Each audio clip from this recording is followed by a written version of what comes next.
Hello everybody, hello, welcome back to more Impact of the Genshin. We are continuing on with the rest of the Archon Quest today, or at the very least as much as we can get done. Last time we finally made it to Snezhnaya. We started a bunch of the stuff that we were supposed to do. We learned a lot of new mechanics. We can shoot a gun now, both because I got a Losha and because we have a new third-person shooter mode. Did some exploring on my off time. Opened up a little bit more of the map because I was trying to get more stuff for Odette. So I can actually level her up and use her. Because I did get Odette. I got her like last week when she, the first day she came out. I have too many teams.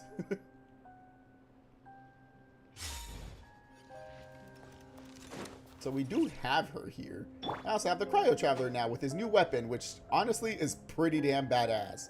And apparently from what I've read actually makes him good, but I can't level it up until I finish the Archon Quest. But first things first, I wanted to start the stream here. If only because I want this on camera, I want this recorded. Speaking of which, I should check if my recording folder is full or not. I mean, it'll be on YouTube, so I can download it if I need to, but just in case.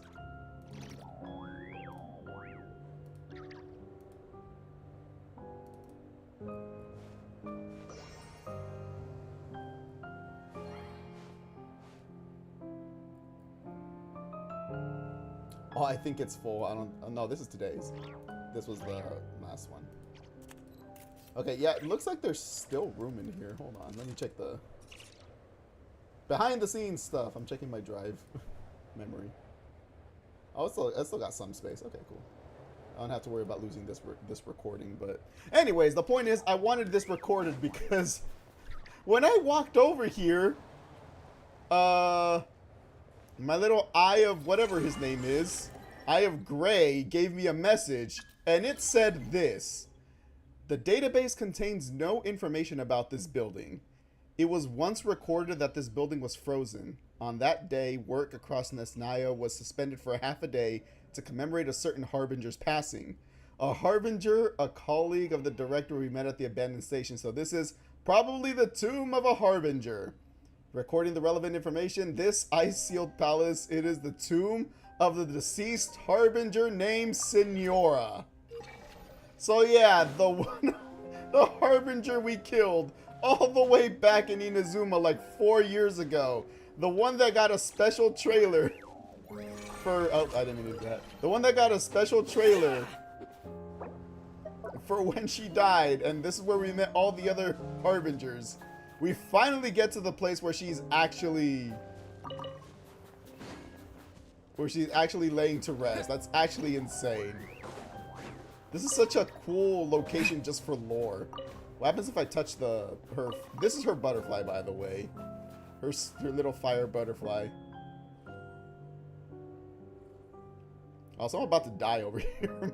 My heat is running out. We cold. We are indeed cold. Like we are the cool kids.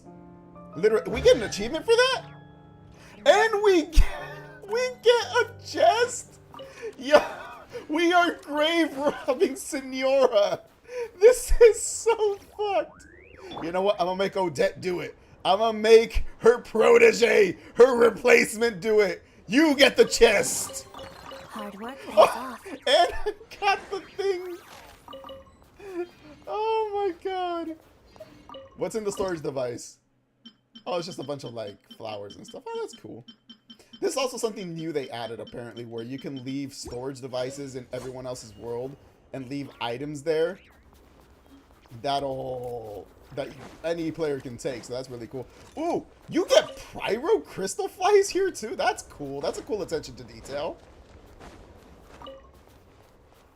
Yo, this is such a cool little Easter egg. I love it. And you get a chest for it, too. That's crazy. That's so messed up. I need heat. Oh, there's so many Pyro crystal flies over here too. Damn. my heat back.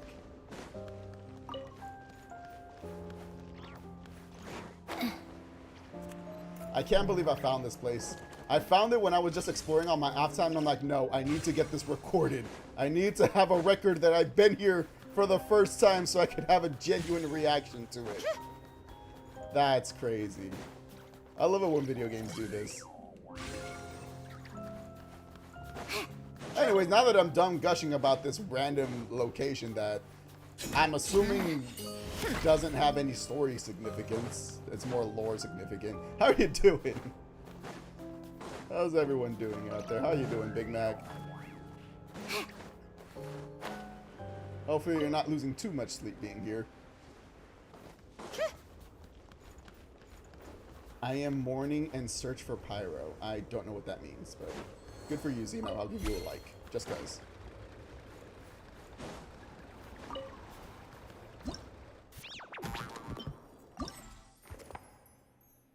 Oh. I get free stuff just for liking the construct? Yeah. You're playing some One Piece Odyssey right now, ironically collecting bounties on some targets. Ooh. We're playing the same game right now. No, I'm playing. I actually want to change teams before I go into the next cutscene, because you never know when the cutscene's going to thrust you into a battle, so I'd rather not have an under-leveled, under-equipped team. Let's just go. How is One Piece Odyssey? I feel like I've heard of that game, but I don't know anything about it. This sword seems to be vibrating. Losing sleep anyway, so you might as well be here. I appreciate you. It's a very faint vibration, but it's getting stronger as I get closer to the statue of the Seven. Does this sword have some connection to the statue? But all it does is vibrate, even when I touch it. I got Genshin's version of Sting from Lord of the Rings.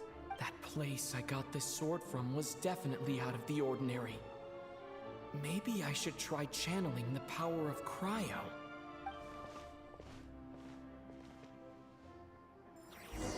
Ooh.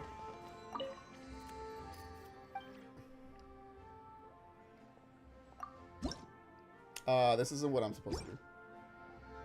Do I just... Oh!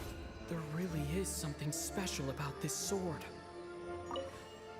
So I do that first, and then... Enhance Exiphanes Blade. Why do I have two? I have it on the back and in front. A little bit of a continuity error there. Oh. I have to do that at each individual statue of the Seven. Oh, that's cool. I don't really understand what just happened, but I'm pretty sure this sword just got a little more powerful. I'll have to try the same thing again when I come across another statue of the Seven. In the meantime, I'd better go find Alosha. In the meantime, I better go find Alosha. In the meantime, I'm going to go to the other statue of the Seven that I have unlocked now. Fuck Alosha. I'll meet Alosha anytime I want. See, I have another one over here. Watch me make a snowball. Pew! I actually have to have the Traveler up. Odyssey is very good in storytelling. In short, an important NPC used her devil fruit to rid the Straw Hats of their abilities, and you have to go to places in their memories to get the power back. Ooh, that's cool. And I'm assuming it does, like, it goes through like One Piece history to go through their memories like that. What other game did a similar thing? I feel like a lot of Kingdom Hearts do that kind of same, like, story progression, world progression kind of thing.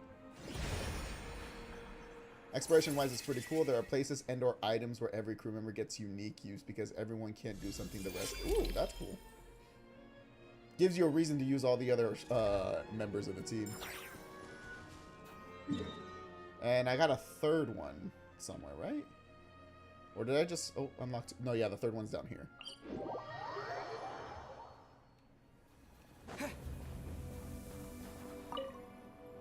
Oh, wait.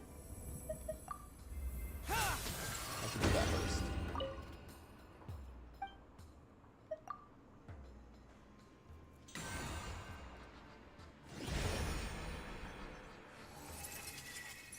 In some corner of the universe, there must be answers and hope. How much time has slipped away since whatever it said?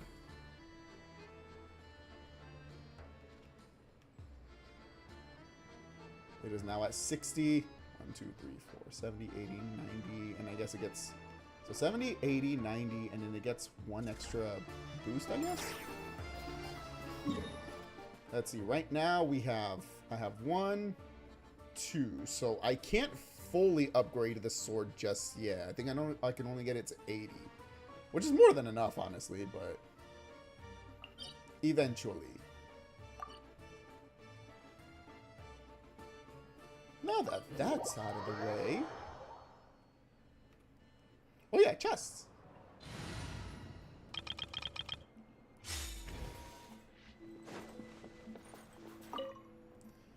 I need to practice more. I want to beat my high score. I'd like to give it a shot.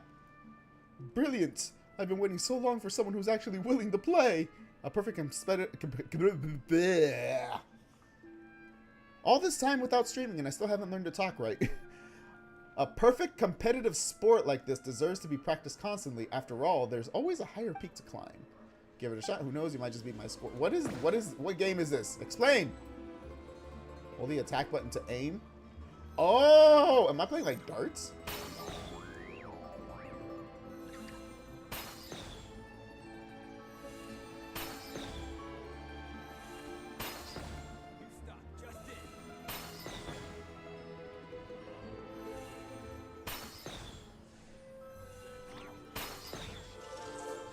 Fitty. Ooh, we find any fireworks? Was it called useless advice? That's kind of hilarious. Got one of these. Materials in here?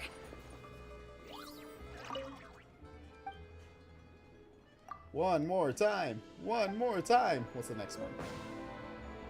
I need to hit 90. Okay.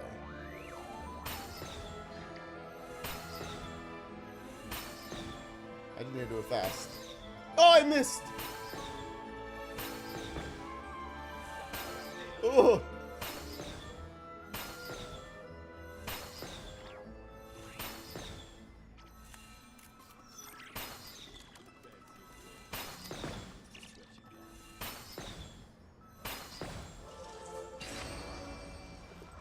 One more time. Ooh, let me open it. In battle, it's kind of turn-based. You can choose who of your crew you want to act with first by selecting them. There are areas on the battlefield where my characters and enemies can be during a fight. There are close range, long AoE and group moves. So every single character has a role, essentially, in terms of how they fight. But I don't think it captures the feeling of fighting, as these characters, in my opinion, turn-based is not great for One Piece. I can understand that. It's one thing to take something that was originally like turn-based and turned it into something more dynamic, like Pokemon for a sense as an example, but then taking something that's already incredibly dynamic and fast-paced and moving, like a shonen anime like One Piece, and then turning it turn-based, I would assume feels kind of weird. Like, to use other animes as example, like I've played some Naruto fighting games. And I played the Attack on Titan video game, and those, because they're very action-oriented, they feel a lot closer to the subject matter that they're made from. So I can see what you mean about One Piece not feeling like the actual anime, just because you're constricted to turn-based and you can only see them through animations. See the movement and stuff through animations. So I can get that. Where are these quests coming from? I've activated like 3 world quests too when I was exploring. I was just trying to get to freaking warp points to activate them. And in the middle of all of them, I just run into random quests. It feels like it's happening a lot more during Snezhnaya than any other area I've been to. Ah, Sophia, you're back. How do things go with Maria? Oh, Marfa, not Maria, I'm sorry. Shadow the Hedgehog brain. Things went fine. Thanks to these two. Smay. This is Shadow and this is Pyro. Oh, excuse me.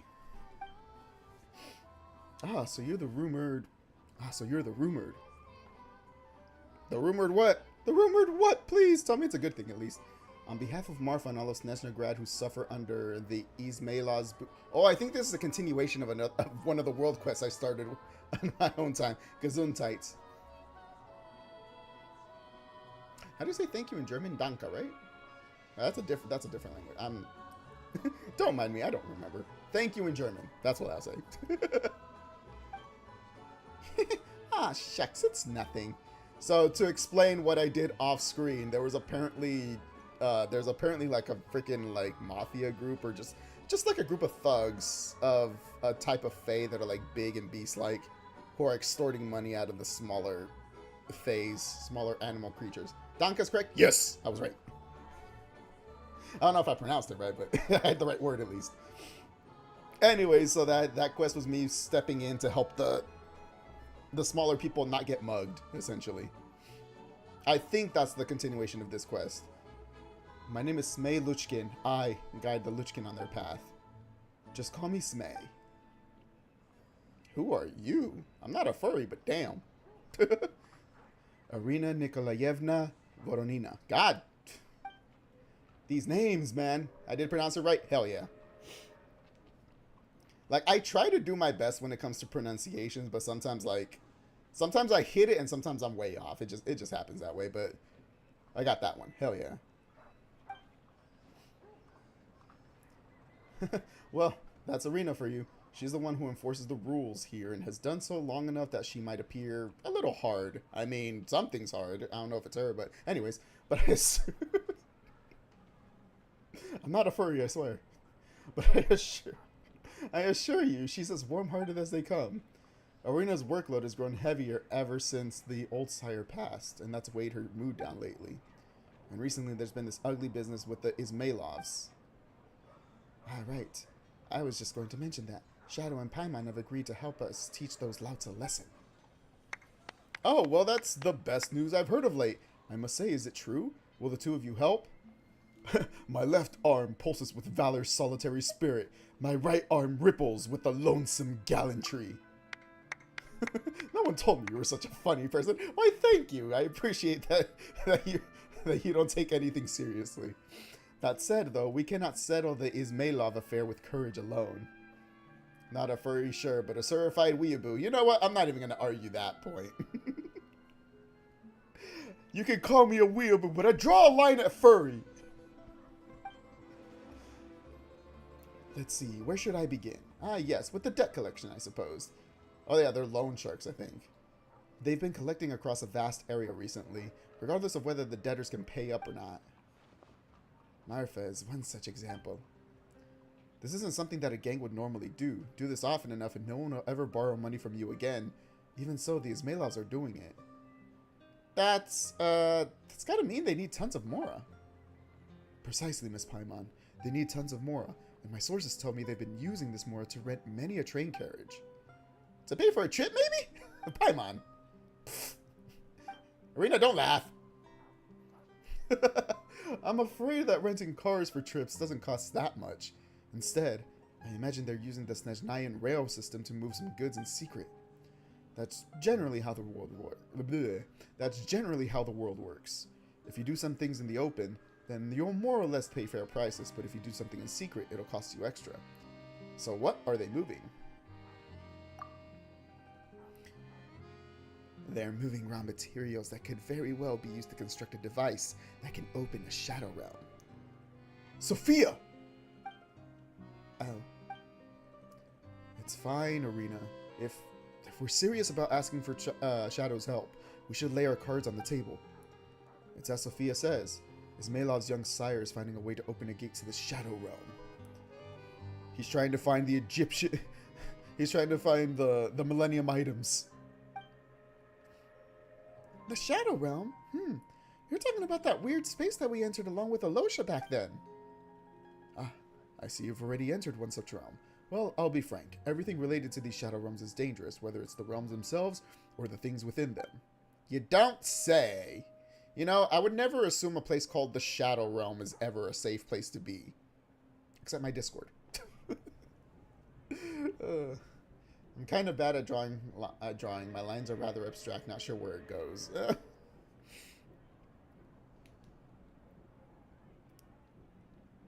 I mean, as long as you're comfortable. I was trying to make a joke and I couldn't think of anything. As the rules had it, such matters were to be left to the Druzhna and the Energy Commission. If the young sire does intend to do something related to them, we'll have to move fast to stop him before he succeeds. So the order of the day is to identify the cargo they're carrying. Isn't this a job for your informants? You need my help with this as well? We really don't have that much manpower to spare, you know. Is it just you three? And Sophia failed to complete her mission. She wound up alerting the other party, you know what? You need to learn to be more low-key. I know it's hard for you, but like... It's not my fault security was so tight. 3 or 4 huge Ismailov thugs were on me before I could even get a little closer. Yeah, I wonder why.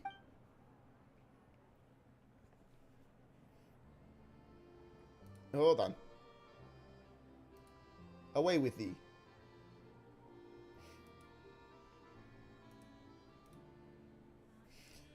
We can't blame Sophia for that. The fact is that we've crossed paths with the Ismailovs too many times and we know each other too well, which can't be said for me. Yes, they don't know who the hell I am. Although I will say, I don't feel like I blend in very well. I feel like I stand out. So how will we find the train they're using to transport the cargo? We've received reports that the Ismailovs will be sending a cargo batch from the Snezhnaya train station. We'll need you to board that train and find the raw materials. If you could bring some of that cargo back, that would be best. So, this is going to be a train heist. A righteous heist for a righteous thief. Theft isn't theft if it's villains you're up against. Well, I would say that's a matter of opinion. You know what they say, steal from villains what they wish to steal, and they shall steal nothing at all. That doesn't sound like any proverb Paimon knows. Something's getting stolen either way, right? Anyway, it sounds like you already know what train it'll be. You don't know. So you're going to make us look for it ourselves. We don't know which train they're using for the cargo room, but we do know who's in charge of the shipment. It's a small Volkodlak who goes by Lori. As long as we track him, we'll find the vehicle they're transporting the raw materials. You have to be careful. If they discover you, all the work will go to waste. Also, Sophia will be in charge of picking you two up. Although, well, either way, she's a reliable Luchkin. What do you mean, although? He was about to shit-talk her. Once again, Shadow Paimon, let me express my thanks to help. We've done this many times before, Paimon. We're fine. We're waiting here, blah, blah, blah, blah. Some of these World Quest cutscenes are really long. That's, I believe this one?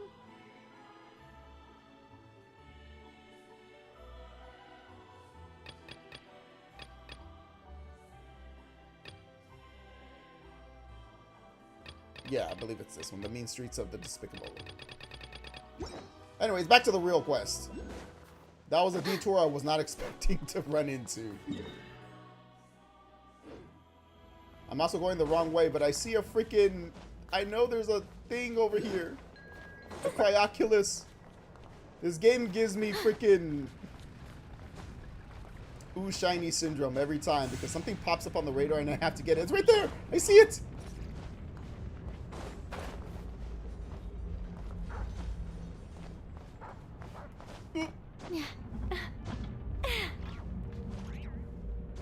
I can get it. See? Easy.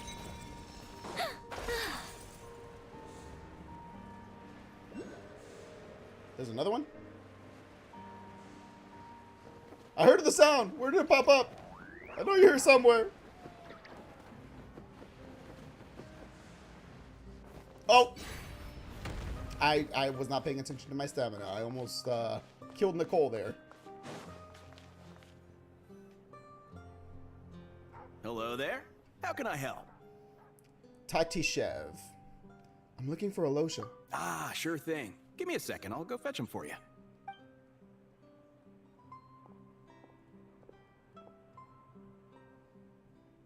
One Mississippi, 2 Mississippi, 3 Mississippi. You took 2 Mississippis too long.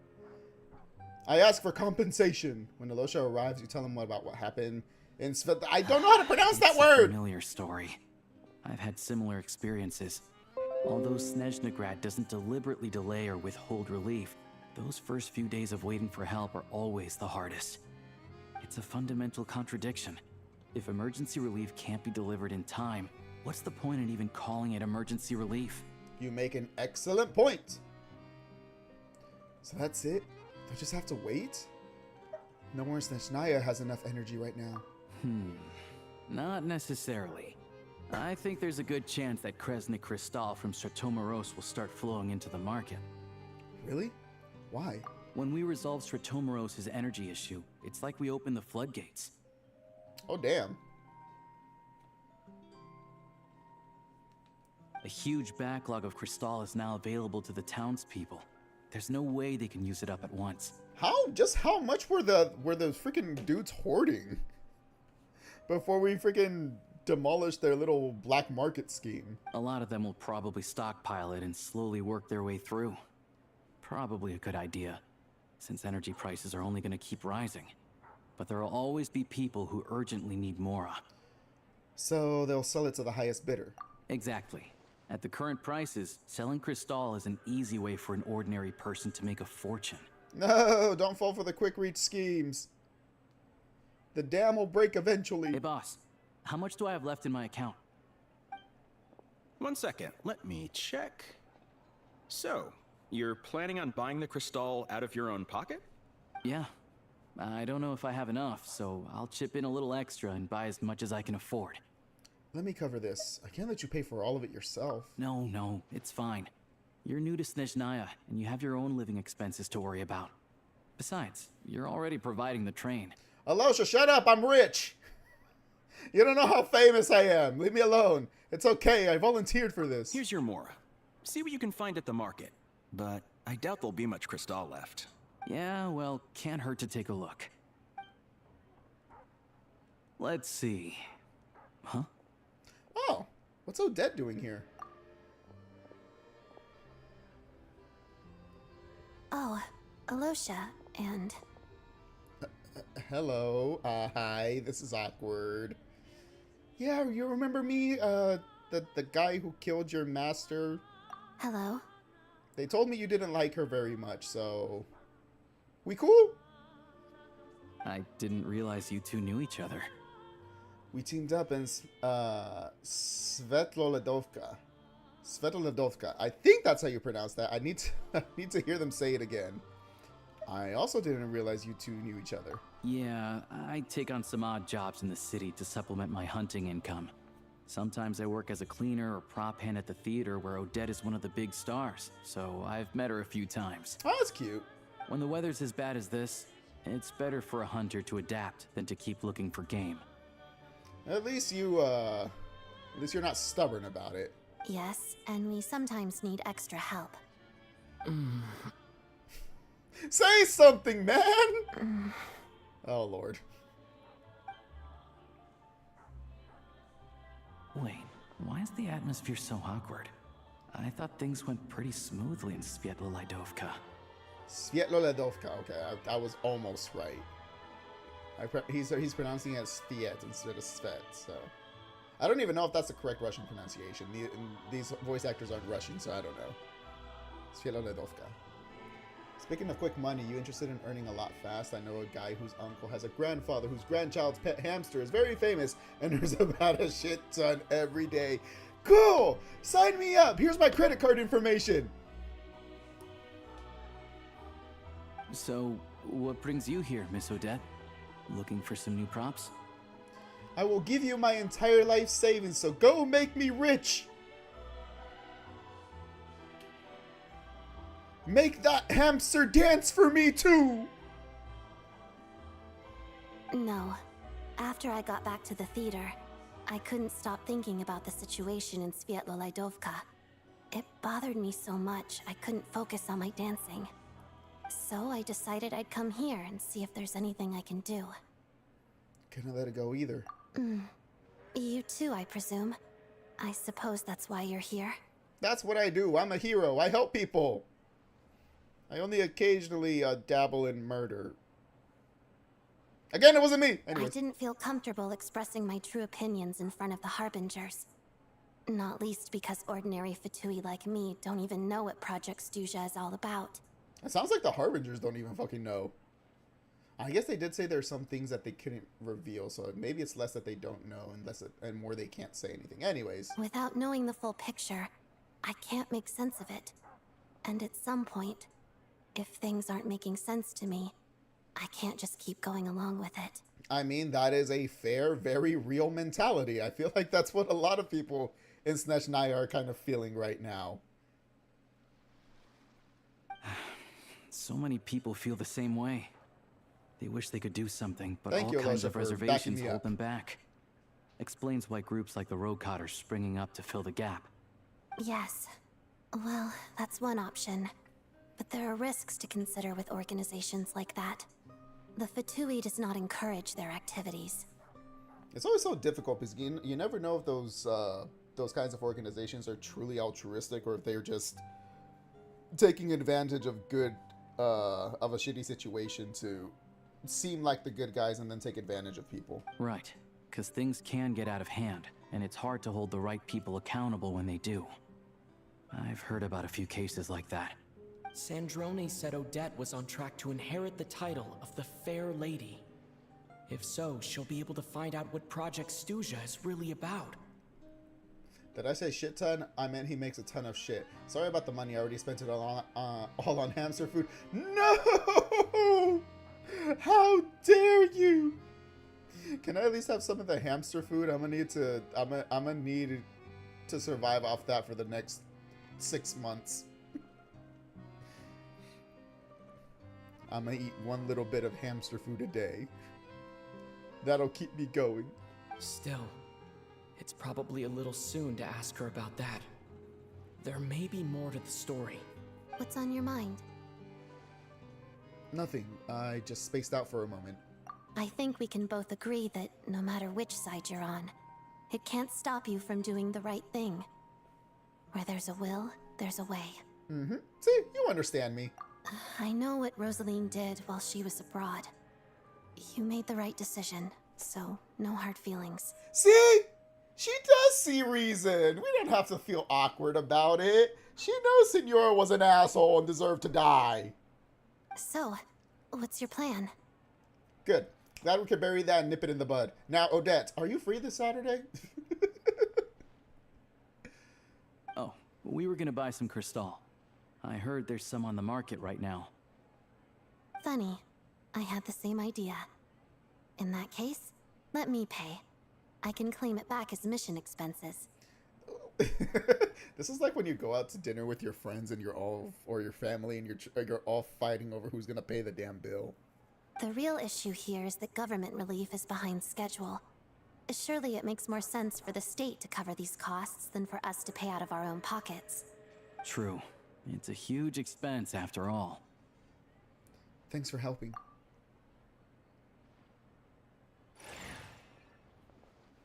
Whoa! I wish I could move that fast.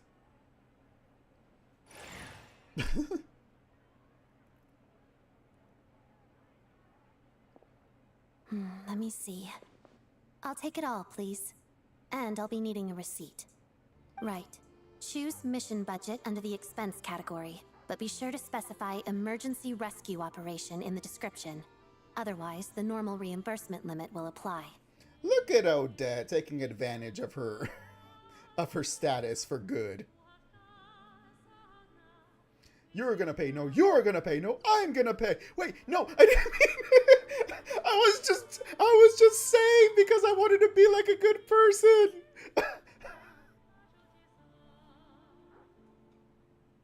I only said it so I didn't seem like an asshole. I didn't actually want to pay.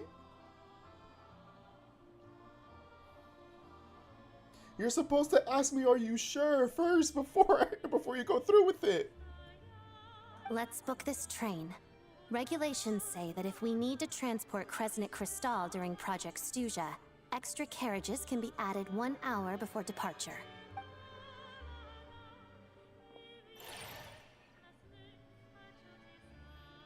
This is what knowing someone in the system can get you. That should do it. The train will be escorted to its destination by Fatui guards. This is my first time seeing you handle Fatui affairs, Miss Odette. It seems you're as skilled an officer as you are a dancer. She's a woman of many talents, alright, Alosha? You flatter me. It's only because I've been doing both my whole life. You've been a Fatui since you were a baby? I guess that makes sense. Based on her trailer, I should say.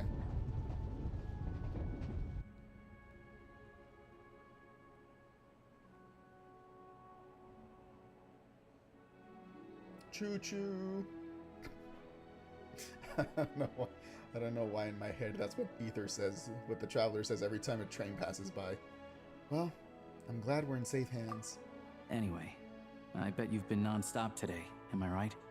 Any idea how Paimon's doing? I've had my hands full, but I'm gonna go back to check on her now. What's wrong? Who's Paimon? She is my little bag of emergency food, friend, and she's really sick right now. His travel buddy. Hasn't been feeling well. She caught a cold right after they got to Snezhnaya. Sounds like she's important to you. I can't believe you've been dealing with this on top of everything you've been doing to help the people of Snezhnaya. I couldn't just turn a blind eye to their suffering. Paimon wouldn't want that either. I've got nothing going on right now, so I'll join you. I want to see how she's doing. Again, Alosha's the homie, man! May I come too? I have some candy that someone gave me back in Svietlo-Lidovka. Plus, I know a little bit about relieving cold symptoms. Aww! You're both the homies! I love you both already, damn. The first two people we meet in Snezhnaya, and they're like two of the nicest people. I love that. Sure, she'll appreciate the company, and she'll definitely enjoy the candy. Alright then, let's go.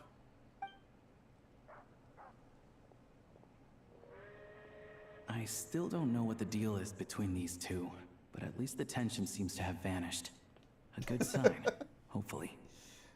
I'll give you the Cliff Notes version, the Spark Notes version. I killed her mentor like 3 years ago. But she didn't seem to like her and understands I had to kill her, so we're good.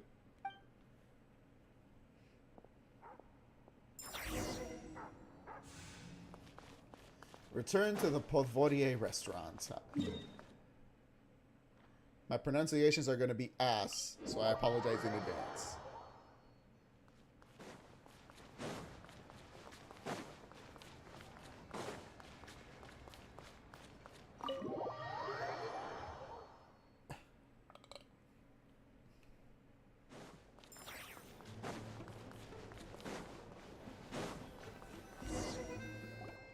Hello. Sorry, but there's a sick person recovering in this room. Can I help you? That sick person is my friend! What happened? It's okay, no need to worry. Are you one of bleh. It's okay, no need to worry. Are you one of Tartaglia's guys? Oh, please, excuse me. Are you the Traveler? Could I take a quick look at your Adventurer Handbook? Master Child said I should verify your identity. You know what? Good on Childs I can't talk! Good on Childs for adding security measures to make sure Paimon stays safe. Also, again, these are Capitano's men, so I trust them wholeheartedly. Here. Ah, it's really you.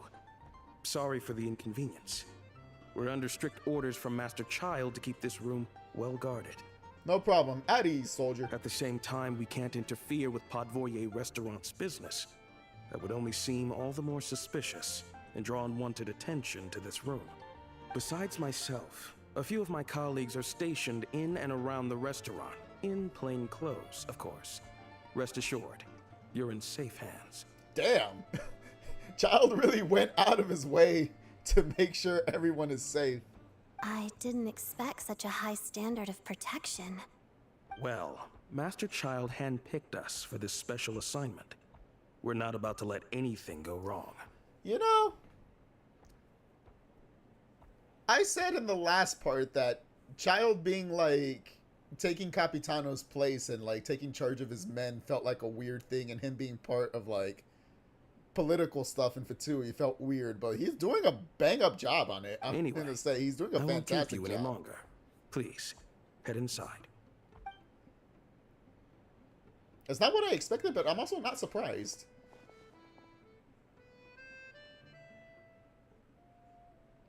Traveler! Oh, shit, you're back! Oh, hey! Who's our new friend? Oh yeah, Paimon. This is Odette. She was this. You remember Senora? You know that lady we had the scuffle with last time? Yeah, she's her apprentice.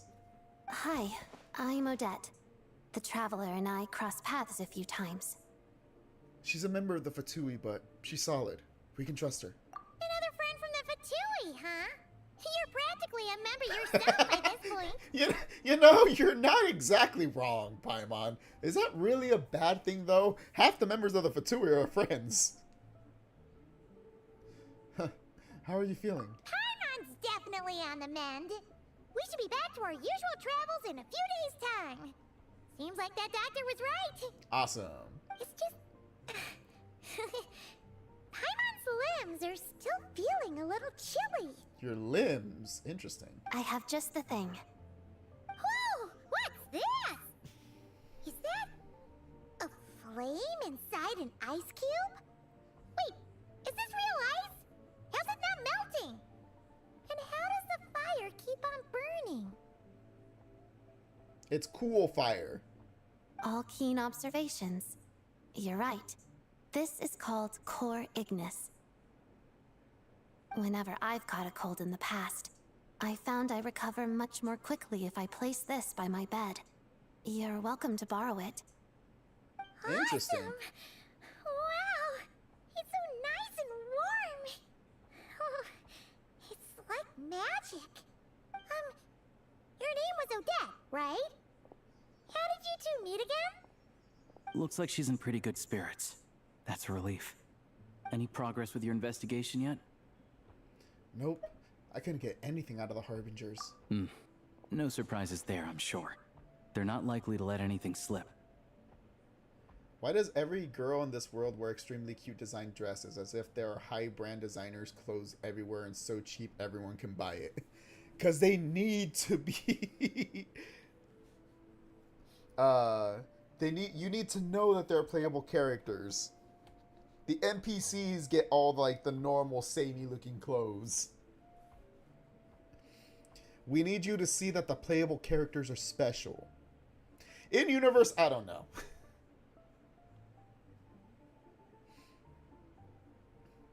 Oh, that's like the I think her story is like she's the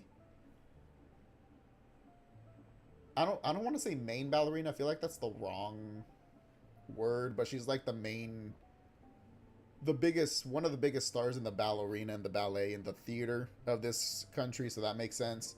I don't know what Alosha's deal is. Oh, you said girl. And also she's a member of the Fatui, but a high-ranking member, so she obviously gets different clothes so we can distinguish her. Everyone else, I don't know. There are some fashion designers in this game, though, so I would assume some people got their clothes from her. Most of the Fontaine characters. I need to try a different approach. I want to look into this Rokot organization. The Rokot, huh? They might know what's really going on. Do you know how I can contact them? Let me think. Members of the Rokot keep their true identities hidden, but I think there might be someone I can introduce you to. Leave it with me. Meet me at the Korolyevsky Troop tomorrow, and I'll tell you how it goes. Would anyone like a drink? I'm gonna head to the bar. Can I go with you? Paimon will have... maybe some hot milk? Aww. Yeah. Paimon's in the mood for something warm. Paimon's feeling like a baby right now. Enough with the secret chat, you two. Let's catch up properly in a minute. Paimon wants to know everything that's happened today. Yes, ma'am. It'll be kind of like Tabletop Troop. No reason why listening to a story can't be an adventure. You know what? Fair.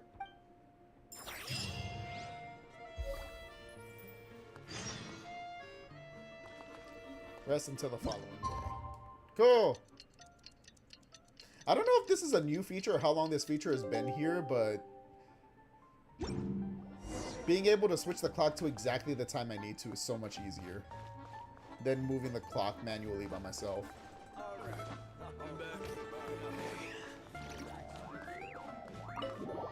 To the Korolevsky Theater.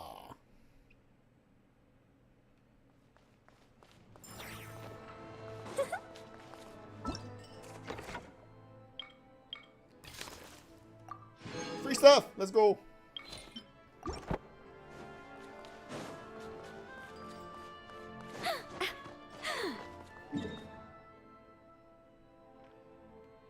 Wait, I already have a war point here. What am I doing? Ah, you made it. I've got some tickets, and I managed to set something up with the Rokot. It'll have to wait until after the show, though. Happy to stay and watch? I doubt you've seen the Korolievsky troupe on stage before. Of course, no problem. Thank you for sorting everything out. Pleasure. Here, this is the way in. Thank you. Please present yourself for a routine inspection in accordance with theater regulations. Thank you. Ah, I remember you from the Snezhnaya teaser trailer. What is your name, good sir? I forgot. Is that guy with the Fatui? Looks like he's waiting for something. Okay, all done. Thank you for your cooperation. Please proceed through to the theater. My turn. Oh, that was easy. What's up? Everything okay? I wasn't expecting such strict security here. Snezhnaya's business and political leaders are always passing through here, so it makes sense that security's tight. Still, it's a little unusual to see the Fatui's Armory Palace guard here. You saw him, right? The guy right at the back. Ah, Strong so that's who and he silent is. type. His name's Valeri. Valeri. He's part of the Special Assignments Battalion, but I only ever see him here for one thing. To look for a guy named Mitya. Mitya? Who's that? Supposedly a researcher, though he never seems to put much time in at the office. The theater is one of his favorite places to hang out when he's playing hooky from work. I'm over here thinking he's got some like dark mission he's doing, and he's just trying to get some researcher back to work. But that's not for us He's to a worry truant about. officer. Let's go. The show's about to start.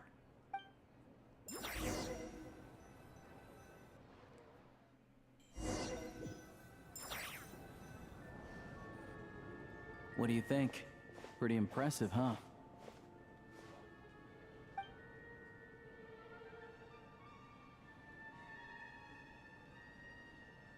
It reminds me of the opera at Biclès. Oh, the one in Fontaine? I hear it's iconic. Never seen it for myself, though. It's pretty damn cool. This place is cool too, though, but for a different Here reason. we are, just in time. Sorry, coming through. Hold on.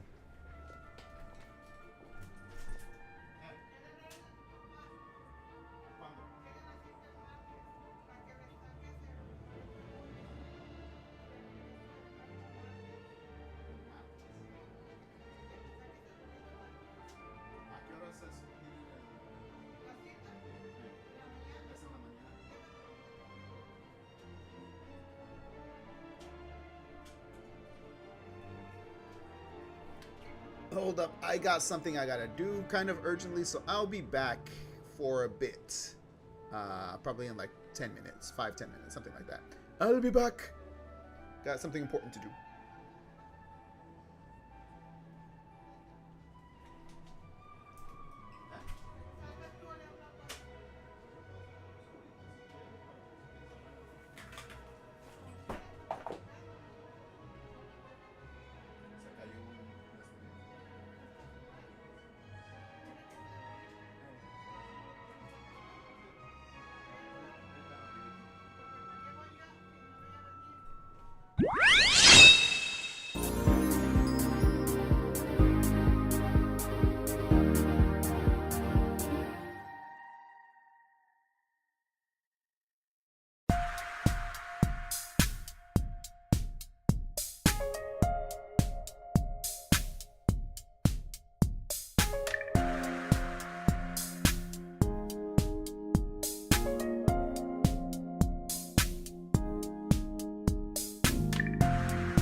All right, I am back. Sorry about that.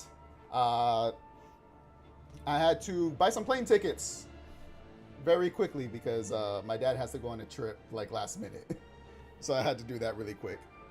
But it's cool. We got all that done, and now I am worry-free. Here we are, just in time. Sorry for coming through. Oh, yeah, he already said that. My bad. Excuse us. Ugh. If you're gonna show up late, keep your mouth shut. I was being polite, you asshole! Fine, next time I'm just gonna kick you in your seat. You're gonna think I'm rude no matter what. What's his problem? Whatever. No point arguing with people like that. True, you know what? You're right. Look, there she is. That's who I'm introducing you to later. She's the lead singer of the troupe, Vodyanitsa. Introducing me to later? Are you playing Wingman, Elosia? She is cute, though. She got that cover one eye hair, but it's not emo. This guy complains for you to get tickets for your dad. I know, right?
This leads directly That was to the very green room. nice. I like They're that. expecting us.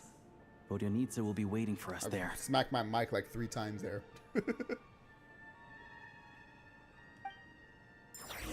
Damn, this dude has backstage passes too.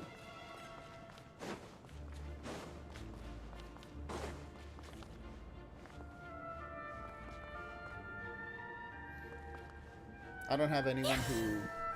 I do have people who dance, don't I?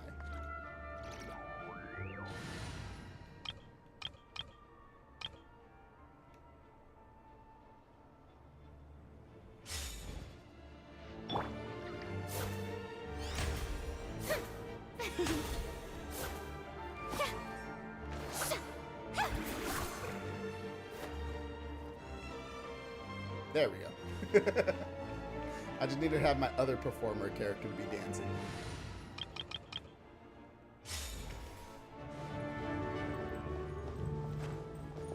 I didn't do the meme. I didn't want to pull out Chongyun just to do the meme.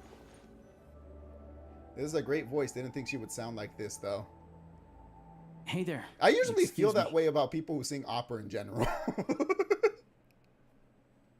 Like, it's such a specific technique that it doesn't feel... Sometimes it doesn't feel like it fits the person who's singing. But it works so well. Can you believe it? I am so mad right now. Come in. Uh-oh. Oh, it's Coming in you at a bad two. time now. Oh, I wasn't expecting to see you here. Not that I'm complaining. Huh? You know each other? Oh, wait. Is this who you were telling me about? The one you met yesterday and couldn't stop thinking about? Oh, is that so? I never said that. Her girlfriend just busting her out. Okay, cue the tsundere. Yes, you did. Why are you denying it? It was right before I went on that rant about the moody factory owner. Oh, I remember it so clearly. Might I ask what brings you two here? Oh, that's like, change the subject, please. Oh, I just brought him here to see the show. And when it finished, he was full of praise for Vodyanitsa's performance. So I thought I'd try my luck, see if we could get the chance to chat for a bit. Maybe get an autograph? The autograph's for you, Alosha. You work here. You of all people ought to know that's against the rules. It's not what the green room is there for. Yeah, but I'm special, don't you think? Oh, what's the big deal? Come on, don't be shy. I can give you an autograph. You can take a picture too if you want. I do love like all these new animations and camera angles that Genshin does now. It does make some of these not fully FMV cutscenes seem so lively. Do as you please. Odette, are you jealous, Odette? I finished all my shows for the day. I'll leave you to chat. I'm sorry, Odette. It was Alosha's idea, not mine. Stuff up, you know. Odette's just too proud to admit it. She thinks very highly of you, and so do I. Aw. You did the right thing in Sviatloladovka. Damn, I'm just making friends all over the place right now. We're good. Odette's out of earshot. I'll lock the door. What? Confidentiality, of course. The Rokot is very strict on that.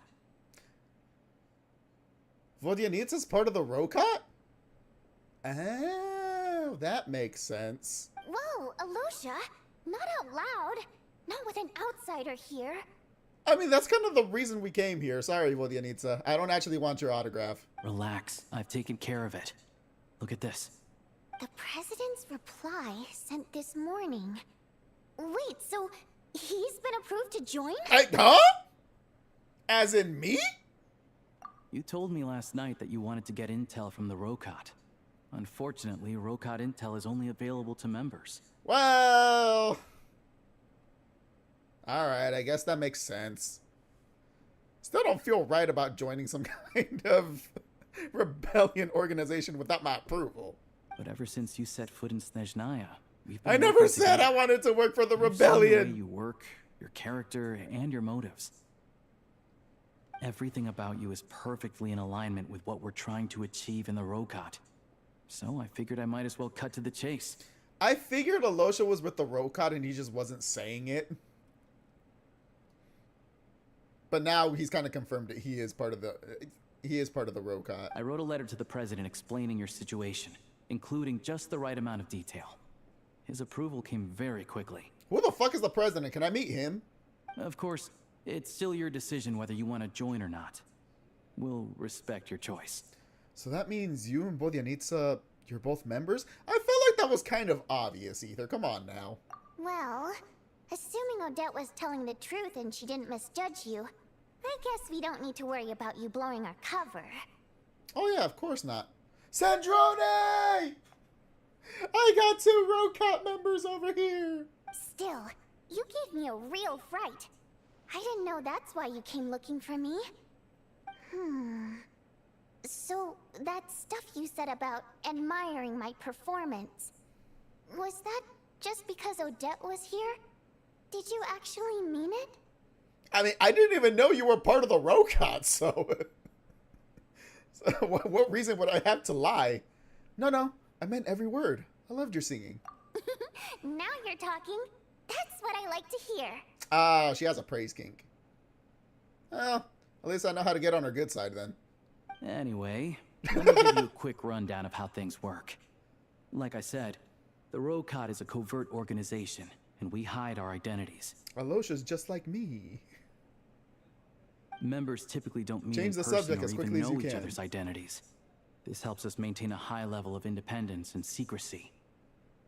Because of this, members are basically free to decide their methods without constraints, so long as the outcome of any activity doesn't violate the organization's principles. I feel like that can cause some issues. Is that just me? I don't know. Anytime we ever have one of these rebellion organizations that allows their members to basically do whatever the hell they want, usually doesn't end well for certain parts of the group. After all, we don't have any ostensible contact with each other. This way, if anything goes wrong, no one else will be implicated. You know what? That's fair, as long as they don't, like, go out of their way to say they're part of the Rokot and ruin the reputation. Beyond the freedom to choose how you operate, it's also your choice whether to act at all. We have plenty of members who have yet to take any action. They're just members by name. In short, joining the Rokot in and of itself won't place any restrictions on your activity in Snezhnaya. Cool. There's a code of conduct you can read if it interests you. But basically, as long as you don't plan on using your anonymity to go around doing evil, you'll be fine. What constitutes as doing evil in your opinion, though? I feel like I feel like there needs to be more details behind that. I tried reading it 5 or 6 times. Never made it all the way through. Even the most lackluster script makes for more interesting reading. Yeah, bylaws, terms and conditions, and legalese is never really a fun read. I'll say that much. It sounds good to me. I'm in. Great. Then I'll go grab an official application form. Be right back. For being so free, you guys have a really professional way of adding members.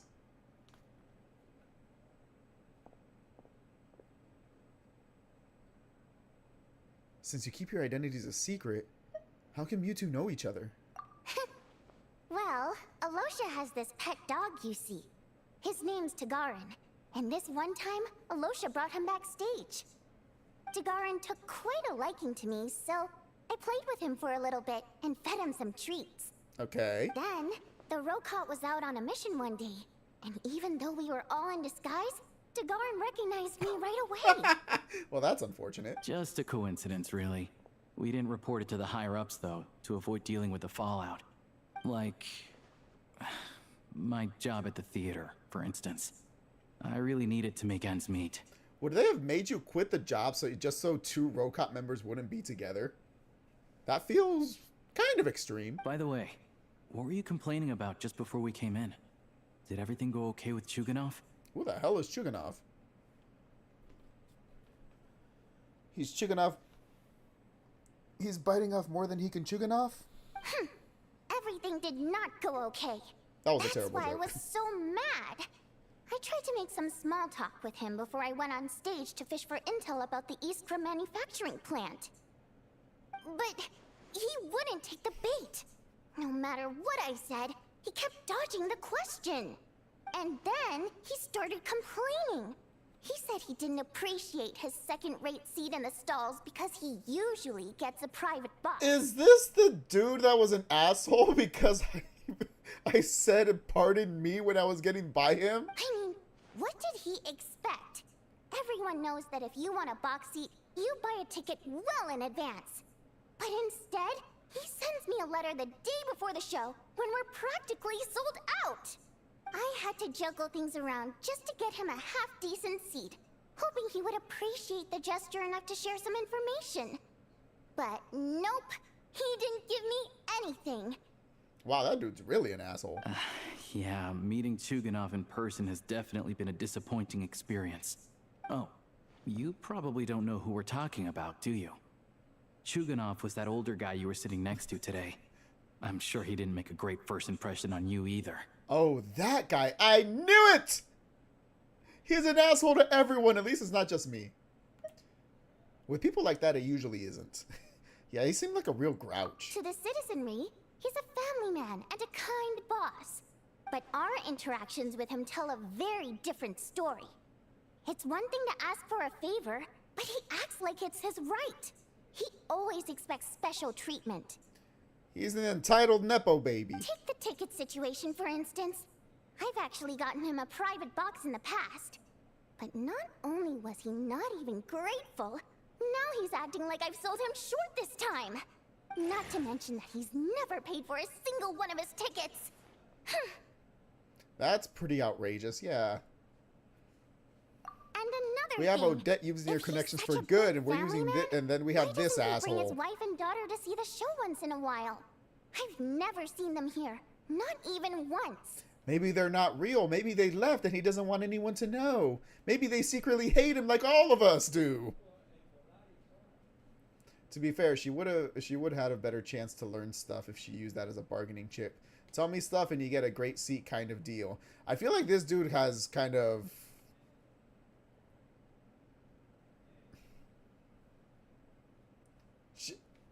What am I trying to say? I feel like she's trying to stay incognito, so she can't let him know stuff. She can't let him know that she's trying to get information. Otherwise, he might catch on to the fact that she's a Rokot. So I would assume that's probably the reason why she's not using that kind of information as a bargaining chip. Calm down, Vodyanitsa. If you won't do it the easy way, we'll have to try the hard way. Dangle him off a building? But first things first. Here's your application form. Go ahead and fill it out. Yay!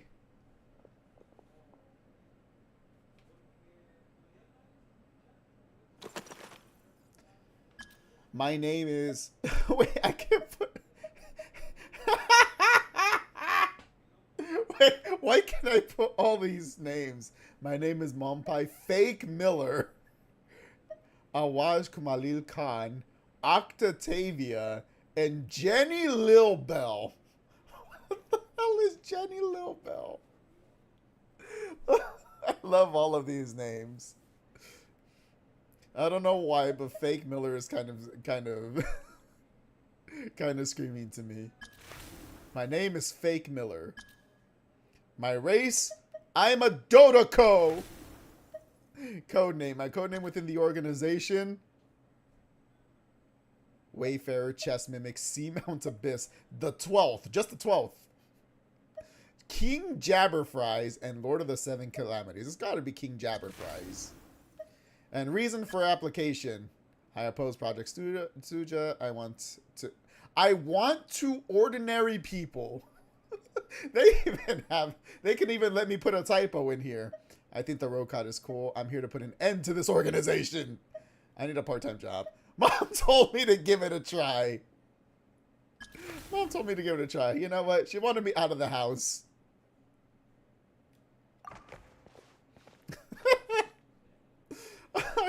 I love that so much.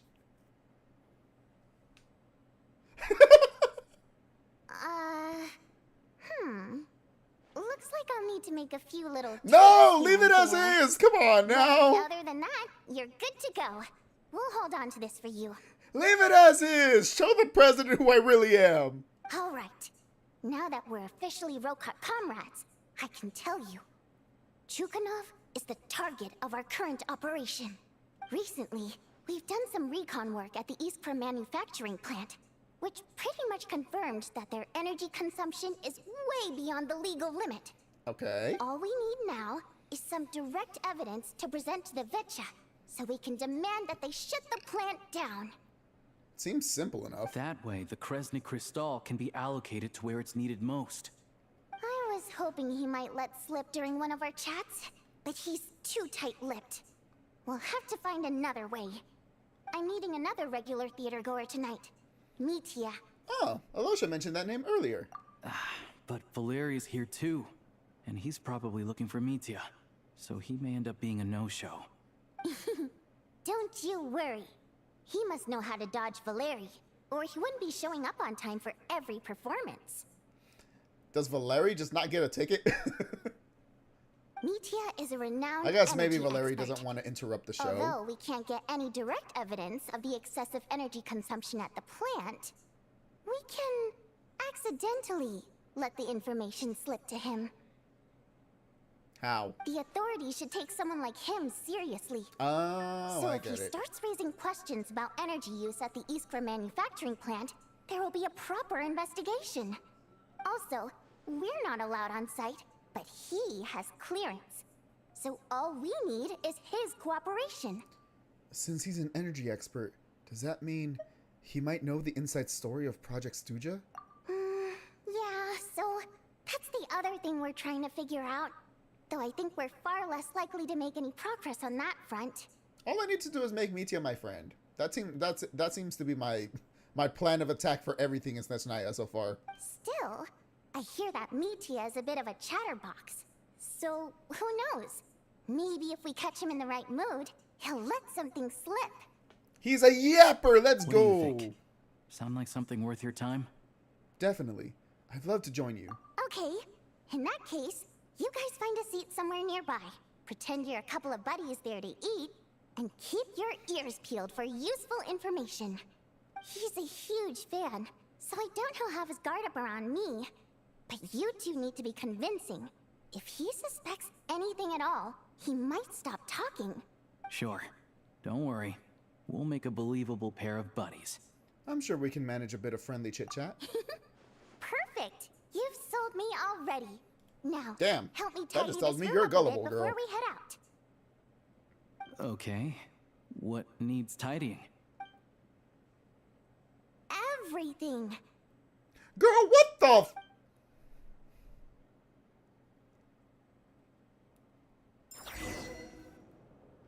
Next time you gotta do this shit yourself. Make me clean your room for free. Shit, you're cute, but you ain't that cute. Oh, that's cool. We have the ballerinas doing practices and warm-ups. We got the girl here doing the stretches. I call them ballet stretches, but you can really use these stretches for anything. Practicing the pirouettes.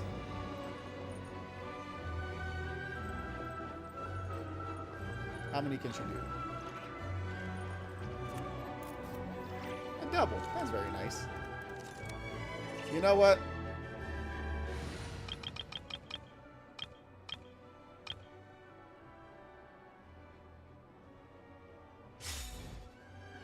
I want to show this Odette off too.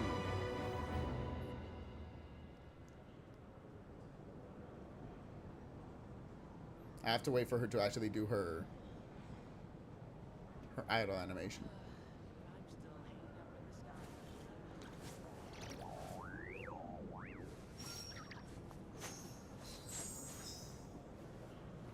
This is an interactable idle animation. I can keep the button going so she can keep doing the spins.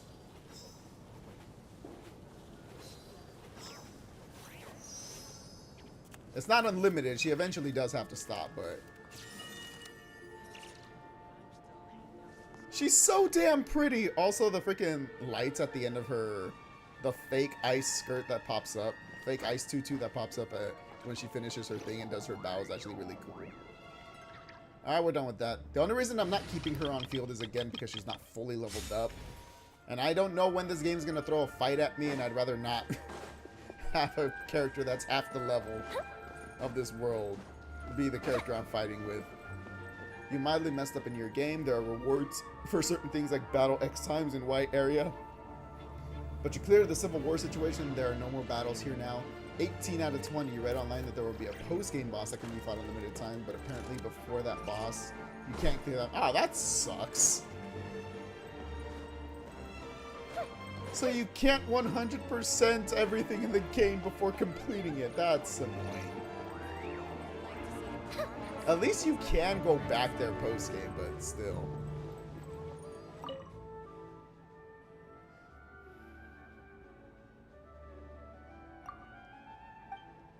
Why do you have an exclamation mark on your head? That made me think you had something, but you have nothing! You just wasted my time.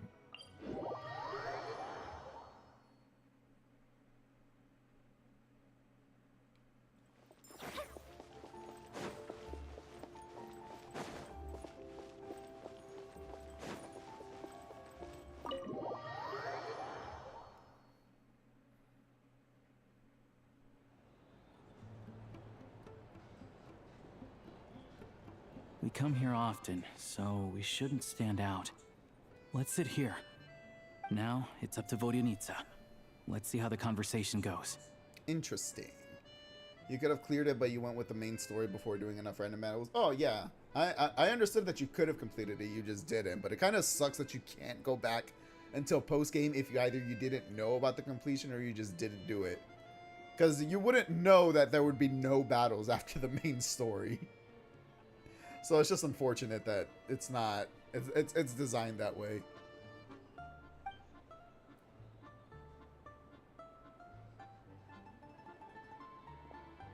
There's the boy. Mr. Metia! Over here! Over here! Oh, sorry. I got a little held up on my way here. Now we have even less time than we planned. Go ahead and order some snacks and drinks. Whatever you like. Let me see. According to my schedule, we still have 25 minutes left. 25 minutes left. Even the fastest restaurants, you're pushing it. really pressed for time today, huh? I was imagining this would be a leisurely chat. If you'd prefer, we can always reschedule for another afternoon when you have more time. No need. Getting to meet the lead singer is a very precious opportunity for me. I'm not about to pass it up. He's a fanboy. I've already had to decline your invitation several times because our schedules rarely align. If I don't grab this chance while it's here, who knows when the next one will come around? Well, it's very kind of you to make time just for me. What's going on with his scarf? It looks like it's alive. I'm not too sure, to be honest. But Snezhnaya is full of weird and wonderful things like that. True so enough. People tend not to bat an eye. I'm sure the same will go for the Eye of Grey and Paimon. Well, that'll make getting around easier. The reason I invited you out for tea and a chat today was to get some feedback from a true fan of the theater. Well, I genuinely have nothing bad to say. No matter how many times I hear you sing, it never gets old. It always seems fresh and new somehow. Maybe it's because the more times I listen, the more details I notice. Or maybe you simply improve with every performance, delivering it better each time. Thank you! I'm delighted to hear that! He's Could you doing the give me right any thing. specific She has a examples? praise kink and he's praising her, so. Oh, yeah. The piece you sang today, for example. Beneath the Frozen River? Why did the scarf cover his mouth? Hey, what's with you? I'm just praising a good performance. I always used to find that such a bleak and lonely song. But the more you listen, the more you realize that it's not as cold and nihilistic as it appears. When you really dig down into it, there's a certain level where you're surprised by the emergence of hope. Wow, I'm impressed. I didn't expect you to pick up on that. He's a true Actually, connoisseur. I only tried out that angle after talking with the composer. Still, Beneath the Frozen River wasn't on today's program. The scarf was trying to save you, bro. The scarf was trying to save you. Oh, really? But it's a classic. You Uh-oh. see it every time. He didn't see her concert today. Almost every Fake time. fan. Fake fan. Mitya's a fake fan. He has to turn in his Voldia Needs a Fan Club membership. Oh, well then, let me say a few words about that other all-time classic, Flying in the Wind from the Mountain Sparrow. I didn't sing that one today either. My voice wasn't quite up to it, so I switched it out at the last minute. Oh, you're crashing and burning hard here, Oh. dude. But, Sorry, Mr. Mitya, but you were at the theater today, yes? of course I was. Remember? I said hello to all the troupe members before the show started. You, Odette, and the others. So, what did Odette sing today? Stop lying, bro. You're just digging the hole deeper. Elegy Stop. of the Snow-Winged Goose, of course. Stop. Correct. I see. I see. You find my singing boring, don't you? That's why you don't remember a single song. Looks like I'll need to cut a few from the program next time. You have disappointed her, you monster. No, that's not it. I swear. All right, I'll be straight with you. I'm sorry. My mind was wandering as you took the stage today. Oh, so he was there. He just wasn't paying attention to her. I think that was even worse. I enjoy watching your shows because the exquisite performances stimulate the mind. It always sparks some inspiration for my research. There's a butt coming. So, whenever I get stuck at work, I come to the theater for a change of pace. Odette's dance during the elegy of the Snow-Winged Goose today was simply incredible. It got me wondering what she's been going through recently. That look of sheer defiance in the face of utter tragedy? It was so inspiring. I started scribbling in my notebook right away. Mitya, you're gonna piss her off. Not that I made a ton of progress in the grand scheme of things, but I still think it was productive. By the time I snapped out of it, the entire show had finished. He ignored your entire performance. So what you're saying is, you didn't listen to my singing at all? Uh-oh. Mitya, I think you're dead. Unfortunately not. I'm sorry. I don't know which is more disrespectful. The fact that I don't always come for the show itself, or the fact that I missed your performance. Praising the other girl, he dead. That's what I'm saying. It was nice knowing you, Mitya. Seems like things are getting a little awkward. You look nervous. What's up? Mitya just stepped into a conversational minefield. If there's one thing Vodyanitsa doesn't like, it's people who show disrespect for her performance. Oh lord, here we go. This meeting was so hard to set up. Don't tell me it's already falling apart. Vodyanitsa, remember your mission! Ignore, please, I'm begging you!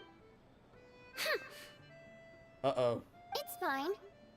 I suppose this is affirming in its own way. At least, it shows that our performance really touches people's hearts, right? Wait, the voice actress kind of killed it here. She hit that tone of she's trying to hold back her anger so hard, really well. Vodyanitsa is pissed, but she knows. It's like, I can't show it. I need a mission. I have a mission to complete. Ignore. Why not just go for I could not come to the show today? Emphasis on today. I know, he could have just been like, yeah, I didn't go today. Unless someone saw him there, in which case he would be caught in the lie. But we don't know that. Don't let it bother you. It certainly doesn't bother me. Sure it doesn't. Of course not. She's showing a lot of restraint. Must be tough. Well, I'll be sure to let Odette know how much you adored her performance. She about to cuss him out after he leaves. Please don't say that. I always love your performances too. It's just that inspiration struck at the wrong time today. I'm usually all ears. I mean, he did bring up that intricate detail from that other song you didn't perform today, so it shows that he does pay attention sometimes. I know, I can tell. That's why I value your opinion. I'm sure some people can't stand it when others praise their coworkers right to their face, but not me. No, sir. I love this conversation so much. Fair enough. I still feel kind of bad, though. But you know what I really can't stand? People who only show up to the theater to pretend that they're cultured. Makes me sick to my stomach. Yeah, like that one dude, you know? Do you know who this dude is? He's the head of that mining place. Have you heard that they're using up a lot of energy? Make it as direct as possible. Oh, yeah, 100%. There are too many of those people around. By the time they're walking out the door, they've forgotten all about the show. What's wrong? You look furious. Vodyanitsa, stay calm. You're doing a great job right now, girlie. You're doing a great job. I don't know if you've heard about the boss of the Eastborough manufacturing plant. He isn't even a theater investor, but he always demands the same privileges as actual investors. Box tickets only, premium drinks, even the right to request specific songs. Damn, she didn't mention that part. Well played, Vodyanitsa. Seems like she's harnessing her rage to steer the conversation back on track. Good for her. Now that you mention it, I've interacted with that guy before. I gotta say, everyone holds him up as an example of a benevolent businessman, but I don't know. I don't see it. How the hell did that curmudgeon manage to convince people of that? Yeah, he couldn't care less about what's happening on stage. He's just there to flaunt his social status. I hate that I have to prepare programs for guys like that. What's the big deal with that factory he runs anyway? I asked around a bit and heard some pretty shocking stories.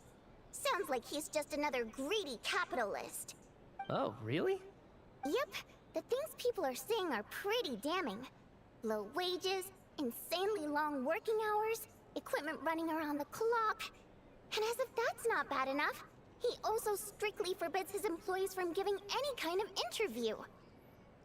So she's just laying it all out there. She's giving him every rumor. Project Stuja has now been extended so many times. We're at the point where crystal rations for the common folk are barely enough to survive on. Yet he even wants to get his greedy hands on them just to boost his own profits. I wonder if this is a bit too on the nose. If the rumors are true, he's in serious violation of the law. Interesting. So you've heard about it too? Okay, so you've heard about it. What? So it's really true? Who knows? I've only heard the same rumors you have. But there's no smoke without fire. The Rooster's been coming down on us hard lately, demanding that we track and trace every single batch of Crystal. My coworkers in the Department of Energy have been tearing their hair out over it. The Rooster? I didn't realize he cared that much. Yeah. Even though there are no restrictions on Crystal trading, the poor will wind up freezing to death if we let the rich buy as much as they want. That's clearly unfair. True. Looks like we'll need to arrange an investigation into the Iskra manufacturing plant as soon as possible. Hey, it worked! We did it! I never knew you kept up with current affairs beyond the theater, Miss Vodyanitsa. You really have a heart for the common person. Most Fae in your position have long been indifferent to the plight of humans. Well, those of us who choose to live in human cities are naturally going to pay attention to any significant upheaval. Isn't the Rooster a Fae himself? You know, I probably should have figured he was a Fae. Dude's tiny, has a big-ass nose and big ears, you know, that I feel like that was a telltale sign, but it never crossed my mind that he could be a Fae. Huh. Well, I feel dumb now. I'm just surprised to learn that even someone with as much experience as him is getting so stressed out over Project Snezhnaya. What is the end goal of this project anyway? Little too on the nose, Vodyanitsa. I don't think he's going to answer that. This is it. We're finally going there. I'm sure Mitya can sense on some level that she's fishing for information. But since their conversation is so relaxed, he might just let something slip. It's stressing me out too. If I'd only made better progress with my research, things wouldn't have dragged on this long. Excellent way of avoiding the question, Mitya. Oh, so your work is related to Project Snezhnaya? That's right. The Armory Palace needs a brand new energy source. Not the power of the Light Realm, and not elemental energy. Well, the Light Realm energy is based on elemental energy, so that makes sense on that part. So does that mean abyssal energy? Right now, the only thing that meets the requirements is the power contained within stellar linchpins. Okay. But harnessing that power is costly. Each step of the process requires enormous amounts of Kresnet crystal. From extraction to quantification to attempts at conversion. Progress has been painfully slow, and the team is getting burned out as time goes by. Sometimes, I see people staring into space as if in a trance. My God. Do y'all have any kind of, like, vacation time or something you could give them? Could it be that this new energy source has side effects? No, it doesn't affect us, because the energy is used for...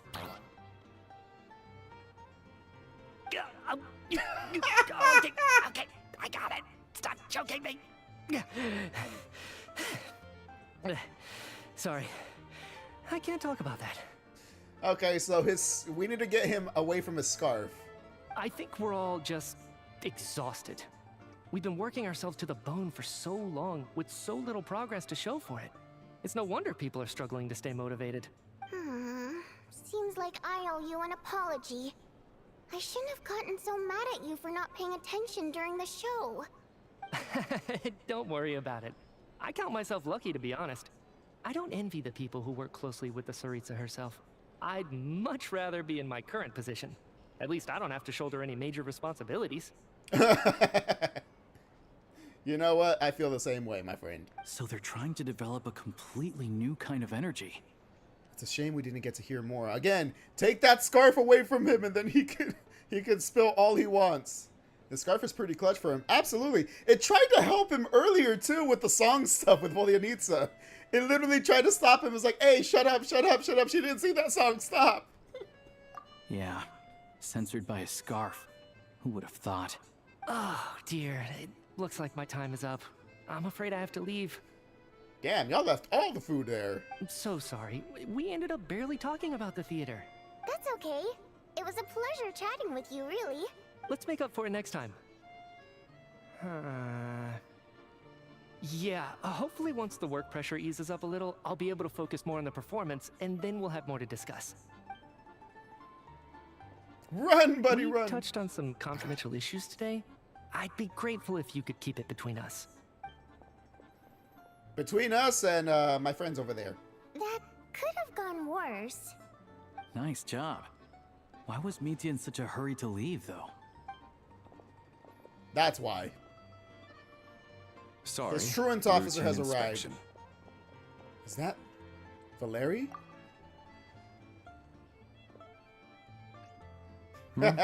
His truant officer came by.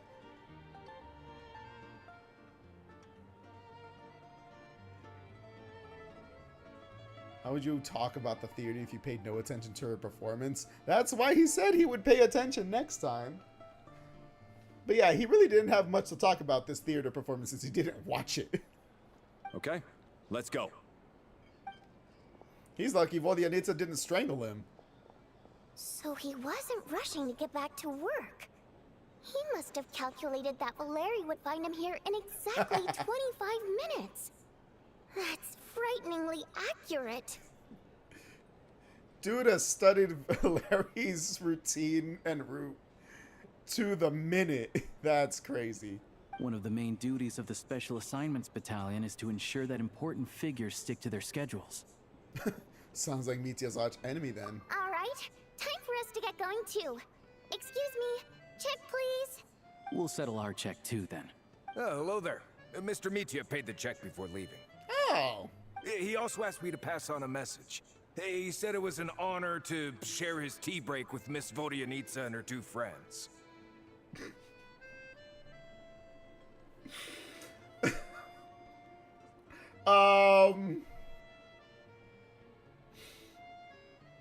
Yeah. Wait. So he knew we were here all along? This raises a lot of questions. Did he We weren't as deliberately slick as we mention thought. a new energy source so that we'd overhear it? Maybe his work isn't confidential after all. Maybe the key here is the purpose of this new energy. That's crazy. I guess that's the next thing to look into. Honestly, not gonna lie, that's a pretty baller move. That was incredibly based. Dude knew it was here and he paid for our fucking food. Bro was 3 steps ahead of us. That he even gave us a free lunch.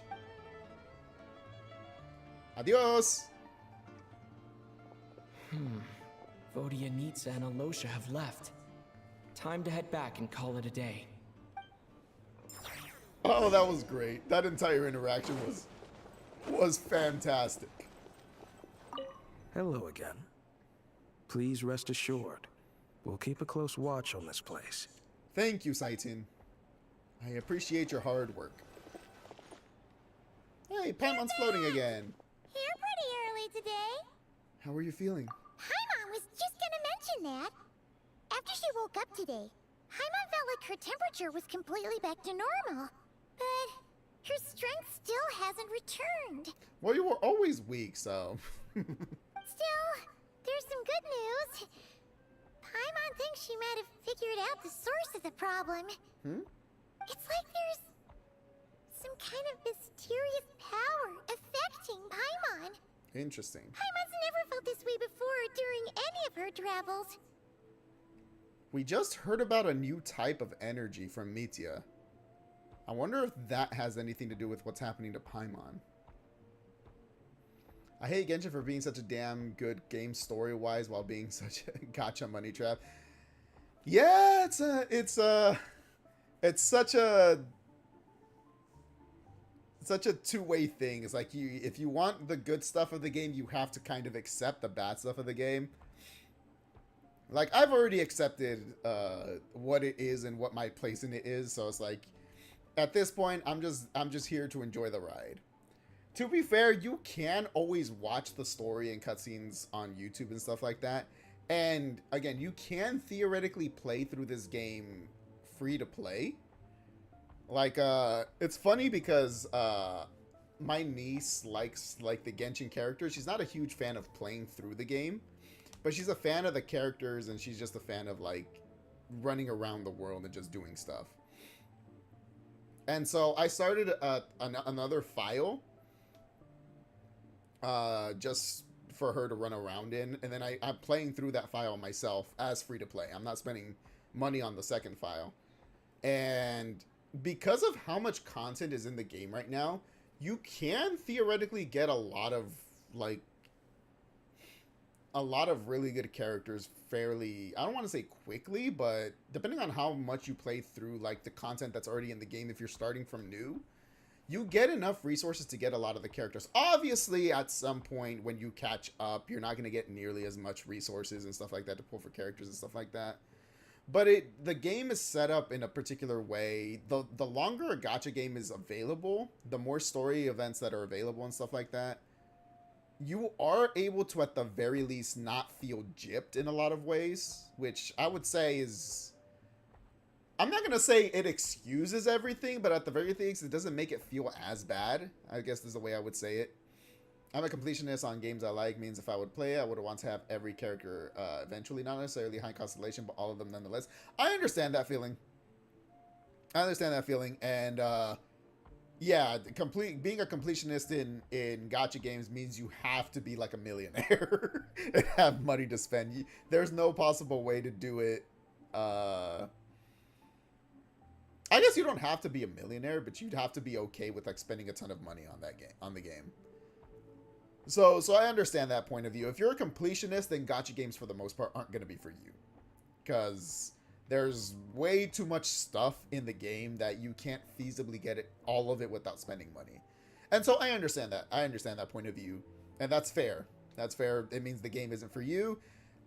If you like I said, if you enjoy the Genshin Impact story and you don't want to play it, even free to play, because you're not a fan of like not being able to get everything free to play, then I would suggest like watching the cutscenes online, watching someone else's playthrough, because the story by itself is very good. And one of the cool things about like Genshin Impact and the other gacha games, specifically like the Hoyo gacha games, but most of the gacha games nowadays, like the big RPG ones, have a lot of lore to them, which is really cool. It's very dense. And there's a lot of lore channels that go through every lore in the game, and then they come up with like where the inspirations come from, make predictions as to where the story's going and things like that. And it all becomes incredibly interesting. So it's like, even if you don't want to play the game because it's gacha, I would say like experience the story. It's still good at that. Other than here, you're not really thinking of Genshin at all. That's fair. But I'm here, you're pretty much invested. I understand that. It's one of those situations where it's one of those things where if you're not playing it, you're not going to think about it that much, because it's, especially if you don't consume content for it, you're not going to really see it anywhere. You mostly see it when Genshin content creators post content about it. And if you don't follow those Genshin content creators, or if you never get recommended them, then you're never going to hear anything about Genshin. You'd have to actively follow like the fandom or the social media accounts and stuff like that to ever be exposed to Genshin stuff. So if you don't like actively watch anything Genshin, you're never actually going to come across it. So out of sight, out of mind, you know. But like, it is one of those games where when you actually like, I would say personally for me, when you actually put attention to it, it's very entertaining. I'm over here criticizing and gushing at it at the same time, but Genshin is a tale of two swords, the double-edged blade. She only started feeling this way since we arrived in Snezhnaya. Some kind of mysterious power, you say? That's right. The Armory Palace needs a brand new energy source. Yep. I am smart! Could that have something to do with this? What is it? I mean, what else could it be? You're making that face again. You know, the one you get whenever you have a light bulb moment? I didn't realize I had a light bulb face. I'm gonna start calling people that when it looks like they have an idea. You're making your light bulb face again. Let me tell you what I found out today. Blah blah blah blah blah blah blah blah blah blah blah blah blah blah. So you're trying to develop a new energy source here? And you think that might be why Paimon's feeling unwell? Yes. Okay, I'm speculating because of the trailer from before they released this version. The trailer did show the Ruler of Death, Renova, popping up with Paimon. Or it looks like she was trying to take Paimon out. So I'm going to assume that whatever this new energy source the Fatui or Snezhnaya are using is going to have to do something with some sort of like god power. Like obvious. I feel like that's obvious, but like it feels like it's going to be some kind of god power. Either it has to do with the Gnosis that the Sarita has gathered, or some other god level power that they have. Maybe something that Sarita has, maybe they're using a dead god. I know we recently had a quest where one of the characters was able to do things because she had like small bits of god remains in her. Someone took a god and turned it into like medicine that they put inside her. Or they experimented by putting like the god remains inside Kale, but I'm assuming it's going to be one of those two things. Well, Miki denied that the energy they're researching has any side effects. Although, he did say that people working on the project have been having issues with their concentration and short-term memory. Also, Paimon, you're a floating white little elf thing. I don't know what you are. It could be affecting you differently for some reason. But even so, those are completely different symptoms from Paimon's. This power you mentioned, can you sense where it's coming from? It's pretty faint, so it's kind of hard to tell. But if anything, it seems like it's coming from roughly the same direction as the Armory Palace. All the more reason to find out the purpose of their research. Sure, Paimon's with you there. But how, though? The Rokat only has a limited amount of intel. There's still one avenue we haven't explored. The Snezhnaya Vache. Oh, great point! They argue about Project Stusha every day. If we could sit in on one of their sessions, we might pick up some new leads. Okay. I need to write a letter to Alosha. Good idea! Oh yeah, while you were out, Paimon tried all the yummiest looking desserts in the Podvoria restaurant. Paimon, what did you do to our tab? This one I know I mentioned I was right rich up your before, but come alley. on now. So, Paimon saved some for you. Come try it once you finish writing your letter. At least he saved me one. I saved you one. Meanwhile, I had like 10. Wait until 2 days later. So how's everyone doing on this fine evening? Any plans for the weekend? I feel like I have to take make time while the clock goes through. The clock isn't actually that slow, but it feels slow. Alosha replied. He says that we won't be able to speak at the Vecha, but he can arrange for us to attend as visitors. Oh, cool. I mean, Time that to works get ready. out. Then head to the Snezhnaya Vecha. You're back! Paimon's been working on the crossword puzzle in the newspaper. It's actually pretty fun.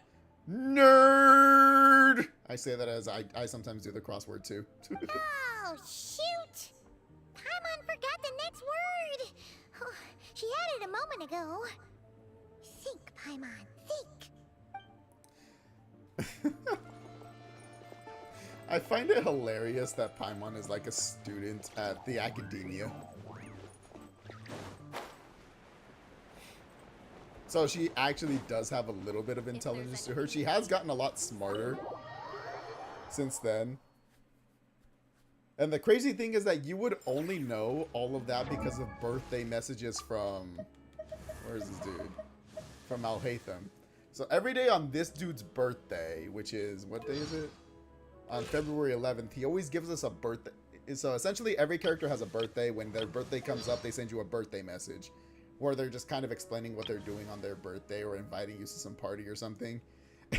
Meanwhile, Alhaitham is just like, oh, he sends us a birthday message, and the entire message is just, so this is how Paimon's done in school lately. Working from 9:30 to 12:30 in the tailor shop today. After that, you have nothing planned. Oh, that's nice. Is this like an internship or a, like...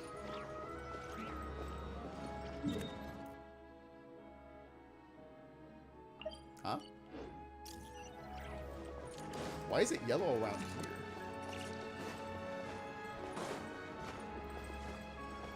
Is this like an internship or part of like your school or something? Or is this something you got on your own time to help you out? So that's pretty cool. Ah, Miss Vodyanitsa, prima donna of the Korolievsky troupe. What a surprise meeting you here. Will you be sitting in on a session of the Vecha? Sorry, I'm not taking interviews today. Oh good, you're here. The session's about to begin. Let's get inside. I'm sorry, ma'am. I am more important Please than wait, you. Miss Vodyanitsa. Could you introduce me to your new friend? No comments. We will take no questions.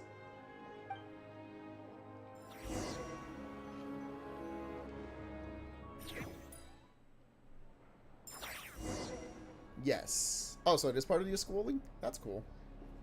Hold on.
Sorry about that. Had to fix some stuff.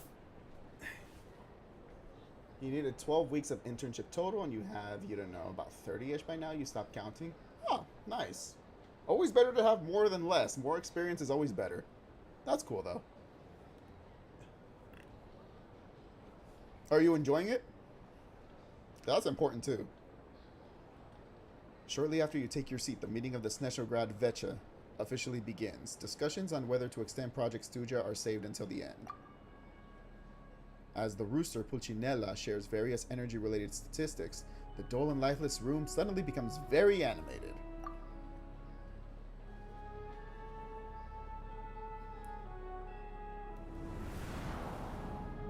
We have politics, ladies and gentlemen. Ah, here is Pulcinella. Summary, the energy management commitments made for the outgoing period have been delivered upon. Furthermore, both the production and consumption of Kresnik Crystal show clear signs of stabilizing. The relevant agencies have assessed the present circumstances and determined that the status quo can be sustained until the next period. For detailed statistics, I would refer you to the industry reports that have been distributed to all persons present. I would 100% be falling asleep here. Oh, also the message above that. Well, whoops. It was for internship time at first, but also working there for practice to help the owner who you would call her a friend by now. So all of the above. Oh, that's cool. So it started off as an internship, and now it's just a thing for your own account. That's cool. It should also be noted that while the recent blizzards have led to a significant increase in people's energy expenses, this is strictly a short-term phenomenon associated with a remotely located monster. Her Majesty the Tsaritsa is giving her full attention to this matter. We should have every confidence that it will be dealt with swiftly and conclusively. A financial report on disaster relief is also present in this report, courtesy of Pantalone. Why does it keep getting noisier in here? I don't hear it getting noisier. They cover the same old ground every single time. The rooster never seems to mind, but everyone else is getting tired of it. There's a general lack of trust. People aren't seeing any tangible benefits that affect them directly. Of course, none of that will be reflected in any of the reports on the table. Yeah, the reports are just there to make you look better. Yeah, make if them it look weren't for better, these I should say. hard copy documents, I could have at least made something up. I've been meaning to ask, why are you still here? And why are you acting so chummy? Oh, don't mind me. I'm just out here trying to hit my interview quotas. Bring out the kvass. Ever read it? Best-selling newspaper in town. Yeah, I get all my news from the Steambird. I happen to know the photographer and journalist there. If I remember correctly, you guys don't even have a sales permit. You have to sell from stalls on the street. Vodyanitsa, now's not the time, even though you're right. Okay then, best-selling street stall newspaper in town. Still counts. Order! We will now open the floor to the representatives. If there are no further substantive issues to discuss, so we I see will then Child, proceed I see to a vote Sandrone, on and I this see motion. Pantalone there. So that looks like there's one representative missing. Snezhnaya has a long tradition of treating members of the Fatui armed forces and their dependents favorably. But recent surveys shows that Fatui families in remote areas have access to 15% less crystal than the average civilian family in Snezhnograd. Damn. People in Snezhnograd are really spoiled. It's been said many times before, but it bears repeating now. There needs to be a clear and consistent rationale behind how crystal is allocated, or we will soon face immense public backlash. Perhaps you wouldn't need to keep repeating yourself if you would hear me out for once. I say again, true consistency exists only in principle. In the real world, fairness is relative. Spoken like a true businessman, you asshole. You appear to treat resource allocation as a simple function of production and population. So what about when the equipment used in production breaks down? Have you factored that into your equation? And do you even know how long it's been since Snezhnaya last conducted a census? If I knew the answers to questions like that, I'm sure I'd be a very wealthy man. And I doubt I'd be going by child. I'd like to bring the focus back to the specific issue I raised. Or do you wish to deny that favorable treatment for Fatui dependents is our long-standing policy? I like how he's using some groups get better treatment as an argument point. It's easy to be a critic when there's no accountability. That seems to be a running theme in the anti-Project Stuzha cohort. Defeat the ringleader and all other problems will magically resolve themselves. That's what they seem to think.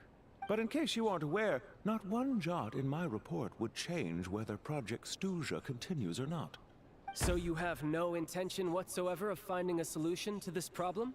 On the contrary, I'm the only one here who ever brings solutions. I hate Regrader so much. This freaking sly talking businessman. He feels very smarmy. Child opened by speaking up for the armed forces. Regrader struck back with style and a war of words ensued. What the fuck? That came out of nowhere. Girl, just let me listen. Our reporter was live on the scene to get the audience's reaction as it all unfolded. Who do you support? I think Child raised some issues that need addressing. The people have spoken. Child received raucous applause from the crowd as he pushed Regrader onto his back foot with a relentless barrage of questions.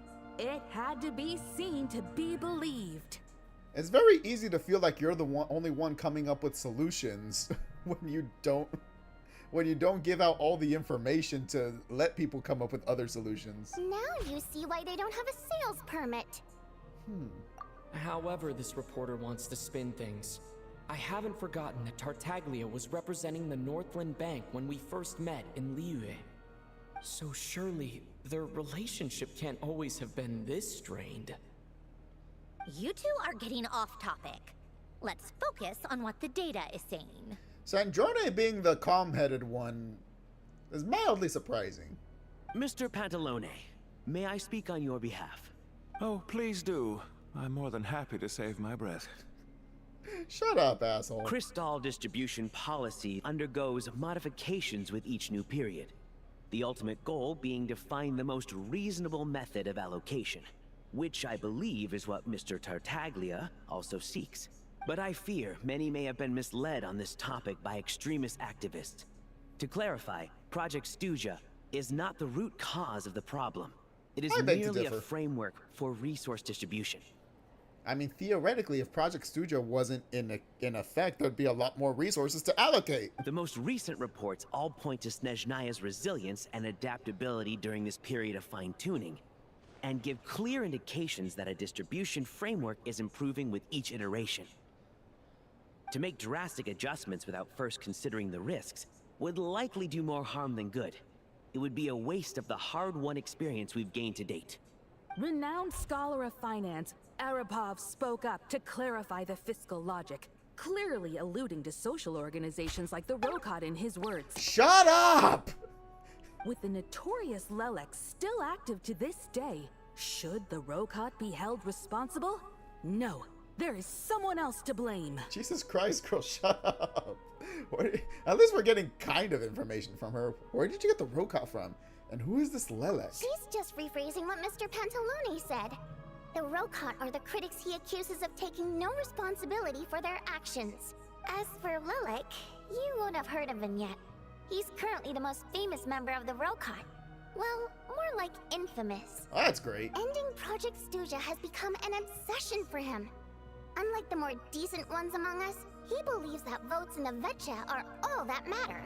So whether it's threats, coercion, or bribery, he'll use whatever means necessary to get people to change their vote.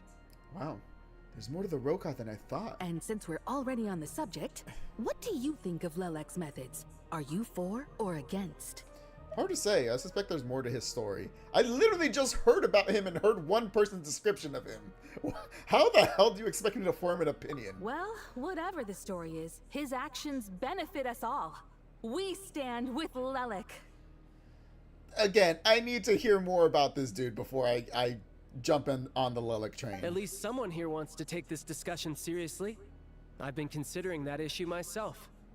What you really need is more precise regional data, right? I think it would be easiest to let the Fatui handle it, since they're already in charge of Crystal shipments anyway. We may as well get them to collect some data while they're at it. That's fair. Whatever you need, you can ask the Fatui to look into it for you. In terms of supervision, I think the Druzhna would be a good fit. I had hoped to discuss this with Miss Vesna, but sadly, she's not present. I will be happy to take a note of your suggestions and present them to Commander Vesna for a decision upon her return. The Commander has always taken a keen interest in Project Stuzha. However, given the Druzhna's demanding workload, I'm afraid it may prove difficult for them to provide any practical support. Let us refrain from jumping to conclusions until a concrete and actionable plan is in place. Even taking out corruptness out of politics and stuff like that, making decisions is a pain in the ass. Some things feel incredibly simple, but when you actually look at the details, it becomes a lot more difficult. My apologies. To Lord make Brewster. everything like super fair. There are numerous issues Not forgiving to address here, politicians, including like that. Like, most of manpower, them suck, time but sensitivity, the reality and is that reporting a lot of things like resource allocation is incredibly difficult. Nevertheless, I support drafting a proposal. Follow the usual procedure, and it can be raised as a new motion for all parties to evaluate at the appropriate time.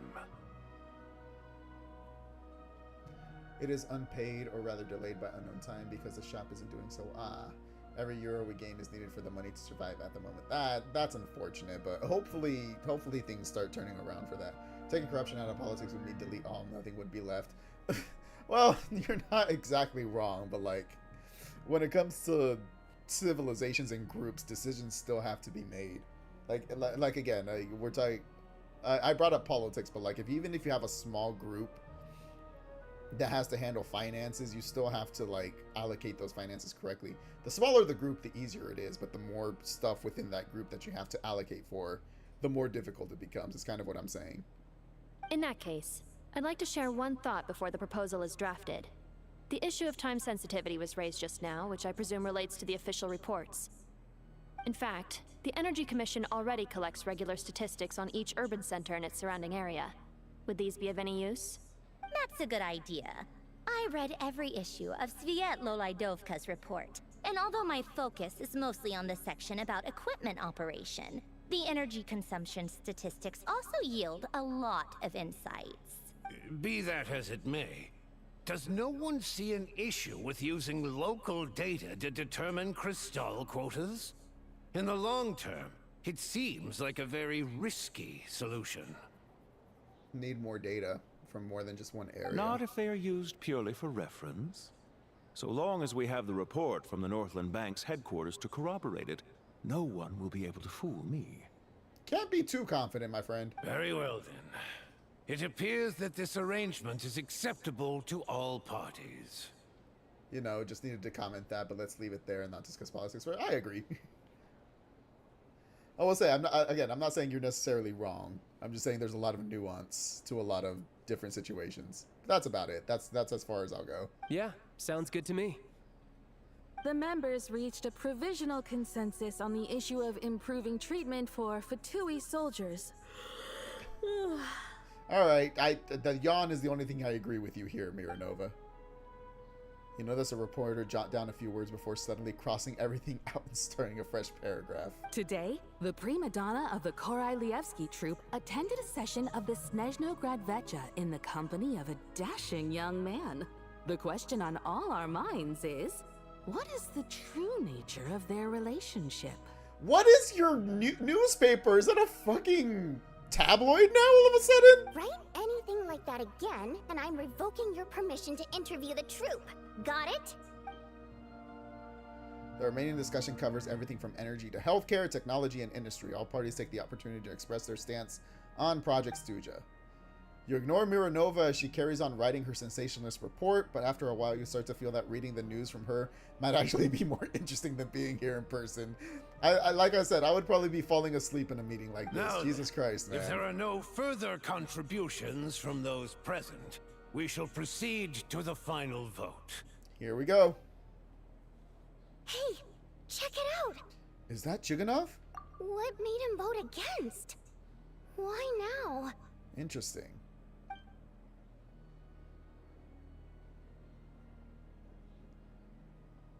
The votes have been tallied. Those in favor of continuing Project Stuzha total 61%, Jesus. securing a clear majority. It's not even close. 61 to 39%. That was too close. The margin has shrunk yet again. Chuganov was a huge loss. I'll bet Lelek is behind this. I wonder how Pulcinella will respond this time. Chuganov. I see. Lelek strikes again. Knowing Chuganov, he was probably bought. Yes. Go, Lelek. Once Project Stuzha is defeated, our unwavering support at Bring Out the Kvass will finally pay off when we make our comeback. I can taste our victory already. I'm surprised she didn't say that out loud. In accordance with the result of this vote, Project Stuzha will remain in effect until the next Vecha period. Finally, may I remind us all, we debate only for the greater glory and solidarity of our nation. May the aurora shine ever on, and the tundra always stand firm. The session is concluded. Thank God it's over. I can leave now. This is worse. This was worse than the school pep rally. This is worse than jury duty. I have to say, I really wasn't expecting Chuganov to vote against Project Stuzha. Why? What's so strange about that? I'm new here. Well, in principle, Snezhnaya's business and political elites ought to be the ones least likely to oppose it.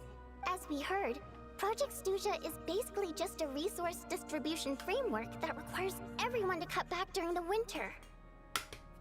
But even if the policy got cancelled, the Tsaritsa's energy needs wouldn't suddenly go down. The extra demand from the public would have to be filled from somewhere. So logically, the factories would have to take the hit. I see. So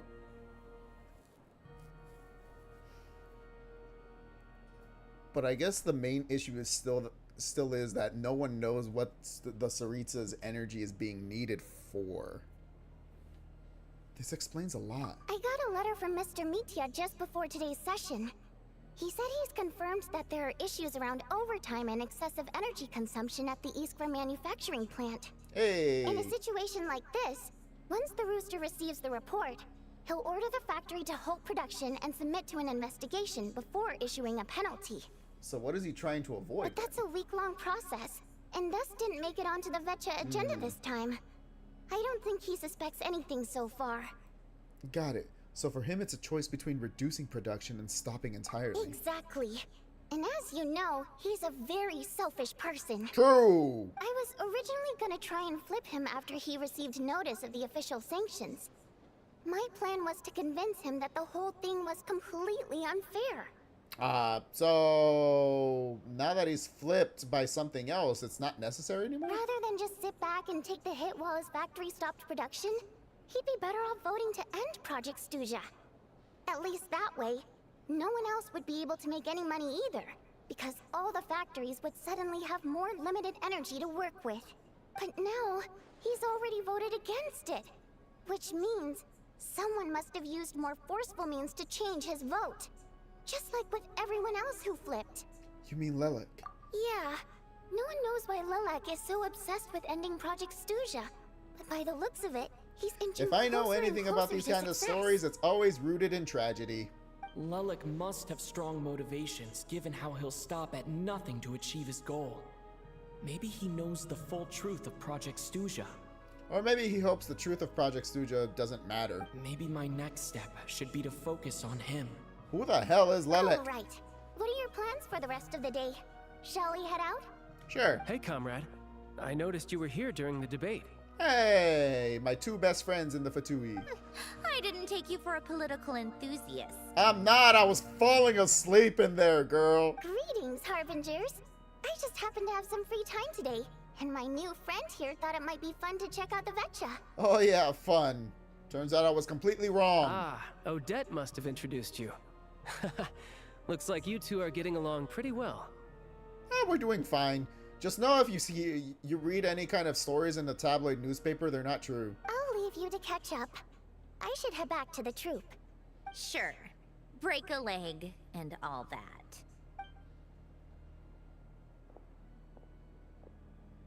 Thought it might be fun to check out the Vetcha, did you? Things are never that simple with you, Traveler. There's no way you're here for kicks and giggles. Tell me I'm Kicks wrong. and giggles? Who the hell says that, girl? I learned an interesting tidbit today. Some guy called Lelek. Oh, yeah. To some, he's a captivating enigma. To others, he's the bane of their existence. I mean, for someone in his position, that sounds about right.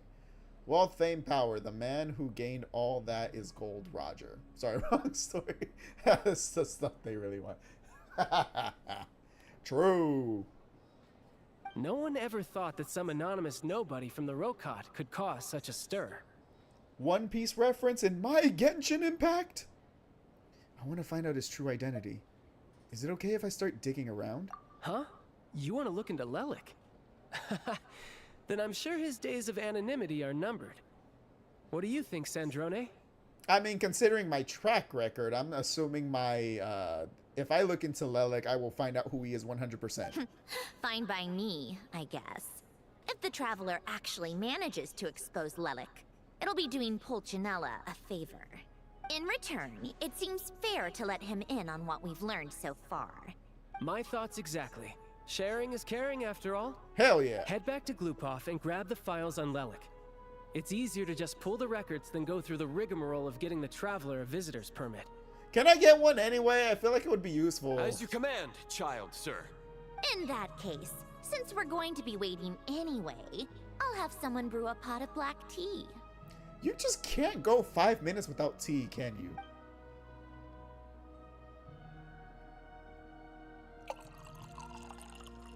One common thread among the many incidents Lelek has been involved in is that the victims are all too scared to share any real information about him. Interesting. Clearly, he must have threatened them in some way. Maybe some of them. I'm sure some of them are doing it as a sign of respect. His modus operandi is to silently infiltrate the scene and leave a threatening letter behind. But neither the letters nor the crime scenes ever yield any clues to his identity. That tea didn't look very racky, you know what? I thought about that for a split second and then completely forgot. You are right, though. That was very much not black tea, Sandrone. Either you need to get your eyes checked or you need to fire somebody. So all these files have to offer are short statements by the people affected. They don't give us a lot to go on. If nothing else, it shows we're dealing with a trained professional who's versed in counter surveillance. I feel like that's a big clue, though. Yes, and to that point, he often strikes in highly secure locations. The victims are high-ranking and influential people who take their personal security very seriously. Then it's very likely that Lelek is also someone with ties to high-ranking influential people, if not one himself. Somehow, Lelek slips right into their rooms without making a sound. There's never any eyewitnesses, nor the slightest trace of a break-in. If he can get in and out undetected, it means he can strike without warning. Not that that's ever happened so far, but the thought is enough to scare these people sleepless. It's hard to believe that a human being could pull this off flawlessly every time. So they switched the focus of the investigation to Faye.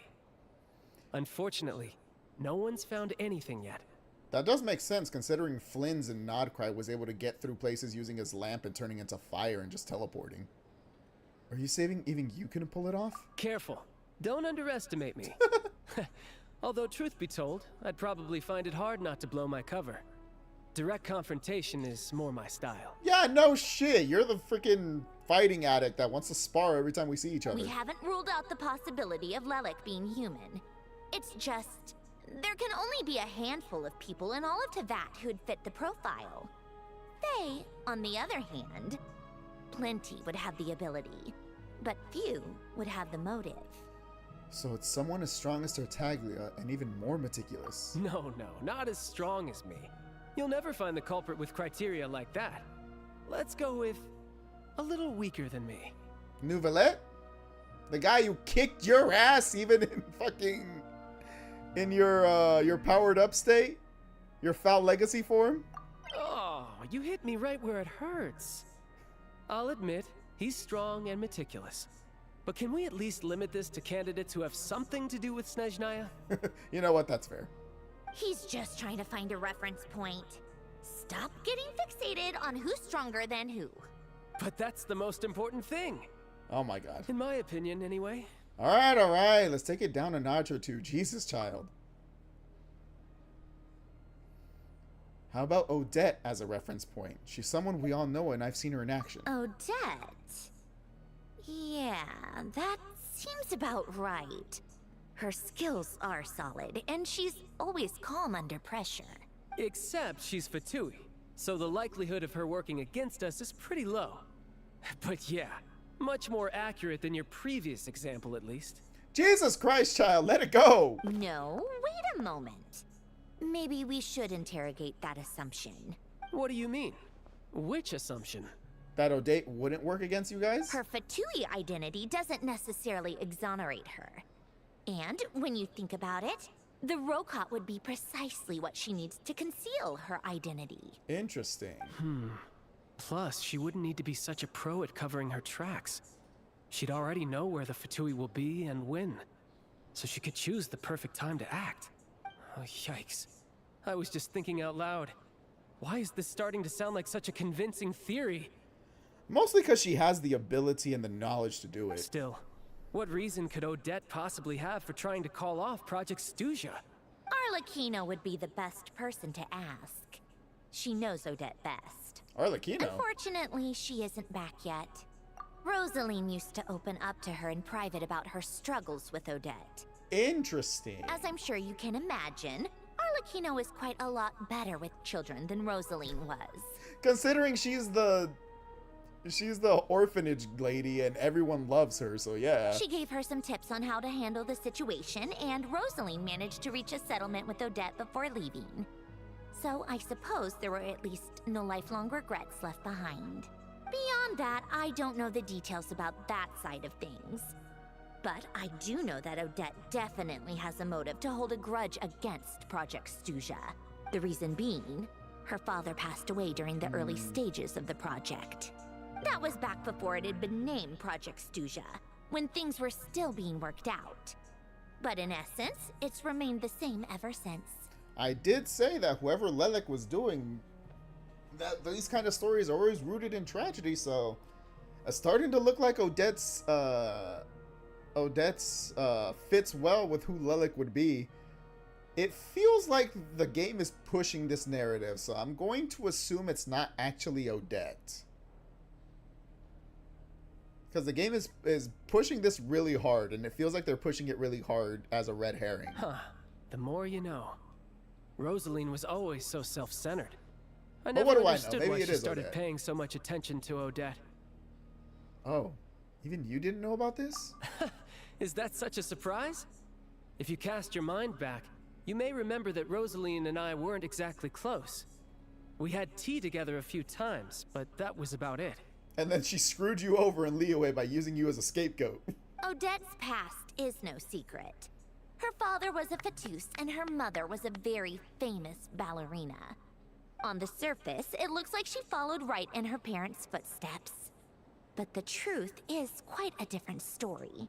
After her father passed away on a mission, her mother was overcome with grief. She broke her leg during a performance and could never dance again. That's unfortunate. Odette was only interested in ballet at the time, but this tragedy left the family with both breadwinners gone. They could barely make ends meet. So she became a Fatui to support her family. Per Capitano's policy, family members of Fatui who died in the line of duty had to be appropriately accommodated and provided with adequate assistance. Damn, Capitano was the GOAT, man. So, regardless of how Rosaline may have felt about it, it fell to her to resolve the issue of Odette's family's livelihood. In the end, the solution they agreed upon was to have Odette join the Fatui. Why was it Rosalind in particular who had to deal with it? And the decision was to have her join? Right, because the alternative would have been a one-off compensation payment, I guess. I see. In that sense, joining up was definitely the better option. Y'all couldn't do a payment plan? Still, she must that have really had mixed that hard? feelings about it, right? If she doesn't even like the Fatui. It's just a theory, a possibility. But as a motive for Odette to become Lelik, it holds up. It does. Again, everything points to Odette being Lelik, but again, the game feels like it's pushing this really hard. So I'm assuming for now that they're doing it as a red herring. That said, I have no idea where Odette's head is at right now, or what her conflict with Rosaline was about. Plenty of people were on bad terms with Rosaline. I have no intention of trying to figure it all out. I mean, are you surprised? She was kind of an asshole, even if she was kind of nice to you.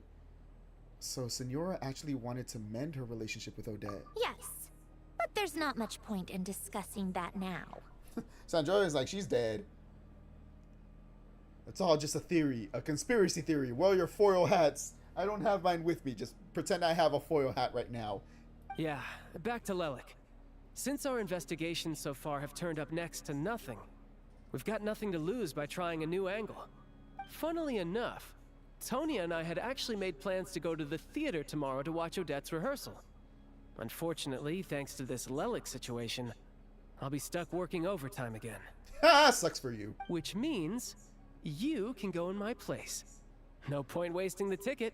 Plus, you'll get to meet Tonya. Oh, damn, you're introducing me to your sister? It's too soon. What's the rehearsal for? Spirit Seeker. Quite the classic ballet. It was passed down through Odette's mother's family for generations, though it hasn't been performed in years. Interesting. But Odette's been practicing it diligently, and it's finally ready for a return to the stage. Excitement is through the roof. Tickets for the official performance sold out long ago. Tonya's excited for it too. She's desperate to see it no matter what.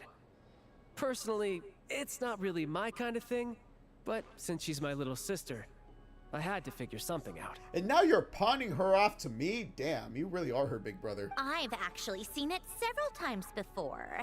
The story's pretty straightforward.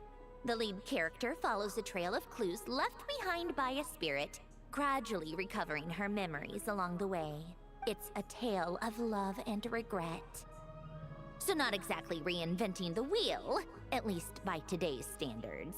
Dang it, Snezhnaya, it's the details that matter. But when that classic melody kicks in, and the lead character begins to dance, it always gets me. It really is beautiful. Aww. You do have an eye for art. Not an easy dance to do justice to, though. I know it's always been Odette's dream to perform this piece, but I'm not sure she's really ready. In that case, I think that even if she is Lelik, we should wait until her performance is over before we respond. I'll let you take it from here, comrade. Indeed, comrade. To the restaurant I go.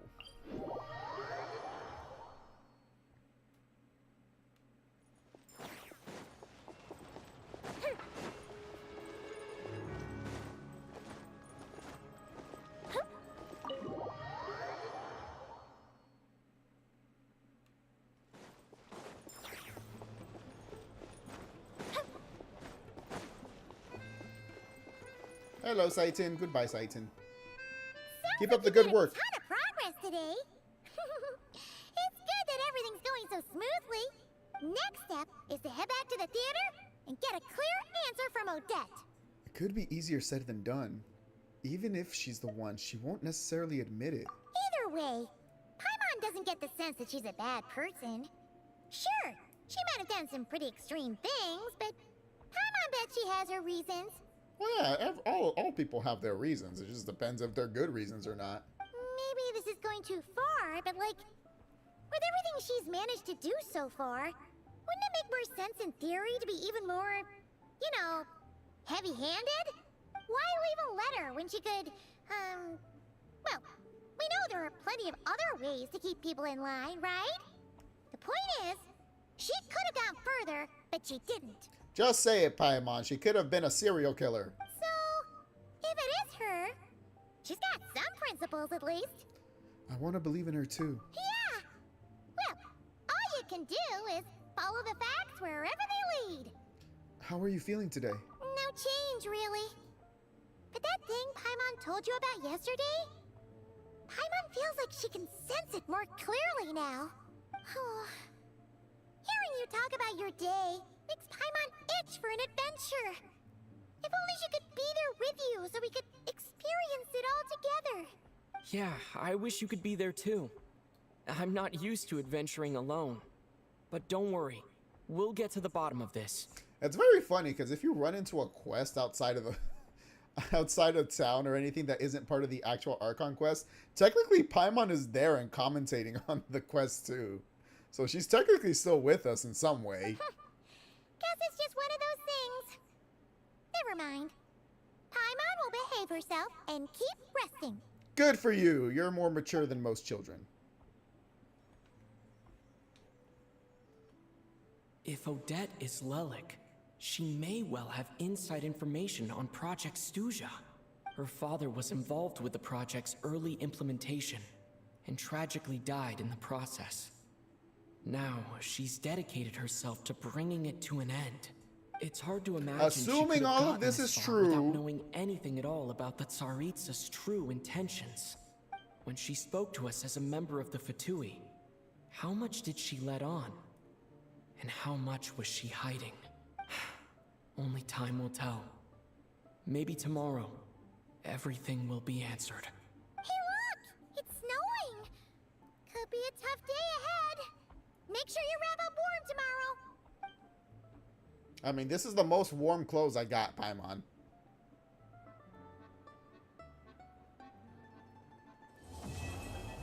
Alright, and that's Act 1 complete.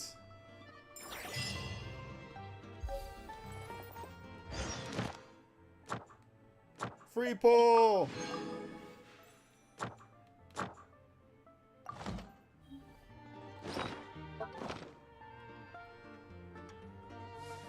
Let me get some stuff done here.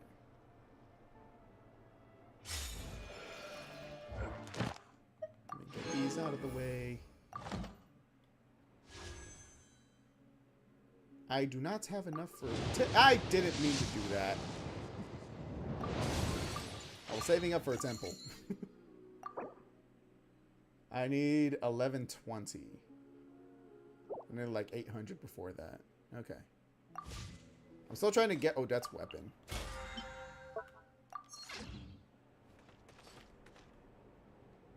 And back to the other team. This is just my friendship team.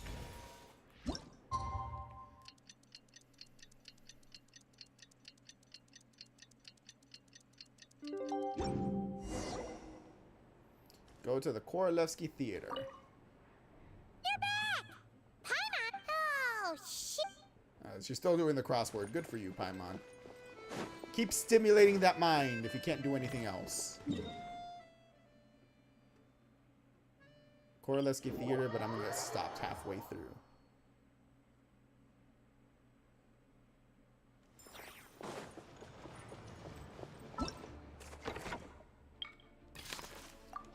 More rewards! Hell yeah.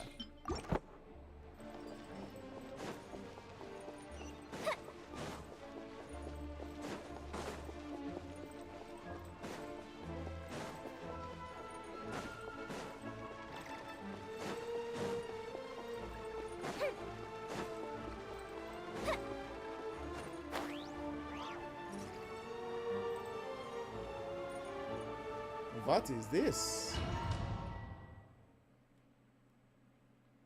Oh, that's a different kind of saving symbol. And now I am the traveler. So, I'm gonna guess things are gonna be different here.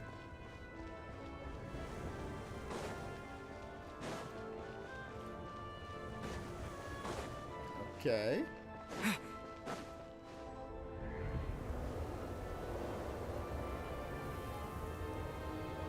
Ooh, it sure is cold today. I wonder how much heavier the snow's gonna get. Here to see Odette? I just need to see your tickets for the preview. Here's my ticket, good sir. Perfect. Thank you. I'll hold on to your tickets. Come on in. It's freezing outside. Poor man. He has to stay outside and deal with this shit.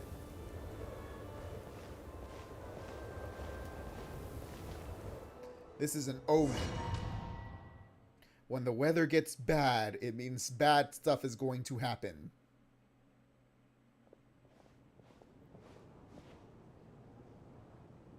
I think I'll leave the Lelic question until after the show's over.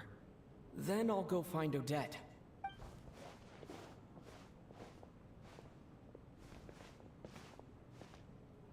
Child said he was originally going to come with Tonya. So I'm guessing Tonya's already here somewhere. Is there anyone here who looks like a Tonya? Let's see. It's a small audience. Makes sense for a preview. But wait, I do see some familiar faces. Mr. Chuganov's back again by the looks of it. Oh, this asshole. Oh, and is that Mitya? And that Fatui officer, Valeri. Guess he must be playing cat and mouse with Mitya again. I like how he's not taking him back right now. He's just letting him experience the show. It looks like the show's starting, and I still haven't found Tonya. Never mind. I'll just have to take a seat for now and see if I can catch her afterwards.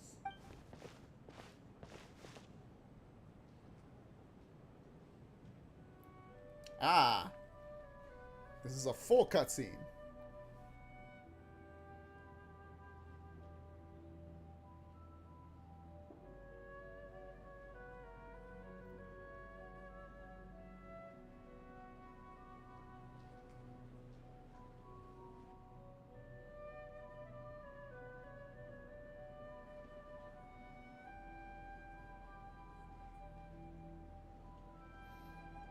And he's starting to write.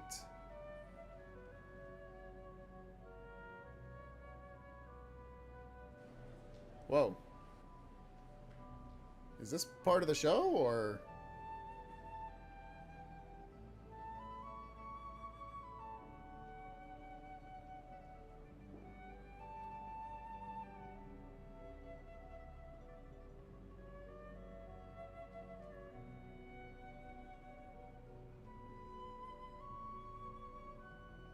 Interesting.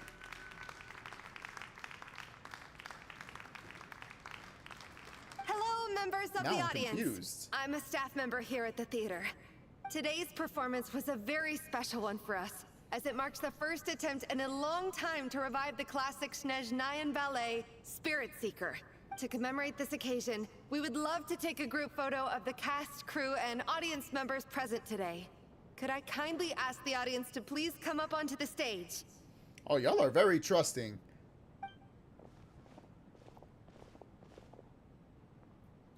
All right, everyone, huddle in a little more. Now, look at the camera. 1, 2, 3. Aw, that's cute. Fucking... Fucking Valeri in the back just being a curmudgeon. And then this dude over here, too. Also being a freaking angry ass, too. There's only one ginger girl here, so I'm assuming that's going to be Tonya. No, Losha was here, too. I didn't realize. I guess he works here, so. Are you quite satisfied, Mr. Energy Scientist? I rather hope you don't have any other escape plans to add to my workload today. Did you really have to join the group photo too, man? What are you talking about, Sarge? This was simply my way of inviting you to watch Miss Odette's new show with me. And wasn't the performance spectacular? In the future, I heartily encourage you to take a leaf out of my book. Find some soul-nourishing pastimes to enrich your time outside of work.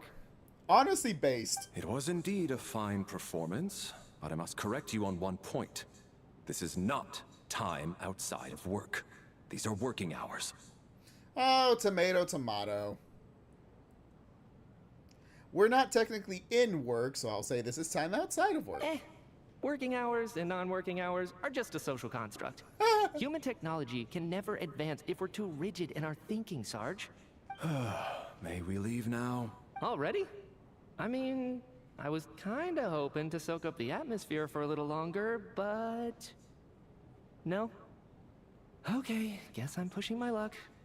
Didn't seem like too much to ask, but fair enough. Off we go then, This Sarge. guy got a little Back sass to to the him. land of working hours. Lead the way. That has to be her. She's the only person in the audience around Tonya's age. And she's the only other ginger here. Excuse me. Are you Tonya? Huh? Your brother's busy today, so I took his ticket. Don't worry about him. He's fine. Oh, okay. Sorry for the trouble. Are you good? What's wrong? Are you sick? No, I'm fine. It's nothing. You don't cough like that and then say it's fine. Maybe she caught a cold on the way here because of the weather. Uh-huh. I haven't seen snow like this in a long time. It's most unusual. I know. It's completely white out there. You can barely see a thing. I've never seen such heavy snow in my life. This dude Daimov was the one that was shivering during that cutscene. Let's wait it out for now. You'd be lucky not to freeze to death in this weather, let alone find your way. Well, look at that. Maybe we shouldn't be in such a rush to get back after all. What do you think? I knew Mitya would be happy about this. Let's wait and see. Why do you need to take it so seriously? Fate has given us this wonderful chance to take a break. We owe it to ourselves to make the most of it. She don't know you. Why would she go? Why would she care to go into detail with her health with you? You know that's fair. Come to think of it, there's a small inn not far from here that always keeps plenty For of all extra she knows, I blankets on killed her hand for brother and took guests. his ticket. I know the route well. Shall I head over and borrow a few blankets? That way, anyone in a hurry can wrap up warm for the journey back. Just remember to return them next time you're over this way. Sir, there's really no need to go to all that trouble. Hey, it's no trouble at all. Wait here, I'll be right back. Daimov, no! You're the sacrificial lamb NPC. What a kind gentleman. Very good. My wife and daughter are waiting for me at home, so I shall be heading back as soon as I get my blanket. Don't act like you care about them. So are you expecting us to go back to the Armory Palace wrapped in blankets too? Don't worry about that. I made arrangements in advance. Should I not return to the Armory Palace within 3.5 hours after Operation Showtime begins, an armed squad will be sent to collect us. They will escort us back. You are one of our key military personnel, so any weather-related risks must be eliminated. Operation Showtime? So, wait. Every single time you drag me back to work when I sneak out, it's a whole official operation? You don't realize just how important you are, apparently. I gotta say, you've really turned this into quite a moral dilemma for me. It's snowing pretty hard out there. I think you should stay here for now. You seem a little under the weather. Sure. My brother might come pick me up in a bit anyway. I wouldn't be surprised. Time to get to work. I should head backstage and find Odette. I need to look her in the eye and ask her about Lelik. Excuse me, are you looking for someone? I'm looking for Odette. Ah, a fan, I'm guessing? Today is just a dress rehearsal, so Miss Odette won't be meeting with fans. She's taking a well-earned rest right now. How convenient. Sorry, but that area is currently off limits to everyone except the cast and crew. Bad timing, I guess. Well, I might as well stick around. I doubt Odette will be leaving before the snow lets up in any case. An hour goes by, but the snowstorm shows no signs of stopping. Ugh. And the dude isn't back yet, is What he? happened to the gentleman who went to fetch the blankets? I How knew has he it! still not returned? He's the sacrificial lamb. He's not making it back, guys. He's dead. I was thinking the same thing. It's still snowing very hard. Do you think something might have happened to him?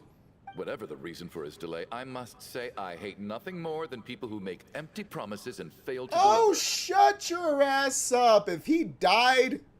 Well, I have to treat my employees like that on occasion, but that's different.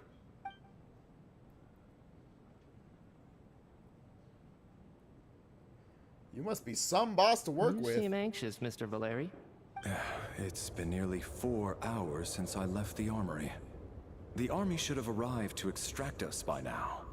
Interesting. They know how much I despise tardiness and disrupted plans. There's simply no reason that they shouldn't have shown up by now, barring exceptional circumstances. I'm assuming there are some exceptional circumstances happening right now. Surely a snowstorm like this one counts as such. Few things in this world can stop the Snezhnayan army, Mr. Mitya. and a snowstorm is certainly not one of them. How do you know that? Have they been in one this bad? Why don't you go out and take a look? They might be right outside, waiting for your orders before they dare come in. An absurd hypothesis. I have no intention of leaving your side for even a moment until I have escorted you back to the Armory Palace. All right, spoil sport. This doesn't look like an ordinary snowstorm to me. That guy who left earlier. It looked like he just vanished into thin air. Either that, or my eyes were playing tricks on me. A man-eating snowstorm? Come on. Night hasn't even fallen yet. Spare us the ghost stories. I am tired of sitting on the stand for a bit. Ugh. Traveler, didn't know you were coming today. How come you didn't say anything?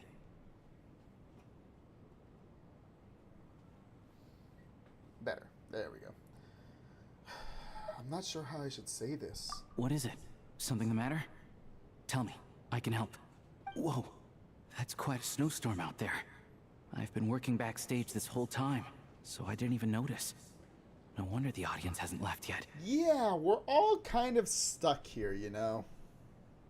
Is weather like this rare, even in Snezhnaya? Yeah, snow like this.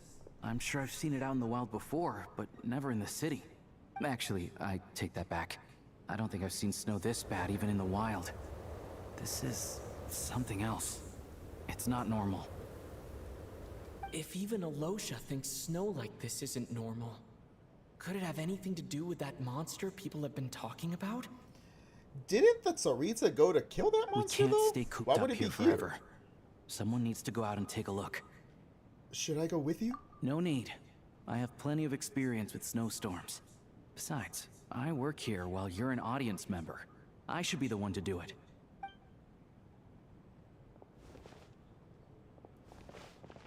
Everyone by the door. Careful not to let the snow soak into your shoes. In a snowstorm, you gotta look after your toes above all else. Smart, very smart. Heading out, my man? Be careful. I've been told the snowstorm eats people alive. Thanks for the advice. I am planning to be careful. I just want to take a quick look at the situation out there. Just sent out Mega Rayquaza. Even the worst of weather doesn't stay with him present. True. Unfortunately, I left him in the PC, and the PC's back with Paimon. Son of a... You know, I should have known. I should always have Rayquaza in my party. That's my bad.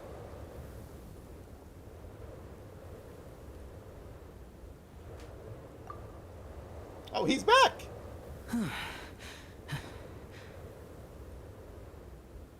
He's back! He's back! How was it? What's going on out there? Did you see any soldiers patrolling the area? Something about this storm isn't right. What do you mean? There's no one out there. I didn't see a single soul. And something in the air gives me the creeps. This isn't your average snowstorm. I suspect it might be related to recent events in our nation. I strongly advise everyone to stay here until the snow dies down. Are you serious? So all of us are trapped here now? That sounds a little far-fetched to me. My brother, do you want to go outside in the storm? Be my guest! You want to go outside and see? I, for one, am not risking my neck in that weather. See? Sensible. Sensible. This just turned from a minor delay into a major hassle. We can only hope that our friend who went to fetch the blankets just ditched us and went home. Is it really that bad? But my daughter, I won't be able to read her a bedtime story tonight. I can't tell if you're being serious or if you're just trying to look good in front of the people. Huh? I don't trust this dude. What are you all still doing here? Whoa, it's snowing hard. Yeah, we got a bit of a problem here. The cast and crew from backstage are quickly brought up to date on the situation. So now we're stuck here? Oh, this is terrible. Luckily, it was just a dress rehearsal today, so there aren't too many people here. Did anyone here by any chance bring a giant green snake that can make the weather disappear? Any of you? A giant green snake dragon. Vodyanitsa, you look like you would have one on your team. I mean, she's a mermaid, not a snake, but you know what? It's the closest thing we got. No. On the Damn it. bright side, the No one pier's thought to always bring a well stocked with Rayquaza here. supplies. If the snow still doesn't let up as we get into the evening, you can spend the night here, everyone. At least, I assume that's all right, Odette? I mean, what other choice do we have? Fine by me. This seems like a sensible backup plan under the circumstances. My thanks to the theater for being so accommodating. What are you staring outside and praying for, my man? You anxious to get home too? Oh, Your Majesty the Tsaritsa, I beg you, please do not let tonight's snowstorm stop. Why? This is a golden opportunity to spend the night under the same roof as the 2 top stars in all of Snezhnaya. It's a once-in-a-lifetime experience. Simp! I think I've changed my mind. No, throw him out to the snowstorm. Let the rest of us keep the accommodations, please. We're not like him. We don't claim him. Is that other girl his wife or his girlfriend or something? Because he said that right in front of her. Sir, if you so much as look at us funny, you'll be seeing stars in a whole other way. Behave yourself, or you'll be begging for that blizzard. Yes, ma'am. It's getting colder. We need to keep the indoor temperature up. Close the door and lock it tight. Let's head somewhere warmer.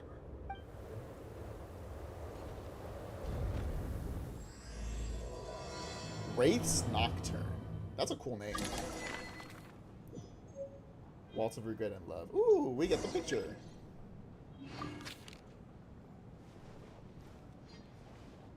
Alright, see what's going on.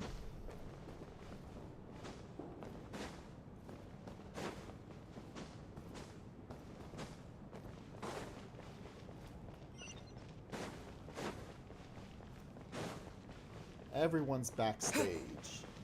At least this place is pretty damn big. But I'm assuming the bigger the place is, the harder it is to keep it warm. What are you guys talking about? And then there's the aristocrats. Easiest of all to deal with. Oh, he's a merc. You I don't need to didn't use realize. any force whatsoever. All you have to do is show them the rope you plan to tie them up with. Do you know why? I don't. Do tell. Because nothing horrifies them more than the thought of a cheap, coarse rope leaving creases on their precious $1,000,000 more coat. They'll do whatever you ask to avoid that fate. I laugh because it's true. Unexpected, but funny nonetheless. Tell me another one. You know, this isn't the friend you know what? I am wrong. This is exactly the kind of friend in industry a manufacturing plant boss would have. Well, look at that. I got myself a new listener. Hey there. Let me introduce myself. The name's Shram, and I'm a mercenary. The kind that gets paid to do odd jobs for rich folks. And I am Chuganov, an entrepreneur. If my name is unfamiliar to you, you will no doubt have heard of my factory, the renowned Iskra manufacturing plant. Oh, I know all about you, asshole. I'm Shadow. Are you really that famous, Mr. Chuganov? How come I've never heard your name before? Excuse me? Is that a joke? Or are you being serious? Bro, you ain't a first-class citizen. You're like a third-class at best. Oh, I'll have to ask my rope later. He's probably tied up more entrepreneurs than I've ever heard of. I don't think he's joking, my friend. Can you tie him up for me, please?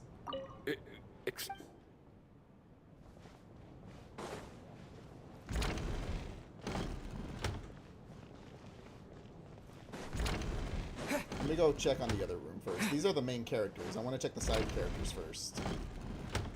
Let's check these two. My husband has major trust issues. Ah, okay. So To they're him, not together. I doubt even this snowstorm is a good enough excuse for me to stay out all night. I think your husband needs to take a chill pill, lady. Maybe you should reevaluate your relationship. That's the price of marrying into wealth. You'll get used to it. I'm not about to stop you if you want to leave, but don't drag me along. No one asked you. Hello? Can I help you? I hate this dude probably more than Chuganov. No, you can't help me. Leave me and leave her alone. How are you feeling, Tonya? I'm fine. Sorry to worry you. I'm used to it by this point. I think Child did mention take before that his medicine sister for was it. sick. My brother usually helps to get it ready for me. Aww. Child must take great care of his sister. Oh. He's never mentioned Tonia's I illness. thought he did. Though. I don't know. I feel like at some point he'd mentioned it somewhere. You know, I actually find this whole thing kind of exciting. Well, I'm glad you have an optimistic point of view, girl. Stuck in a strange place thanks to a snowstorm. Having to spend the night with a bunch of interesting characters. It's pretty cool, don't you think? It's certainly a novel experience. I'm sure most kids share that wish. Kids, huh? My brother always says I'm not mature enough. Maybe he's right. You don't have to be. You're still a child. Not like child. His name is Child, but you're an actual child. I'm fine, really. Just got a little overexcited. Does anyone have an inhaler? No? Look after yourself. Otherwise, your brother will come after me. As someone who has had to deal with, like, chest issues, that does suck. That coughing... that coughing does not feel great.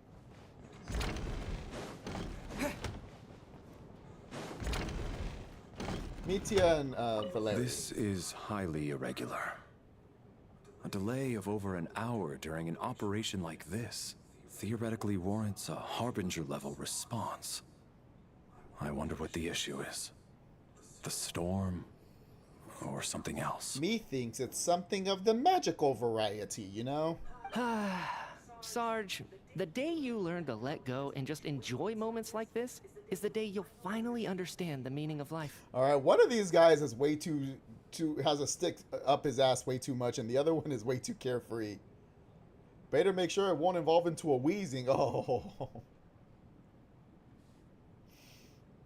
That's the worst. You know how sad wheezing looks? That's how it really feels like when you're wheezing. Why, hello, sir. I believe you were the one sitting at a nearby table back at Podvorye restaurant? Maybe. Any friend of the theater's star performers is a friend of mine. It's a pleasure to meet you. I'm Mitya from the Energy Commission. Asshole. Greetings. Major Valeri, head of the Special Assignments Battalion. Armory Palace Royal Grenadier Guards, 1st Regiment. Aye, aye. I don't know if you had to tell me your entire title, but sure. That's a mouthful. Major Valeri, head of the Special Assignments Battalion, Army Palace Royal Grenadier Guards, 1st Regiment. Jesus Christ. I am here to ensure Mr. Mitya's personal safety. Please let me know if I can be of any assistance. I'm Shadow. Delighted to meet you both. Mr. Traveler, I cannot help but notice that Miss Odette is stealing glances at me. Any idea what that could be about? I don't know. Maybe it's because you were this important scientist. I've racked my brains, but I can't think of anything I might have done to offend her. Perhaps she noticed me spacing out during her performance? I don't think she's as... she's as strict on that as Vodyanica is. No idea. Keep racking those brains. You'll figure it out. What? You mean I really did do something to upset her? That's not what I... Never well, mind. Thanks for letting me know. So, Mr. Mitya, is your work related to Project Stuja? Yes, that's right.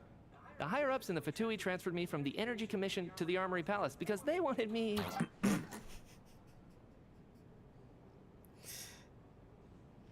That damn scarf!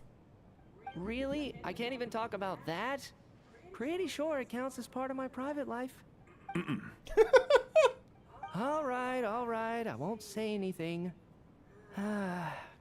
Sorry, Traveler. As you can see, I'm afraid this pleasant chat will have to end here. Darn. I'll be sure to catch you when you're not with your babysitter and your scarf.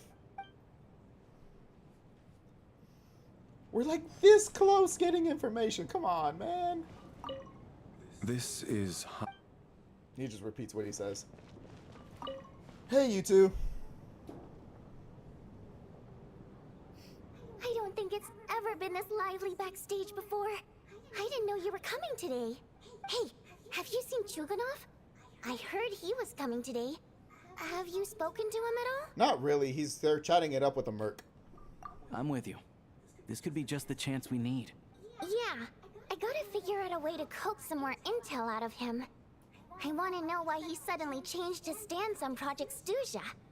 What exactly happened before the most recent Vetcha vote? For the Rokad, or just out of personal interest? Shh! There are other people around. Don't say the R word. Oh, that is unfortunate.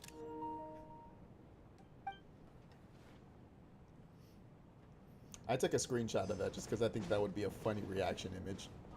I have to say, even though today was a rehearsal and there were some hiccups along the way, Miss Odette's performance was one of the best I've ever seen, even compared to an actual show. I couldn't agree more, especially considering the weight of the subject matter. It takes a truly seasoned professional to do justice to a theme like love and regret.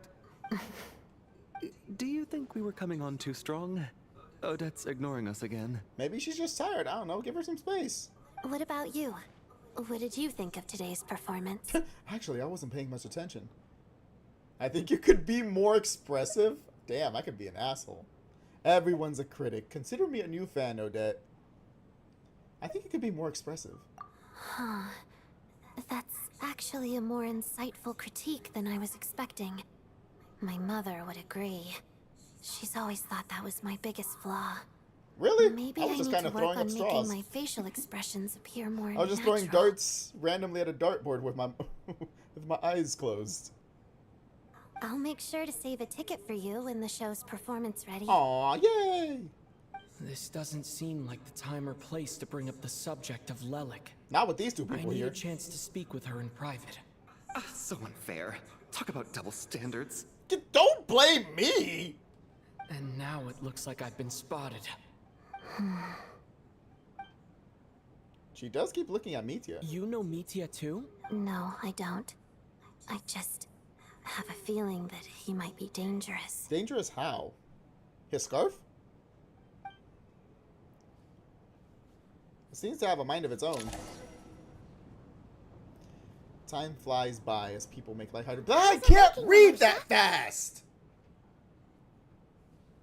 No change from this afternoon.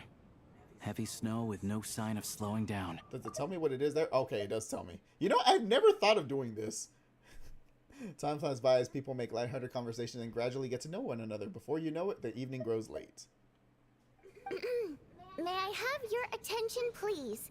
The storm is unlikely to stop tonight, and it'll be even more dangerous outside at night than it was during the day. We at the theater owe everyone here a duty of care. Therefore, we strongly suggest that you stay on site overnight and avoid going outside unless absolutely necessary. In a few short moments, we'll give you a tour of the theater's various quarters. You can choose to sleep in the VIP room, the office, or backstage. Or on the stage if you'd prefer. We won't mind. I'll pass on sleeping on the stage. What if the snow is stopped by tomorrow morning? The early birds in the audience might think we're part of some experimental new show. That would be kind of funny. Now I want to sleep on the stage. A drama about sleeping? That could be fun. Maybe we could come up with a title for the production. Sleeping Beauty? I feel like that's copyrighted. The Slumbering Heavenly Principles. What? Gotta admit, I didn't get that one. Yeah, you wouldn't. Anyone who doesn't wish to sleep on the stage, please follow me. I'll show you to the rooms. I wonder if anyone would actually sleep on the stage. That would actually be very funny. I guess I'll call it a night. Though I feel like I won't sleep very well without Paimon here. Oh, damn. We can't even contact Paimon to let her know we're not going to be there. I'm sure she'll be worried that I haven't made it back yet. But as long as she looks out the window, she'll probably realize what's holding me up. I wonder if she's feeling any better yet. At least she hasn't been getting any worse. Still, I should try and get back first thing tomorrow morning.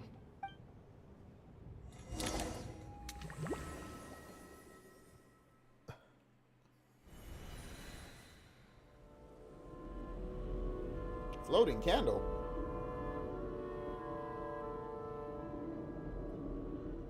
Where the hell am I? It's all a dream! I'm in a dream world! Finally. Welcome back to the world of the living, lazy bones. I was about to wake you. The Black Mist is almost on us. What Black Mist? Where are we? Still waking up, huh? You know, the Black Mist. It's been chasing us from below ever since we were born. Huh? You're just dozy. There's no way you've forgotten. What? Come on. Let's keep heading up. I'm so confused. Onwards and upwards is the only way to survive. Don't listen to a word those Black Mist cultists say. Black Mist cult? So now there's a cult? Here we go again. The endless march toward survival. What's going on? That black mist down there is creeping me out. And it's rising. Me too, man. Me Guess too. I should head upwards and get away from it. The Black Mist cultists believe that being swallowed by the Black Mist leads to everlasting peace. But if you ask me, they're just lying to themselves. We're the only heretics left. The only ones who refuse to give in. Just us four? We have Where did to everyone keep else going. go? But how do you actually know that they're wrong? Dangerous question there, Torgov. The moment your faith wavers, you start a chain reaction that ends in the collapse of your will. Put the question out of your mind. Stay strong and believe that the Black Mist means certain death. Okay, but it's not my mind that's the problem. My body's about to give up on me. It's already starting to falter. Jesus Christ, he really is all the way in the back. I can't do this anymore. I've had enough of being forever on the run. What's the point of it all? All this will pass eventually, I promise. Keep fighting. It will be worth I am it. so confused. Is this supposed to be a metaphor for something? You accuse the Black Mist cultists of being liars. But you're lying too. There is no end to this path. It keeps going up forever. There was never any hope to begin with. The cult of the Black Mist has poisoned your mind, Sobolova. Are you thinking of giving up as well? I am. I think I'll take my chances with the Black Mist over this perpetual torture. As much as I detest the Black Mist cultists, I'm just too weary. Then I bid you both farewell. Let me put my personal opinions aside for a moment and say, I hope that you both find peace within the Black Mist. So we're just gonna give up on them? Fate always appears so impossibly complicated. But at moments like this, its raw simplicity is laid bare. Their fate was sealed from the instant they entertained doubt. From then on, the outcome was both inevitable and irreversible. Let's go. That's a fire line, but also kind of sad in this context.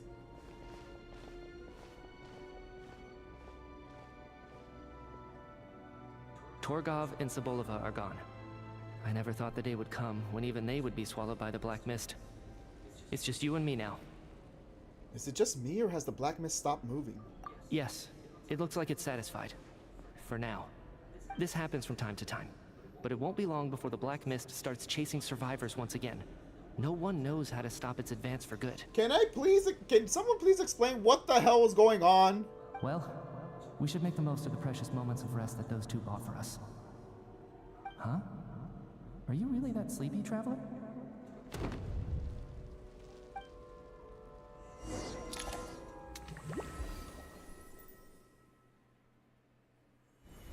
Help! Somebody, come quick! What is it, Chuganov? What's wrong? Huh? Is it morning already? What's all the commotion? Did something happen to those two? Sounds like it's coming from next door. I should check and see what's going on.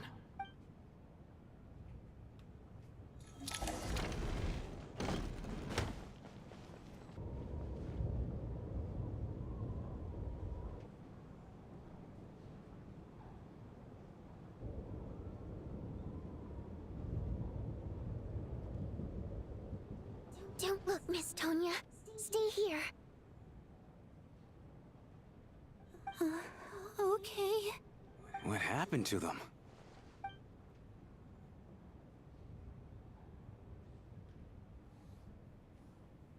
Huh. Two people are lying down in the room completely still, as if they were still asleep. But your gut tells you that they're not sleeping. Somehow you can sense it in your bones. This is what death looks like. These two people have passed away. And the strange thing is that somehow, I knew this was going to happen. I knew that they would be the ones to die. So now we got a murder mystery on our hands? Have I seen this moment before? Or did I have some kind of premonition? I can't remember what it was. Also, the fact that Mitya was the only one in that dream makes me very suspicious. Let me take a look.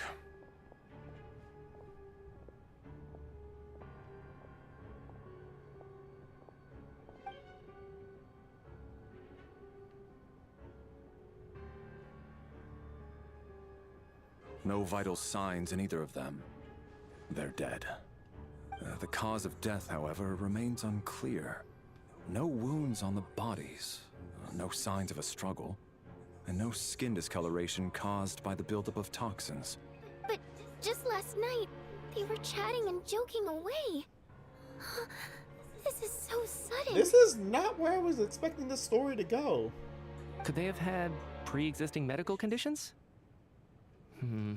You know more than you're letting on, The odds Mitya, of them don't you? both dying of sudden complications on the same night are extremely low. Odette mentioned that he seemed dangerous, so... Is he the cause, or is he just happened to... It's hard to believe that they died of natural causes, nor does this appear to be a suicide. Are you suggesting they were murdered? Who was the first to discover the bodies? It was me. But these deaths have nothing to do with me, officer. I got up early because I wanted to see if the snow had stopped. Then I noticed that the door to this room was open, and it looked like there was a man and woman inside.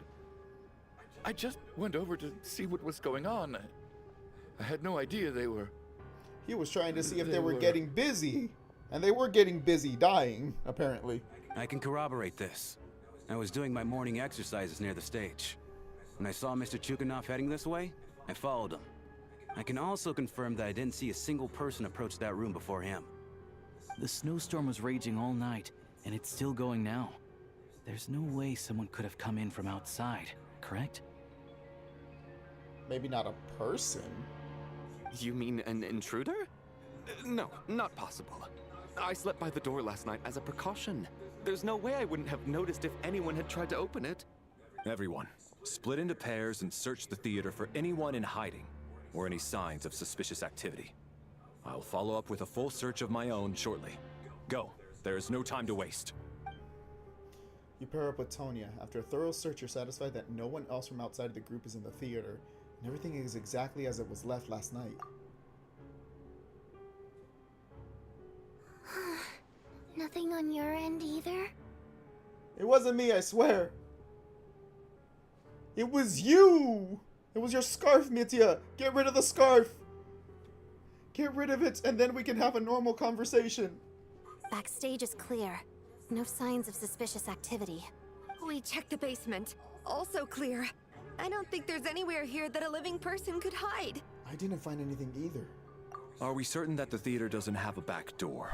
Or any tunnel or passageway wide enough for a person to fit through? This isn't the opera epic class. Linny isn't here to set trapdoors. No, there's nothing like that. If people were sneaking in through some secret tunnel to avoid buying a ticket, we'd have sealed it off ages ago. Are you sure about that? I also checked the windows. All of them are locked from the inside, and there's no sign of anyone entering or leaving. It sounds like we can safely rule out the intruder theory. If anyone came in during the night in this weather, there'd be no way for them to avoid leaving footprints or water stains. Which means it has to be one of us. This can only mean one thing. It's like one of those murder mysteries you see in novels and plays, isn't it? The ones where the killer is one of us. We can't quite jump to that conclusion just yet. Could he be right? It's hard to imagine something like that happening in real life. Also, killing without any signs of what the murder how the murder was committed. Set in a theater during a snowstorm, a murder takes place, and the killer is among us. It's such a classic trope that it seems unbelievable. Looking at who the killer targeted, I like how he and the clean he kind of entry and lampshaded exit. on that. It all adds up. I know what this is. It's obvious now that I think about it. What is? What have you figured out? Both victims were wealthy, well-known local merchants. And the door was deliberately left open so I would discover the bodies and witness the crime scene first thing in the morning. Such ruthless methods. This was your doing, wasn't it, Lelik? Lelik? Who's Lelik here? You mean Lelik is among us? And he's the killer? Lelik. I know this code name. Member of the Rokot, anti-Project Snezhnaya. Always works alone. I've read the case files at the Armory Palace. Watch it be Tonya, like out of nowhere. It's just this really sickly girl who turns out to be this really impressive assassin. Walk me through your reasoning, Mr. Chuganov. What do you know about Lelik? Come on, tell us. You might as well tell us now. What now, huh? What now, Lelik? What more do you want from me? I already voted against Project Snezhnaya at the Snezhnograd. Chill, brother, chill. Just tell us what's going on. You snuck into my house the other day while I was asleep. Left a threatening letter. And I did all that you asked. But Project Snezhnaya cannot be so easily shaken. Not with the rooster in charge. So he really was threatened by Lelik. That makes sense. I think Lelik might be the scarf, you know? That's an excellent point. It's the scarf. I told you, Micha, get rid of the scarf! Murder to threaten me. Isn't that right? I knew it. The Rokot despises the rich. The lives of the wealthy are but refuse in your eyes. Alright, dude, calm down. Show yourself! Which one of you is Lelik, Tell me! I'll do whatever you want! Just stop playing these mind games! Can someone knock him out? We need him this ain't gonna help anything. Was this really Lelik's doing? Would Odette really do something like this?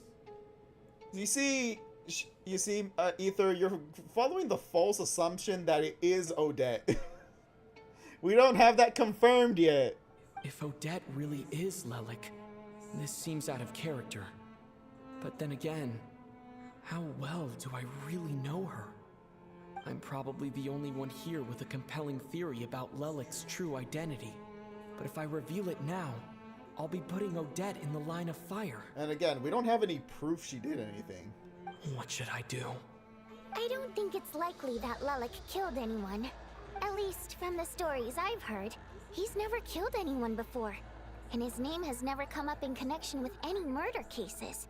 Besides, even if Lelik did want to threaten you, why resort to such an extreme and roundabout method? It's not his style at all. Vodyanitsa doesn't know that Lelik might be Odette, but her assessment is pretty much identical to mine. Miss Vodyanitsa, why do you suddenly feel the need to speak in Lelik's defense? She's not really speaking his defense. She's just taking the facts into consideration. Defense? Oh, no. It's just... I'm worried that we're jumping to conclusions here, so I wanted to share my point of view. Also, I don't think the Rokot is as bad as you're making it out to be. Okay, Vodyanitsa, you're kind of pushing it there with that last line. You didn't need to say that. Well, if you think I'm so wrong, what's your theory then, Why don't you tell us who the killer is? Can you stop getting in people's faces, dude? The case is still evolving, Mr. Chuganov. Please do not prevent others from expressing their opinions so early on in the discussion. Valeri, can we tie this dude up somewhere? Even so, there's no denying that the recent threat received by Mr. Chuganov may well be an important clue. So there's still a good chance that Lelik is right here among us. I mean, there's a chance. I can't do this anymore. I don't care if it's still snowing outside. I have to get out of here. Chill, bro, chill. Whoa, take a beat. We all know it's far too dangerous out there. Even the soldiers couldn't get to us. Go out that door, and you might not live to tell the tale. And whoever this Lelik is... And I mean chill, literally, calm down. I don't mean chill, go outside and freeze to death. Be sensible, my man. You're safer inside. I realize saying chill in this particular situation might not be the best choice of words. And refrain from exiting the premises until further notice. Because as things stand, every one of us is now a suspect. Unless anyone has further information to share, let's adjourn for now. Feel free to keep searching for clues, but make sure you don't go off alone. Everyone have a buddy. Do you have your traveling buddy? Lelek's confession. Discuss Odette's situation with the Rokot members. You seem to be very comfortable taking charge, Major. You took the reins as soon as things went south. Well, he is a leader, so I'm not surprised. I simply made an executive decision that someone needed to take control of the situation on the military's behalf. Does this offend you? No, quite the opposite. We feel much safer for it. By the way, what does Major mean exactly? Is it a pretty high rank? You know what? That's fair. I feel like a lot of people don't understand how military ranks work. I'm not all that versed in it either. It's hard to believe there's a murderer among us. Just last night, I imagined we were like classmates out on a hiking trip. Aw, poor thing. She was so excited. And now it's turned into a goddamn horror movie. There's no guarantee that you can trust your classmates. Especially not when you're locked up together. Why did they do this? Was it for money? Even then, they could have just kidnapped the people. Lelek kinda sus. They didn't have to die. True. We're playing a game of Among Us here. Who the hell is the imposter? Odette, is it you? Tonia's the least likely, but I don't know. There's something about Tonia. Open your quest screen or inventory to examine that picture for possible intel. The picture?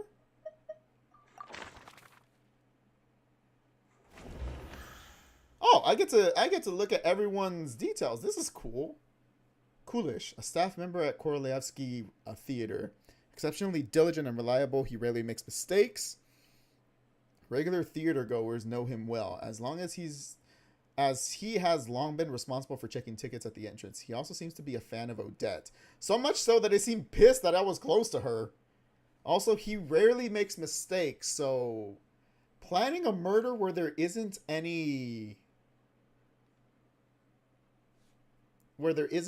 evidence might be under his purview. And he's an unassuming doorman. No one would think of him being Lelek. Okay. Alosha, yes, a hunter from Atir and a member of the Rokot. He often takes part-time jobs at the Korolyevsky Theater to make ends meet. He may well have been the first friend you made after arriving in Snezhnaya. What do you mean he may well have been? He was the first friend. And because of that, he's clear. Because he's a homie. Watch it be Alosha out of nowhere. An independent mercenary unaffiliated with any mercenary organization. Flexible in the jobs he takes, he often works for Snezhnaya nobles. Outgoing and humorous, he has an endless supply of mercenary jokes. I feel like he's too affable to be the murderer, but who knows. Chuganov, owner of the Iskra manufacturing plant and a member of the Snezhrograd Vecha. He carefully maintains the image of a devoted family man and deeply loves his wife and daughter. The factory he operates is known for excessive energy waste. I don't know, he just feels too dumb. Maybe I'm biased and I want to think he's not smart enough to be Lelek. Tonia, she's my top suspect right now. I'm kidding. She's the top suspect. She's faking being sick, and in her time by herself, she moonlights as an assassin. No one knows her true identity. The younger sister of Tartaglia. He talks about her so often that this is the first time you've actually met her in person. Though in poor health and prone to coughing, she's excited about spending the night away from home. Me, the fourth descender, traveler from beyond the stars. It sounds so happy. Odette, the principal ballerina of the Korolyevsky troupe, also a member of the Fatui and a candidate to become the next Harbinger, the Fair Lady. She is additionally suspected of having another identity, Lelek, who operates from the shadows. Well, suspected only by me and then the other two Fatuis, Sandrone and Child. Head of the Special Assignments Battalion, Armory Palace Royal Grenadier Guards, 1st Regiment. That's a mouthful. As a soldier, he places great importance on planning and timing. He is currently assigned to protect Mitya, an important figure within the military. Vodyanitsa. That's adorable. That picture. I'm just imagining that being her damn, whatchamacallit, her mugshot. The prima donna of the Korolyevsky troupe. A mysterious Rusalka whose extraordinary singing has captivated countless audiences. A member of the Rokot, she cares deeply about the welfare of ordinary people. Mitya, an expert with the Energy Commission and a prominent figure in the military, he has an exceptional command of all manner of energy-related technologies. Though he can be rather talkative at times, his scarf more than makes up for it. Soboleva, deceased. A wealthy businesswoman who began her career selling fashionable cold weather clothing. Later, she married into a prominent family to expand her business. Nowadays, however, it seems that her business has instead been absorbed by that family. Ugh. Deceased during the night. Poor thing. Torgov, a wealthy businessman who has made his fortune in the energy industry. With support from the Northland Bank, his business grew larger and larger. At some point, however, he began to feel as though the Northland Bank had become the one truly calling the shots. Blech. And Rampana, a staff member at the Korolyevsky Theater, drawn there by dreams of a celebrity lifestyle. She now handles duties such as announcing performances and hosting events. She can occasionally get a little too fixated on things.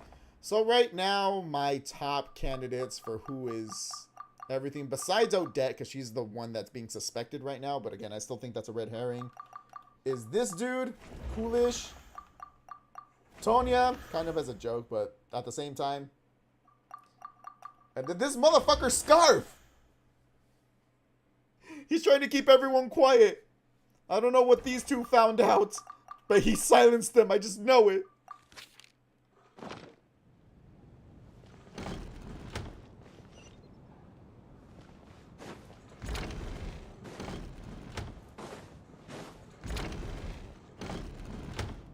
You're right. That was my bad. It was a knee-jerk reaction. I didn't think it through. Luckily, no one suspected my identity. Okay, good. Alosha's talking to her about how she probably shouldn't mention or defend the Rokot in public. Hello. Oh, phew. It's just you. I thought someone was eavesdropping. I mean, it doesn't mean I wasn't. Since Vodyanitsa and I were on the same page earlier, I think I should share my thoughts with the Rokot members first. You tell Vodyanitsa and Alosha about Child's intel on the lick and your views on the current situation. Whoa, whoa, whoa. Are you serious? I don't know if this counts as gossip, but it's definitely on track to be the juiciest this whole year. I'm not telling you this because I'm spilling tea. I'm telling you this because we got a murder investigation on our hands. Odette? Really? Odette? Oh god, how dumb does this make me look? Lelek has been right under my nose this whole time, and I didn't notice a thing. I'm glad we got our priorities straight. Actually, it's exactly what you'd expect. Sometimes, hiding in plain sight is the best strategy. True. And now That's that why I you think it's the mention doorman. the more I think about it, the more sense it seems to make. It all adds up. What are we up to now? 1, 2, 3, 4... What are you counting? Odette's identities. Huh? She's my coworker, specifically a ballerina, and also a Fatuz, a member of the Rokot. Now, Lelek. Wait, why are you counting like that? Put up 4 fingers on one hand. It must be so exhausting.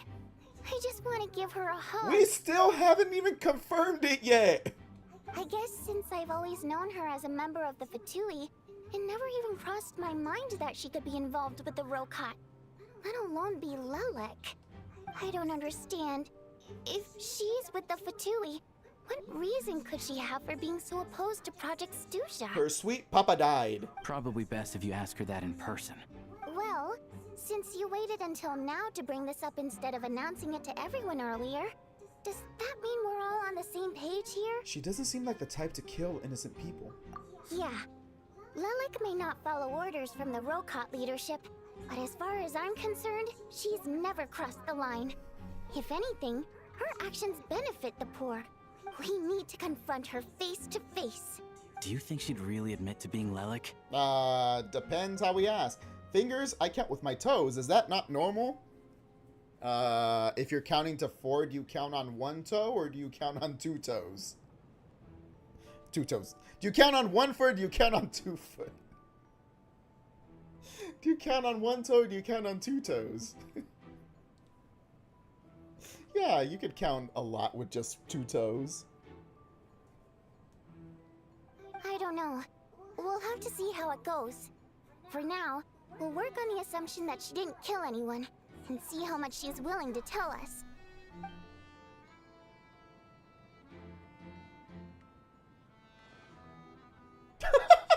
Now's her chance. Yeah, Odette's alone. Let's go. I'm starting to figure out how Mitya figured us out so quickly. Hey, Odette. Hmm? What is it, you guys? Shh. Keep your voice down. We need to talk. So, you're Lelek, aren't you? You know, we could have gradually gotten to that point, Vodyanitsa. I feel like we need to find someone else to do this interrogation stuff. I don't think this is Vodyanitsa's... I don't think this is Vodyanitsa's cup of tea. 1 foot, need 4 toes, count in binary.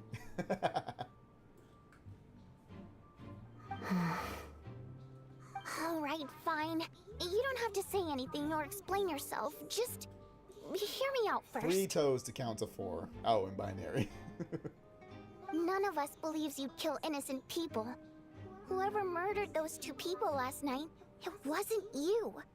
The Traveler was the first to figure out your identity, but he kept quiet during the discussion just now. It's a theory! We don't know it's her!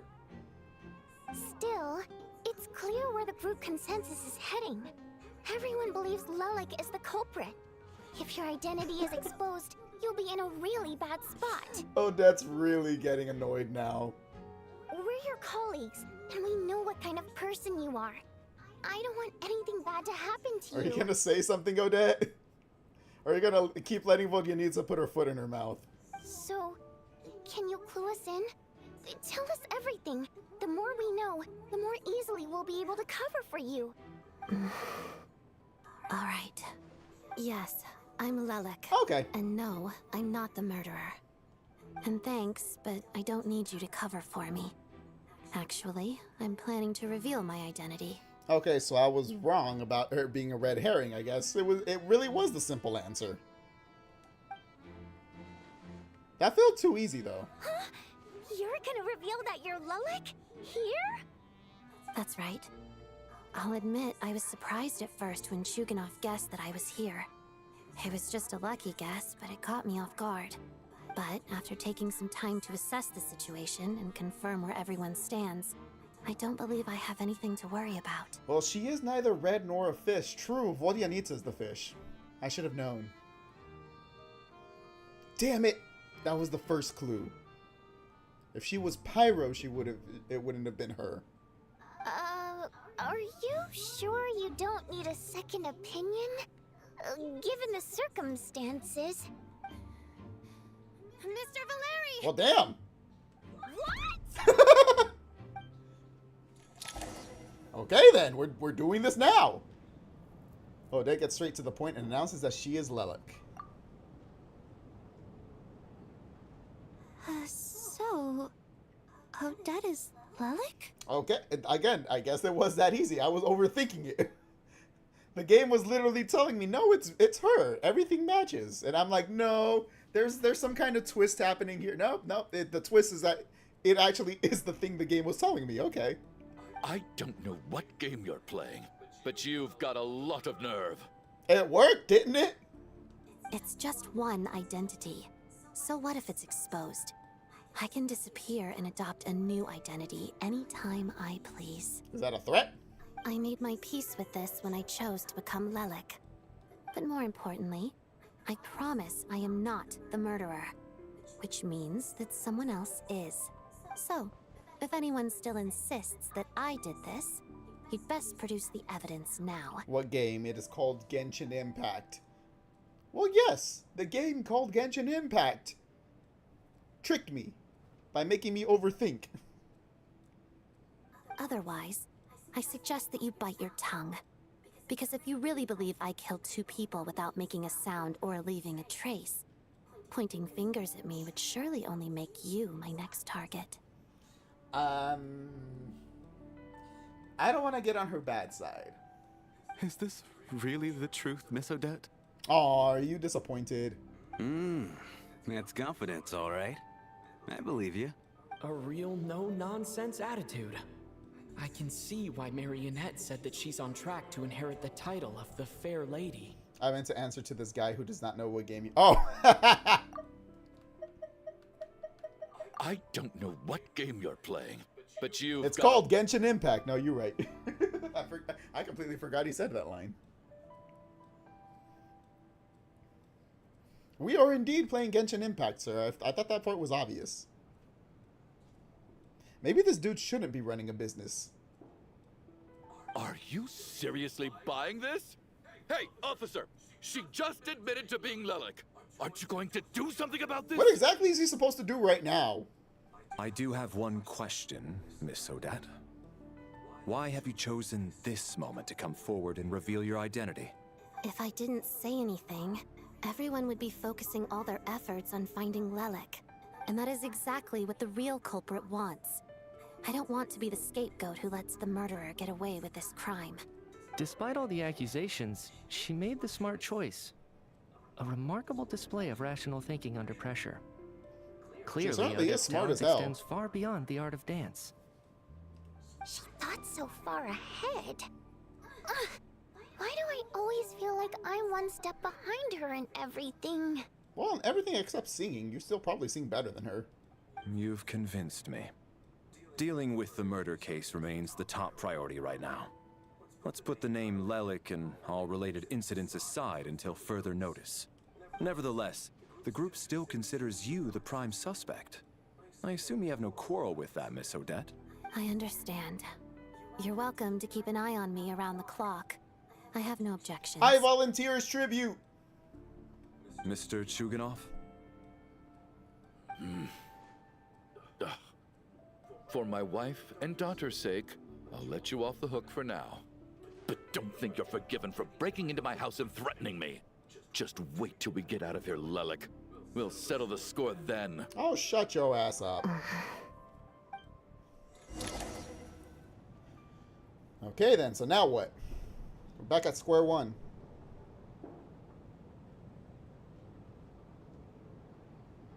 Good work, Lelik guard team. And Lelik too. Here, have some hot water. Vodyanita's really having fun with this.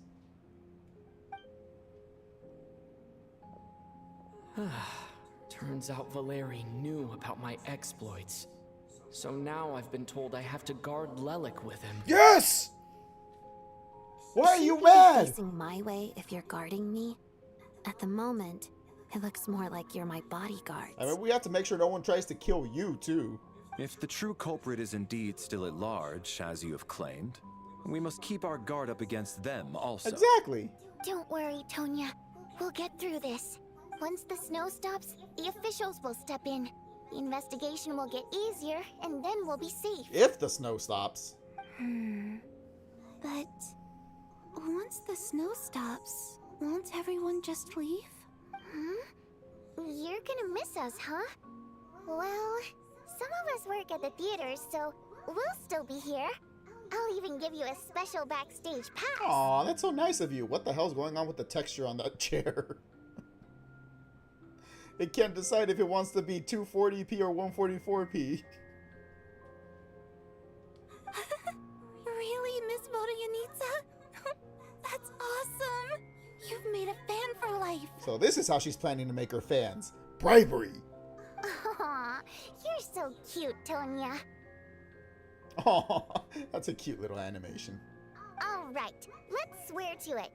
I promise to give you the pass, and you promise to never change your mind about being my fan. How dare you? Promise. Don't indulge her, Tonya. You don't have to swear an oath over things like that. You really do get carried away sometimes, don't you, Miss Vodyanitsa? Abso-fucking-lutely. Hey, mind your own business. This girl loves attention.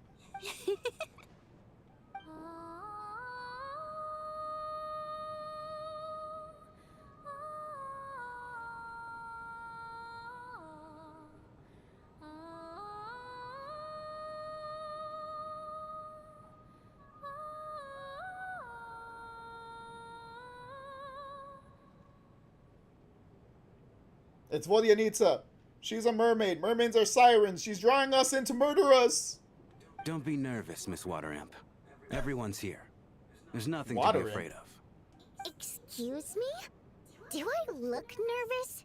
Don't be ridiculous. You just offended her, you asshole. Hmm? No. You sound nervous, lass. Oh. Wait, but how... Okay, plenty of people know that I'm a water imp, but still... How come you understand our primary mode of expression? Primary mode of expression. I've not come across that concept before. Do enlighten me, Vodyanitsa. Is singing your primary mode of expression? Well, it's just... We water imps tend to communicate our emotions to each other by singing, rather than facial expressions.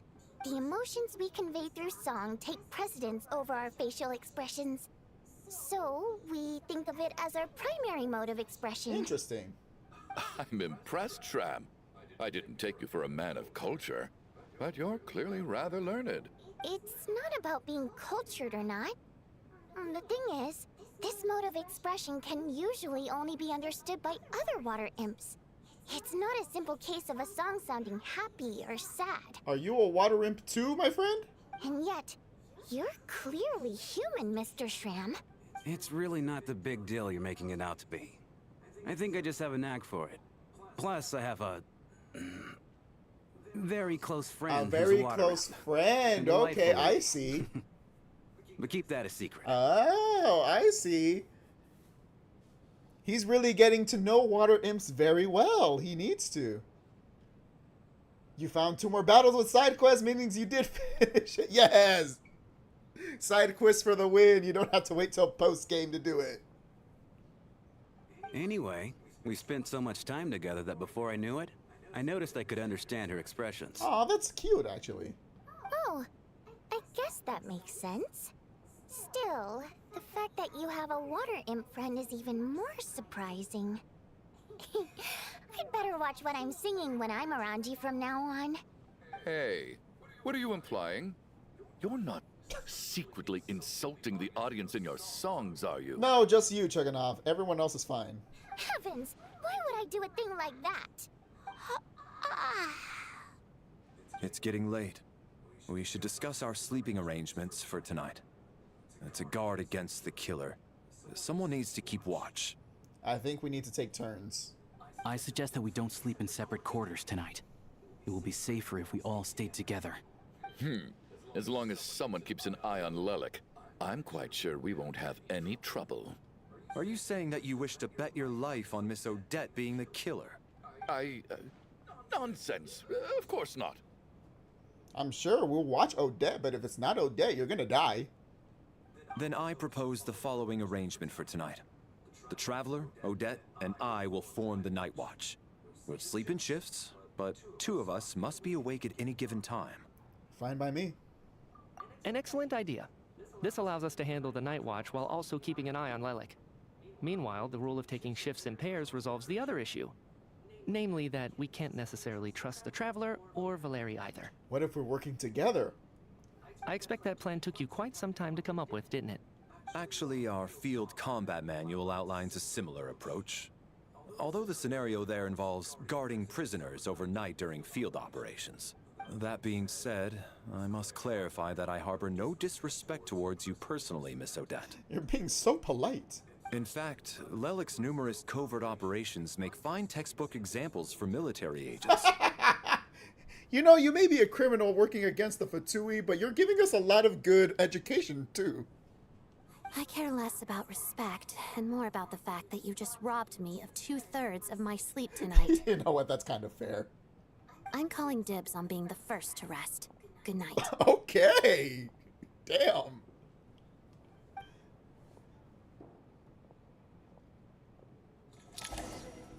So I don't give a fuck what you think about me and my extracurricular activities, but you ruined my sleep schedule, you asshole. There's nothing more important to me. The deaths of 2 random people don't matter to me as much as my sleep schedule does. The fact that I might go to prison for the rest of my life doesn't matter as much as my sleep schedule does. You don't fuck with my sleep schedule. Everyone is sleeping on the stage, making for a scene right out of absurdist theater. Eventually the time comes for the first shift change. It's almost time. We should wake Odette. How are you faring? I'm not sleepy. Oh, not going to argue with that. I'll take a quick nap. If you start to feel sleepy, wake me up anytime. Aye aye, Captain. It's finally time for Odette and I to share the night watch.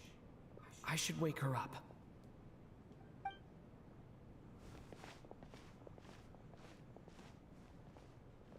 Odette, don't kill me, please. I came here to get information from her in the first place. Maybe I should think about what questions I want to ask before she wakes up. How long are you gonna keep staring at me? I wasn't looking at you. I was staring off into space, I swear. I'm not a creep. Don't mind me.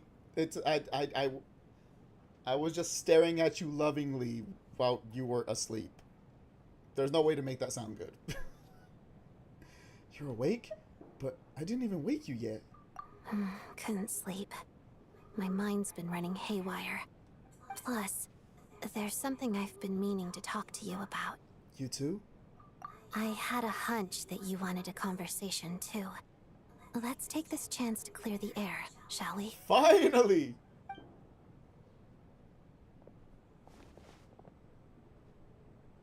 I just had a simple question for you, really. It's, Rosaline. In her final moments, did she have any last words or anything? Not that I remember, it happened so fast. I actually watched the cutscene recently, when before Odette was released. I watched the cutscene recently where Rosalind Senora died, and I believe the last thing she said before she got killed off was her ranting about how much better than us she was.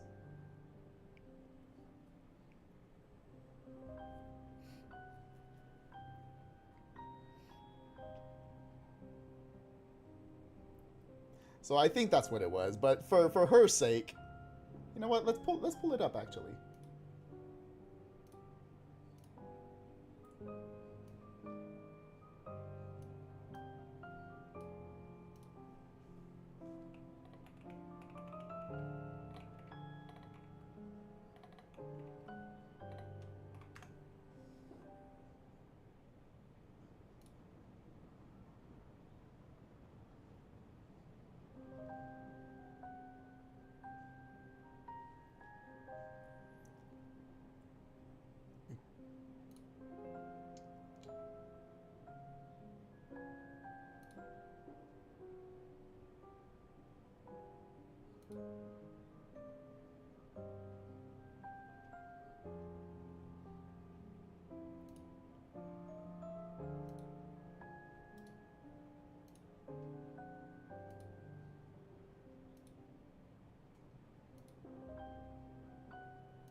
Let's watch it together. Not that one.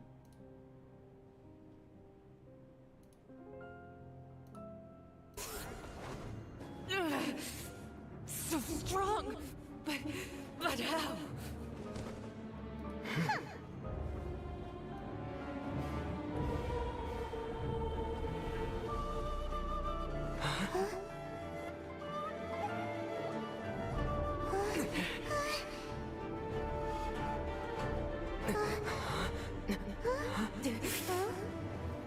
I am a Snezhnayan diplomat. You know what happens if you lay a finger on me, swear. If you strike me, I will make sure... The Fatui will make sure that your precious Inazuma... Stop! I order you! And you! Filthy rats! All of you!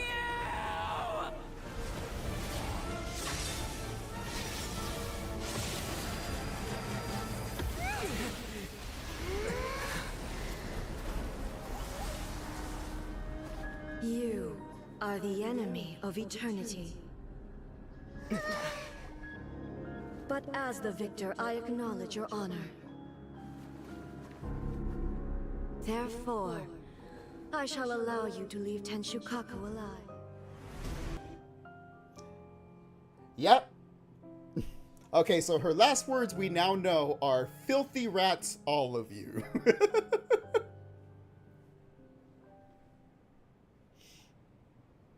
And then she got absolutely smoked by Raiden. That shit was funny as hell. It all happened so fast. I see. Well, that was all.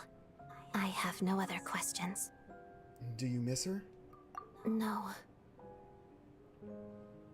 She was utterly ruthless in pursuing her goals. That kind of person should be hard to miss.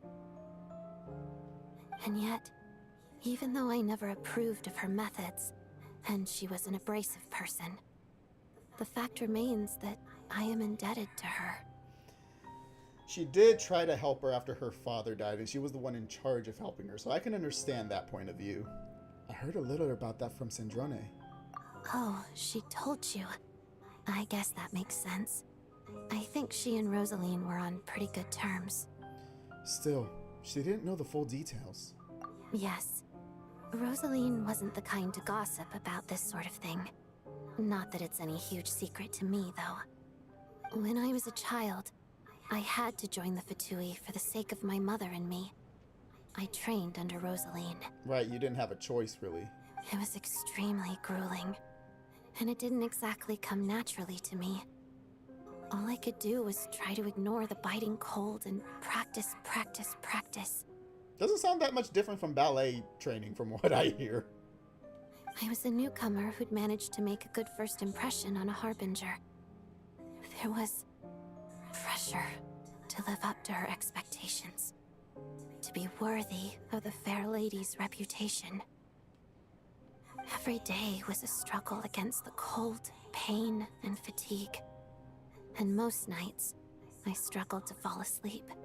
After enduring all that, I've become almost immune to the sensation of pain. I suppose that was the cost of survival. Surely, any child who had to experience that would grow to hate her lot in life, don't you think? You really paid an enormous price.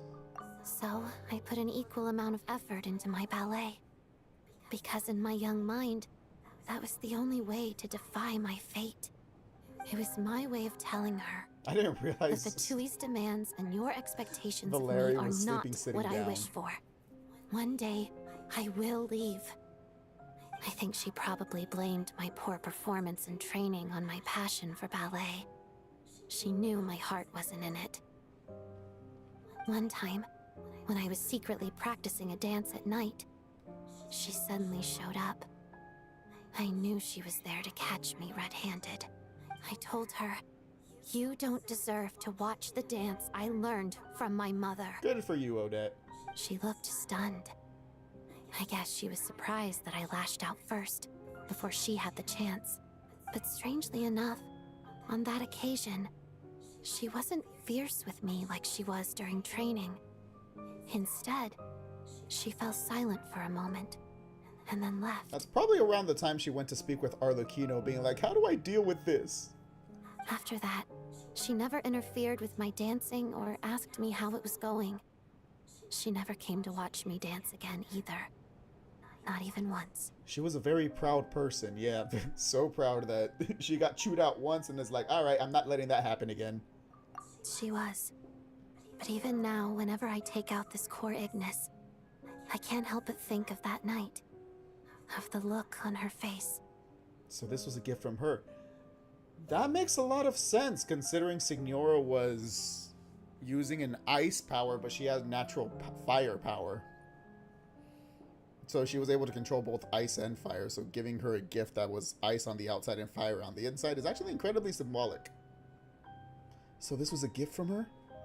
Sort of. Although gift might be too kind a term.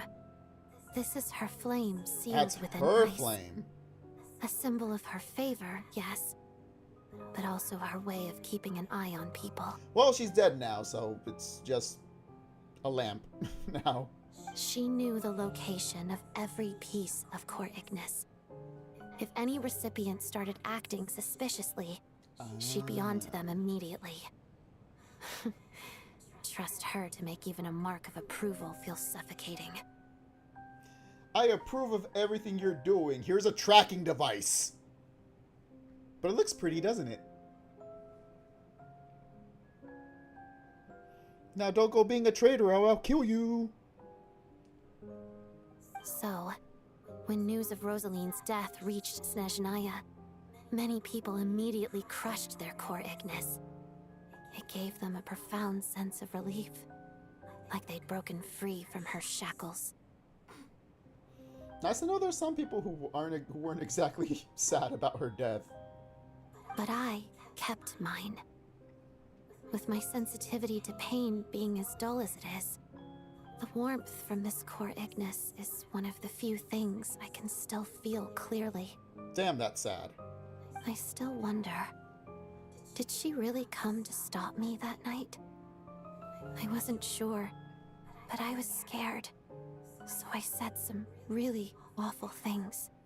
Was that the last time you spoke with her? No. I guess she didn't leave anything behind. She met her before. Not she met her I after expected that. her to. It's fine.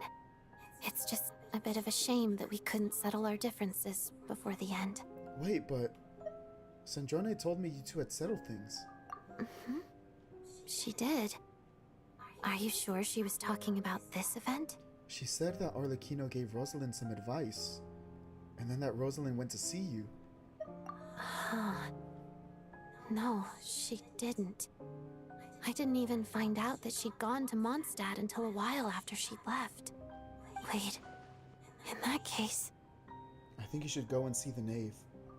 Okay, I will. Thanks for letting me know. This is important for your closure. Me? I couldn't give a rat's ass. Senora deserved to die. There's something I'm trying to figure out. I'm beginning to suspect that Paimon's mystery illness is being caused by the energy research behind Project Stuja. Paimon's very important to me, so I have to get to the bottom of this. I figured that since you're Lelik, you might know something about all this. The ultimate goal of this energy experiment is to create a weapon for the final battle. A weapon? A weapon, I'm assuming, to attack Celestia and the Heavenly Principles? The weapon's construction was completed in Nodcry. Interesting. Now, all that remains is to arm it with a sufficiently powerful energy. So that's what they were doing at the Experimental Design Bureau. Yes. The weapon's development and all the related experiments are overseen by Lord Pyro, the Jester. And the lab is located deep within the Armory Palace. I'm not sure why this experiment would be making Paimon feel unwell, though. The best way to get to the bottom of it would be to go there in person. It has to do with whatever specific energy they're using, probably the source of the energy. And how the hell am I supposed to do that? Once we get out of here, I'll help you apply for an entry permit. Oh, okay. Are you sure? Let's not forget that you're also a Fatus. And I'm hardly the organization's proudest member, as you know. You answered my question about Rosaline. I want to do you a favor in return. It's that simple.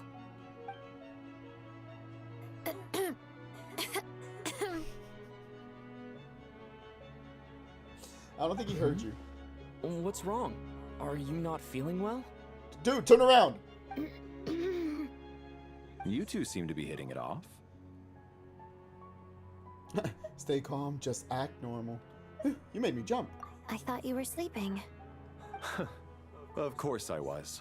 In the military, one learns to fall asleep quickly, even in the most inhospitable environments. It's vital to staying alert and energized. Why? Is something wrong? No, nothing at all. We were just talking, you know, figuring out what we're gonna do after we get out of here. I invited her to dinner, you know. Even if he was awake, he can't have overheard us, right? Well, thank you both for keeping watch. Traveler, I'll take over for now. It's your turn to get some sleep. Sure. I wonder if I'm gonna have a crazy dream this time.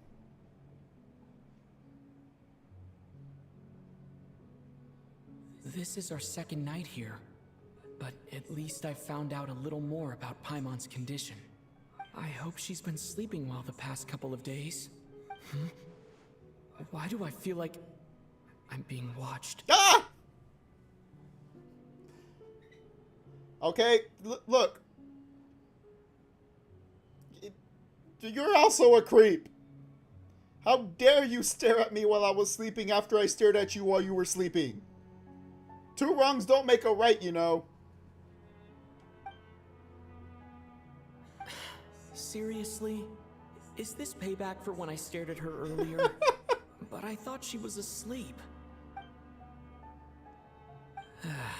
Never mind. I'd better try and get some sleep myself. Yep, we're going into a strange dream now.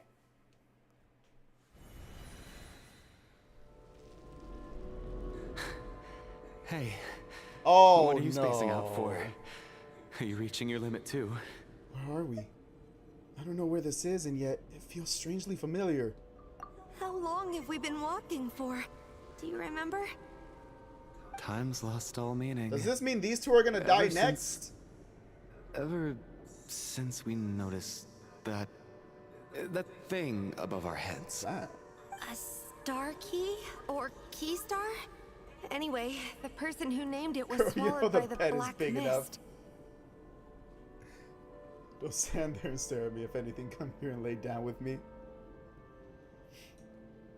You see, the problem is I don't know if that look was a look of wanting to get in there, get in the bed, or a look of I'm gonna kill you if you get up. But I wouldn't be complaining. I'm just saying. Whatever it's called, ever since we noticed it, we've been walking up and up, hoping that as long as we reach it, we can find a way out of this place. But it seems like no matter how far we walk, we never get any closer. Dang it, so I was wrong. It's not coolish. Well, we've come this far. You never know. Maybe we're almost there? Come on, enough moping. Let's go. The black mist is catching up. Also, Mitya isn't here this time.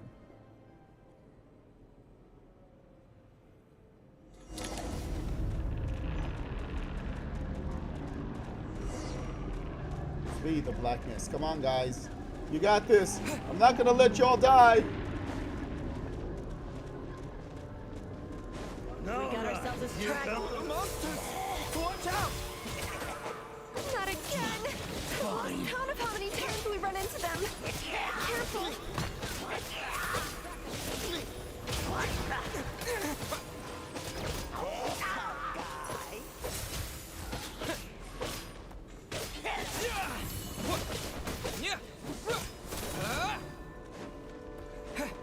Give me the healing thing, damn it.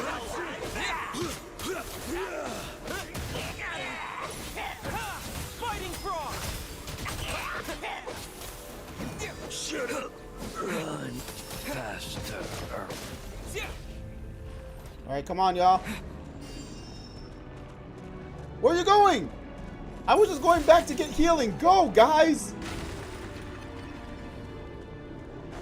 What the hell?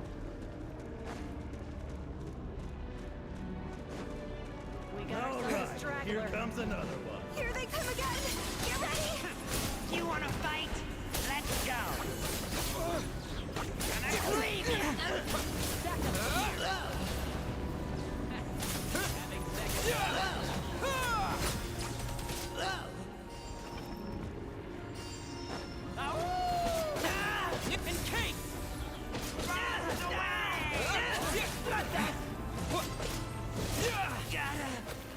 Die.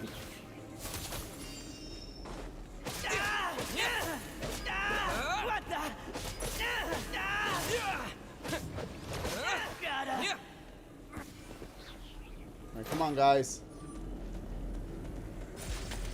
Where are you going?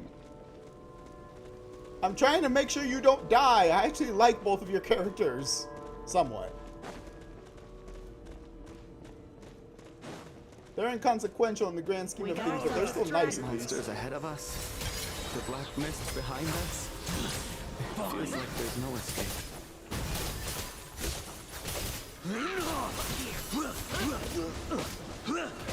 Shut up! Run faster. Whee! Are you hurt, Coolish? No, I'm fine. It's just... No, guys, keep suddenly going. I Come don't on, want we to can walk make any it. further. I get you. In fact, I reached my limit a long time ago. God damn it, Sometimes guys. It feels like there's hope where there shouldn't be. Yeah. The hope that the star gives us is the only thing keeping us going. But I'm not sure it's real at all. It may just be a collective illusion. Otherwise, why would it always be out of reach? Are you really going to give up like this? I actually feel like we're slowly getting closer to it. We know you mean well, but you're only saying that to try and encourage us to keep going, I'm being aren't you? serious, guys. Come on. Thank you, friend. But enough is enough. Please don't give me any more false hope. What is the black mist? Mist. I said mist. What is the black You're going to mist? continue, aren't you? I admire that. I've given up, but I wish you the best. May there come a day that you catch up to the star and leave this godforsaken place. Damn it, let me at least save the girl.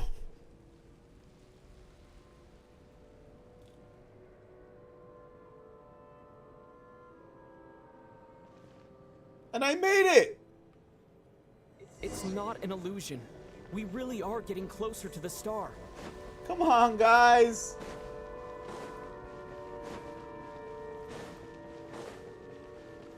Oh, hello. Congratulations. You were the first person to make it here. I actually made it. But how did she get here? The closer I get to this star, the more familiar it looks. I'm the star's envoy. What does that mean? The black mist has stopped rising. Its hunger is satisfied for now, having devoured your two companions. Okay, so first it was Mitia, then it's Odette. This is a good opportunity. I'll let you get some rest before we continue. Continue? Aren't we going to leave? Hmm? What do you mean, leave? The star represents the starting point. The starting point? It's the waypoint for the Oh, Lord. beginning. Go. Congratulations on reaching the starting point. Once you are ready, we will head out and walk upwards. I will be right by your side the whole way. After everything I went through to get here, this is just a start? Huh? What's wrong? Hey, don't give up before the journey's even begun. Let me sleep. I'm tired of running, Grandpa. Well, that's just too damn bad. Rampana! No. I liked Rampana and the other dude's Is name. that I didn't even remember his name. Vodyanitsa's voice? What happened? Coolish, wake up! Coolish was his Wake name. up! A drama about sleeping, which began as a joke the other day, is now playing out on the stage. No one counted on it being a tragedy. Everyone is gathered around the two sleepers in the center of the stage. Without even expecting the scene, you already know what has happened, as if someone had told you in advance. Two more down. Alright, so there goes one of my suspects. The situation is identical to that of the two casualties yesterday. We cannot ascertain the cause What is of the death. black mist? Damn it, I want answers. At least there are some elements that we can rule out this time. They slept on the stage with everyone else. So I suppose the surrounding environment can't be a relevant variable. Rampana. Coolish. Weren't some of us keeping watch last night? 3 of us, in fact. How could you not notice something was wrong? I'm as confused as you are. Certainly nothing unusual happened on my watch. Likewise, and from what I've observed so far, both Miss Odette and the Traveler can be trusted. No incidents during my watch either. I have no reason to suspect Valerie or Odette either. To be honest, I didn't get a wink of sleep last night. I couldn't help but think I was the target, so I just laid there with my eyes closed. I heard the Traveler and Lelek chatting, but Otherwise, I don't recall hearing any commotion during the night. Me too. I didn't want to wake everyone up, so I was concentrating hard, trying not to cough. I hardly slept at all. What if my joke happened, theory I'm was sure I right and would it have really noticed. is Tonya? Then, what could possibly be causing this? Once was bad enough. I can't believe it happened again. The last NPC here is Chuganov, right? Everyone else is a playable character. I worked closely with Rampana and Coolish for so long. I never imagined that one day they'd... And on this stage of all places... Voryanitsa. 4 victims in just 2 days. And we still don't have a single lead. I need to get to the bottom of this as soon as possible. And above all, keep Tonya safe. I'd never be able to look Child in the eye again otherwise. Still snowing? Yes, I just checked. Still no sign of anyone What outside. the hell is either. going on? I will say this section of the game, Act 2 is doing a fantastic job of keeping me on edge. It's giving me just enough information to keep me engaged and just little enough information to get me frustrated that I don't know what's going on. So we only have ourselves to rely on. Oh, Shram is here too. If you ask me, this killer can clearly strike whenever they please. The Night Watch was a useless endeavor from the start. Lelik must be an expert in poisoning. Clearly she used some poison that can't be detected on the Dude, corpse. we just told you. Here we go again. I like how Mitya clapped. Listen, I was already thinking to myself last night, was Lelik's reason for revealing her identity the real story? Well, now I have my answer. It most certainly was not. She's been playing us for fools. You get off on this, don't you? Revealing your identity, only to carry on with your killing spree? Valeri, again, I'm asking, can we just tie this dude up somewhere and leave him in a corner? That's a hideous thought. One that only a hideous mind like yours could dream up. Odette channeling her her inner Francesca von Karma. You're a foolishly fool who only fools other fools. How dare you? That's enough. Yesterday, you named Lelik as a suspect because the victims were both wealthy merchants. Lelik might have had a motive then, but today's victims were just ordinary people. Not to mention that they were colleagues of Odette and mine. What reason would she have to murder them? Let me guess, just to scare you? Who knows? Maybe you don't know her as well as you think. I implore you all to ask yourselves, how many people are there really in this world that have what it takes to kill another person? Not many, I'd wager. Lelik is well known to be a ruthless operator, and now she has revealed her identity. How could it be any more obvious? Everything you've said so far is still just conjecture, which doesn't constitute a concrete lead. You need to back up your claims with some evidence. How can you defend her, officer? What did she say to you while you were on Night Watch? Now you're accusing of everyone of colluding? Maybe I shouldn't be so surprised. You military types are always colluding with criminals to target the rich. My guy, you're not the main character. Stop acting like it. All so you can get your grubby paws on our hard-earned fortunes. Then tell us to fall in line. The Fatui, the Druzhna, and the Rokot. Thugs, the lot of you. Please kick his ass. Kick his ass. Don't you dare. Aww. Sir, but you were the one who told us not to stop other people from expressing their opinions yesterday. Yes, well, that was because other people were being helpful. He clearly is not. 4 people have already died. Only yesterday I was chatting with Mr. Coolish. Then we woke up in the morning and This poor girl's gonna be traumatized when she leaves here. turning against one another is the last thing we should be doing right now. Little girl.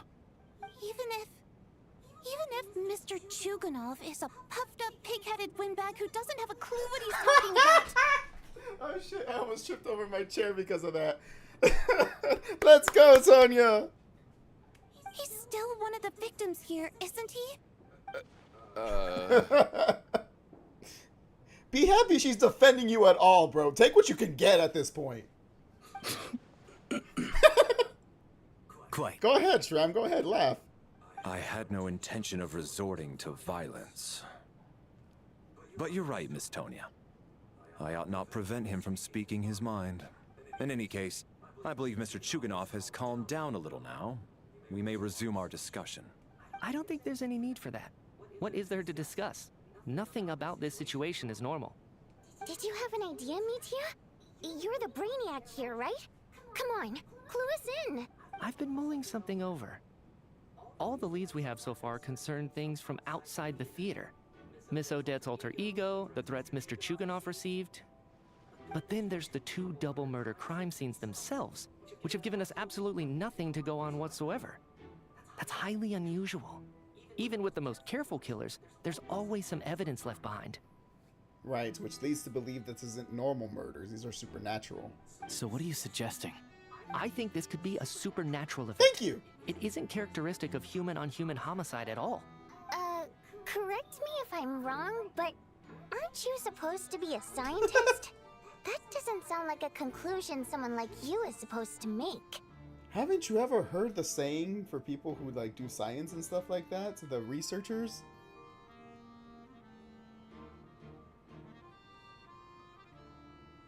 Once you have eliminated the impossible, whatever's left, no matter how improbable, must be the truth. I got into scientific research because of my insatiable curiosity. But if the present situation defies all known scientific explanations, I don't mind shifting my curiosity toward the paranormal instead. You are a smart man. Now that you mention it, I remember when I first came to the theater. I heard rumors about this place being haunted. Haunted? Poor thing, now she has to worry about ghosts.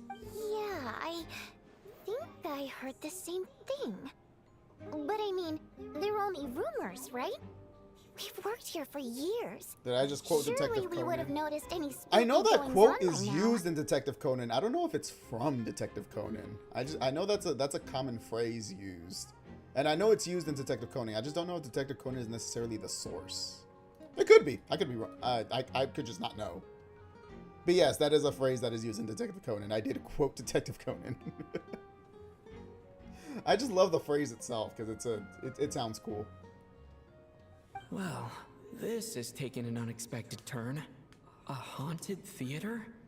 If Paimon were here, she'd probably be hiding behind me in fear right now. Oh, absolutely. Why don't we take this opportunity to look for clues again with a more open mind? Maybe a different perspective will help us see something different. Very well. Whether it's criminals or ghosts we're looking for, the same rules apply. Everyone needs to tread carefully. I'll move the bodies into the same room for now. Oh, Lord. Do we have any new information about everyone? No. Carefully maintains his image, yeah. Poor health. She's fine. Yeah, nothing has changed about anyone's.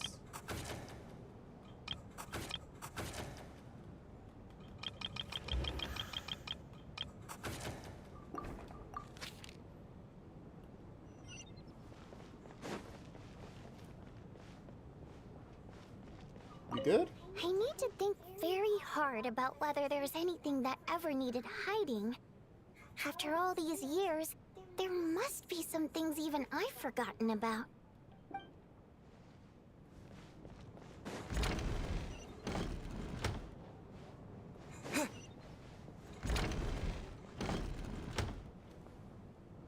Valeri, come take a look at this.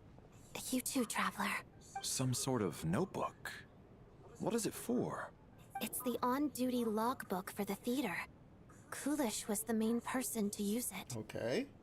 He mostly used it to record any unusual incidents during a show, audience numbers, exit times, and so on. I saw Coolish at the entrance before coming in. I think he was holding this book at the time. Yes. He'd always have this logbook with him when he checked tickets at the entrance. This should confirm a lot of key details about the recent show. So, you find anything unusual? Yes. The number of people. I've checked and double-checked, but the numbers just don't match what's recorded in the logbook. Is there one extra person? Apparently, we have an extra person among us. Now my suspicions are starting to go towards, what's his name, Sham? Whatever his name is, the mercenary? Are we certain that logbook is accurate? Could someone have sneaked in without buying a ticket or something? Unlikely. Coolish took his duties very seriously. I've rarely seen any errors in his work. Who's the extra? Not to mention that this was a dress rehearsal, meaning smaller audience numbers and tighter ticket restrictions than usual. Everything would have been well within his control. We no longer have our tickets with us, do we? They got collected on entry. I assume there's no way we can check them again. What did he do with them? Unfortunately not. The theater recycles tickets. Once people are in the door, they don't tend to leave until the show ends. So we collect the tickets at the point of entry. Too bad Coolish is dead. If he were still around, we could just ask him. Still, I'm inclined to believe that this discrepancy in the head count is significant somehow. Did an extra person just materialize out of thin air?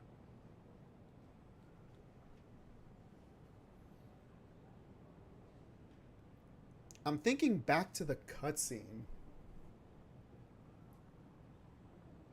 And yeah, out of the people left in the cutscene, Tonya and the mercenary are the only two that I don't remember seeing in that cutscene, like the animated cutscene where Odette was dancing and the lights went out.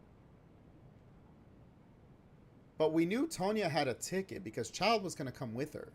So it has to be the mercenary, right?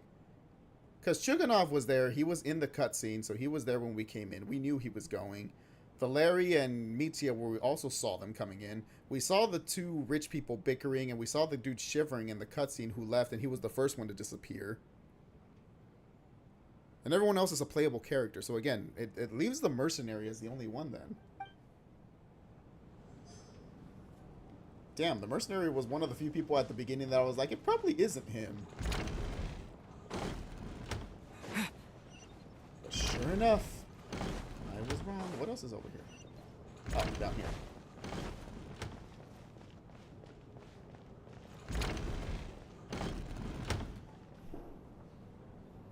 Ah, Traveler. Since you're here, come take a look at this. I also love these kind of little detective stories and murder mystery stories because I love trying to come up with theories myself and piecing together the clues, even though I'm usually wrong. I'm terrible at this.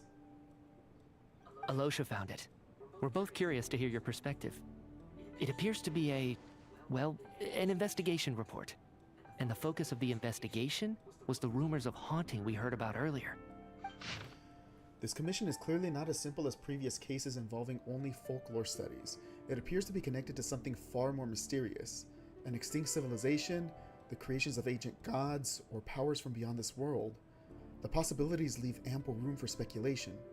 From now on, we should take this as a lesson. A simple surface does not imply that what lies beneath shares the same level of existence or nature. Ley lines themselves possess a powerful ability to either devour or guide souls.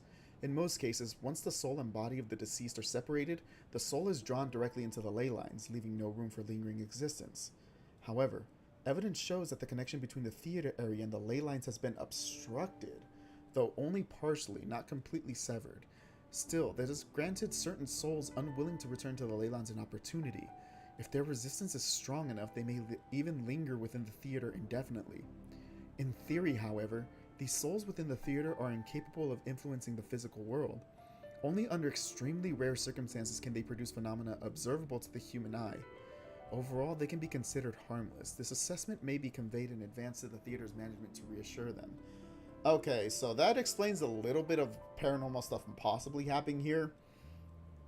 in Genshin, when someone dies, their soul goes into what's called the ley lines, which is essentially kind of like the power system of the world.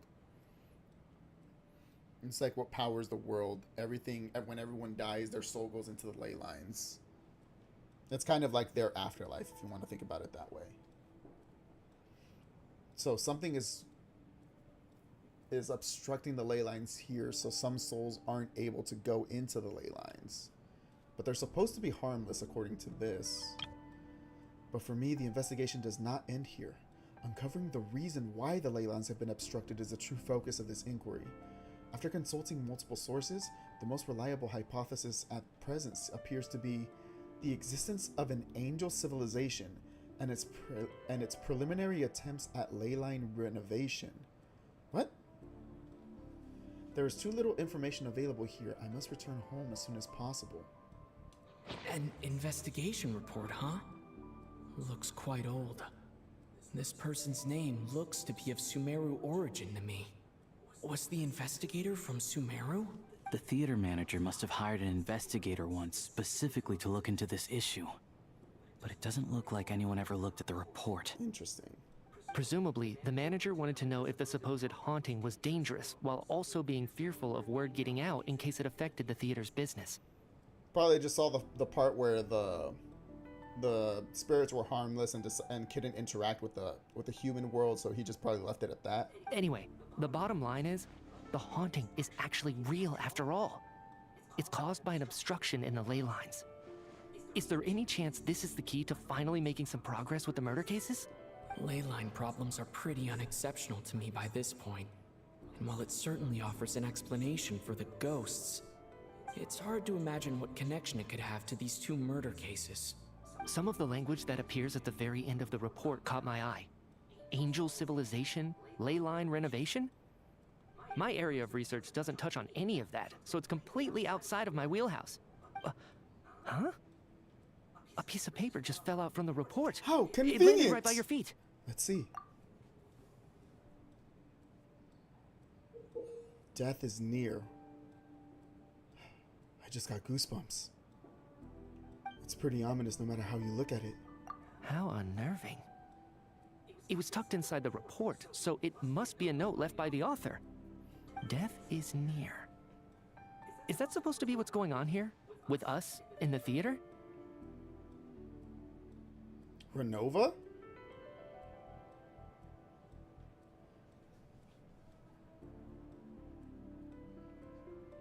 Because we know that the mercenary also had, he mentioned in dialogue that he had that friend who was also a water imp. I don't know if that has something to do with this. But death is near, and she was in the trailer, so it leads me to believe Renova's involved somehow, which makes so much sense. But if so, how did the author foresee it? Could he predict the future somehow? Maybe the author died too. Maybe things are more complicated than we thought. No, wait a second. If we take the report and the note at face value, they completely contradict one another. One says they're harmless and the other one says death is near. The report definitively concludes that the hauntings in the theater are harmless and cannot affect the real world. But the note seems to be warning of potential danger. The question is, what exactly does the note mean by death?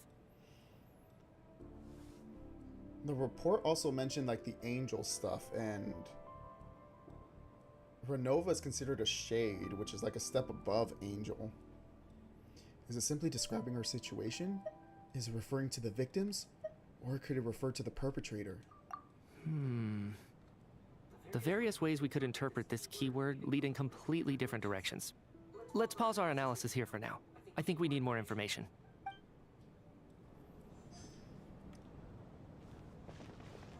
Well, now. We're dealing with the Grim Reaper here, it seems like. And the Grim Reaper is hot. Tonya, did you find anything? Where are the other two? Not yet. Still looking.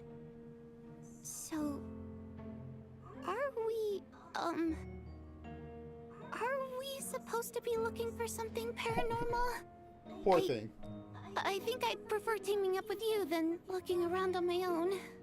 This looks like somebody's notebook. Shall we read it together?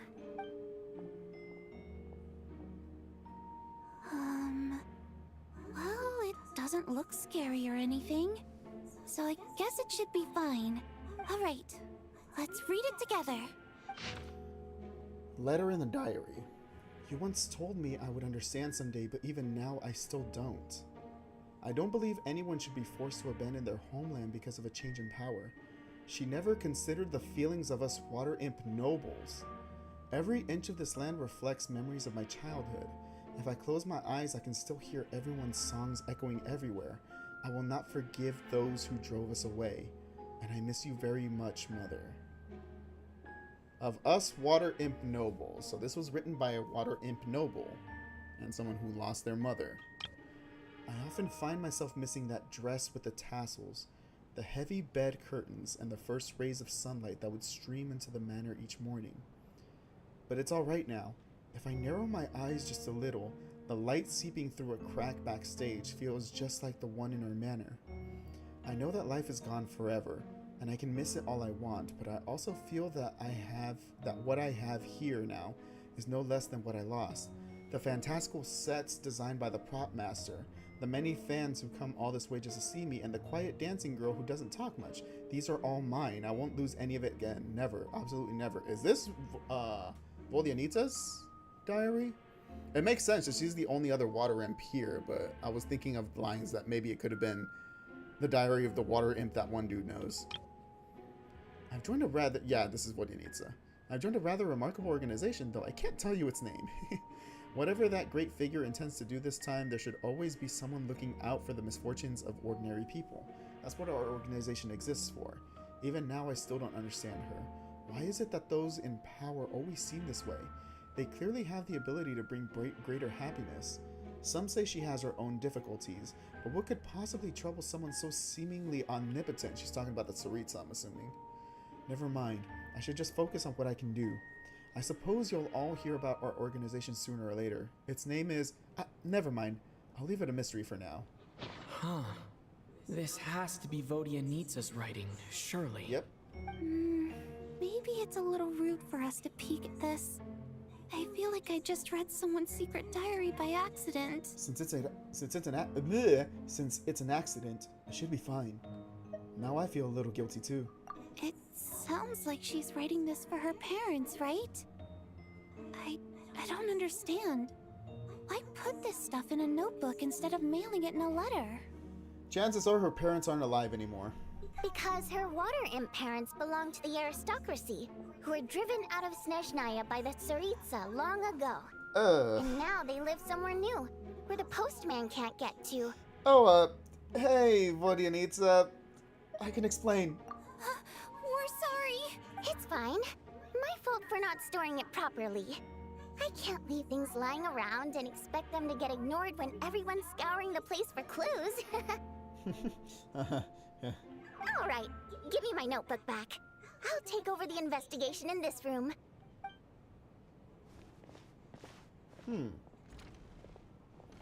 I don't know if I should think that's suspicious or not.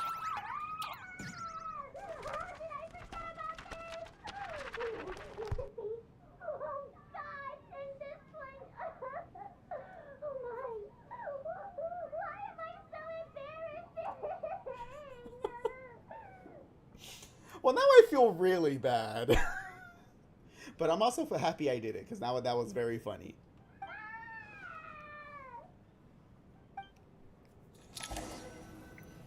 If you don't say anything, Tonya, I won't either. It's not impossible, is it? If anything, it's the natural conclusion. Oh, I beg to differ. This sounds to me like a product of a researcher's vivid imagination. And perhaps it's because I'm still viewing this through the lens of a typical murder investigation. And that's your first mistake, buddy. But still, I'm struggling to be persuaded by your theory. Your second mistake was coming here in the first place. Does it really sound that far-fetched? Alright, well, let's treat that as speculation for now. I do agree with what you've said, so let's go with your idea for now. Good. Okay, now that we finally have some meaningful leads, I think it's time to reconvene. Let's get the others. Let's.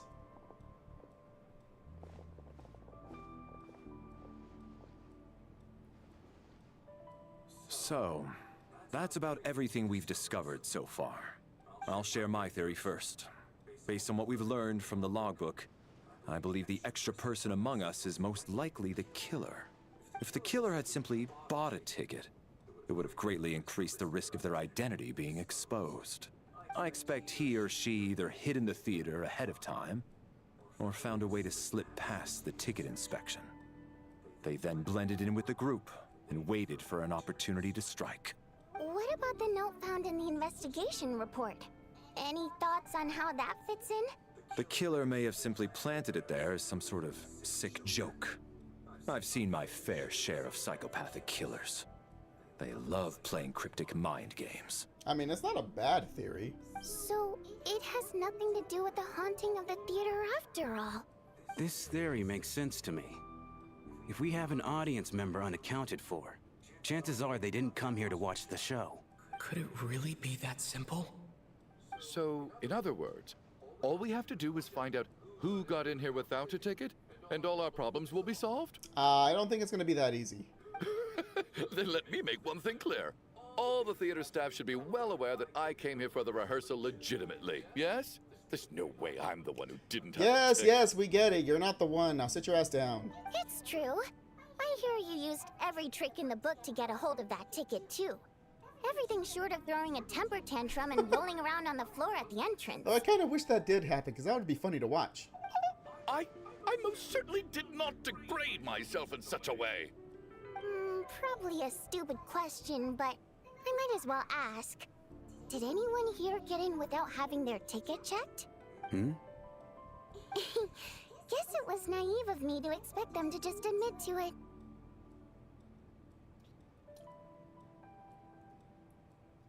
What about the dude who left to get the blankets and never came back? What if he didn't ever actually leave somehow?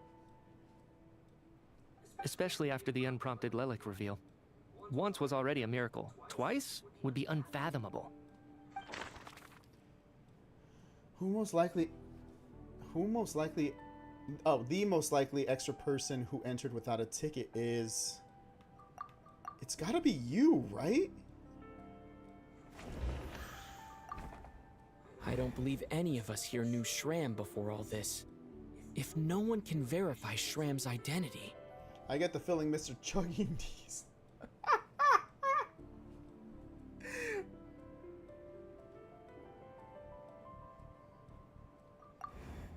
He's an asshole, but he can be verified is the problem. Did you really go through the ticket inspection to get in here? Shram is the only one here, the only one. Huh? Me? Why am I being singled out, my friend? Do I seem that suspicious? It's not that you stand out as suspicious. More that everyone else has been ruled out as trustworthy. Okay. Well, we spent the best part of 2 days together now. So I'm sure you can all tell what kind of person I am. I'm a true gentleman. Oh, shut your ass up. I never dream of doing something like sneaking to the theater without a ticket. Yeah, I have no doubt that you're a good person. But the problem is, none of us here actually know you, so no one can say for sure that you are who you claim to be. Although, actually, what was it you said last night? Yeah, you're friends with that water imp, which is why you understand our primary mode of expression. Right. Last time I checked, there were barely any of us remaining in Snezhnaya, since most of the water imps left. Could you tell me a little bit more about your friend? There's a good chance I actually know Yeah, tell us about your friend, buddy. Give us all the details. And I suppose it's also kind of a way for everyone else to get to know you a little better. Oh? What was that, buddy? Good grief. Are you blushing? Pull yourself together, man. Stop giggling like a teenage boy. It's revolting. Let the man talk! Hey, revolting is a little strong. All right, fine. I'll admit it. That water imp friend of mine, the truth is, we're dating. We got that part. Who is it? I was just the bodyguard hired by our family. but the stars must have aligned, because sparks began to fly between me and their daughter. Never in my wildest dreams did I think I'd get so lucky. We don't need details. Just get to the Who point. is it? Thank you, Odette. Okay, okay. I'm just a little hesitant to reveal her name, that's all. You know how it is. These are delicate times. Even with me to protect her. If word gets out that she's dating a human, both the Fae and human factions will give her a hard time. Really? Wait, no. That can't be. Why? Huh? Shram, what the devil are you talking about?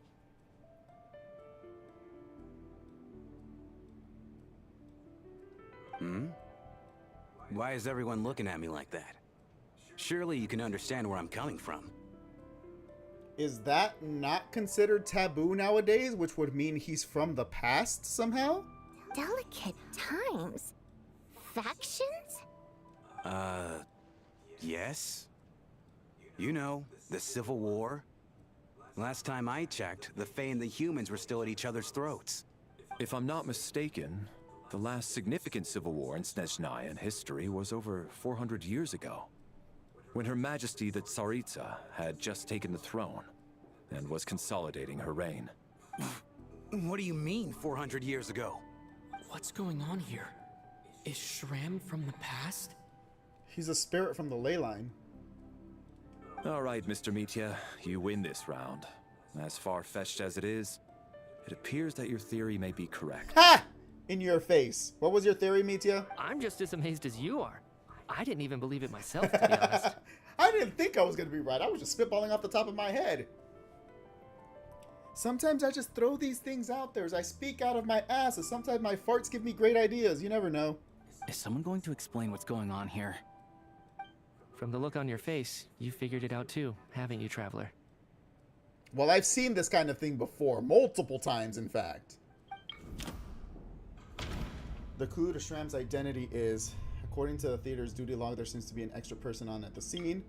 A letter Vodyanitsa wrote to her family but never sent. A clue that has yet to surface.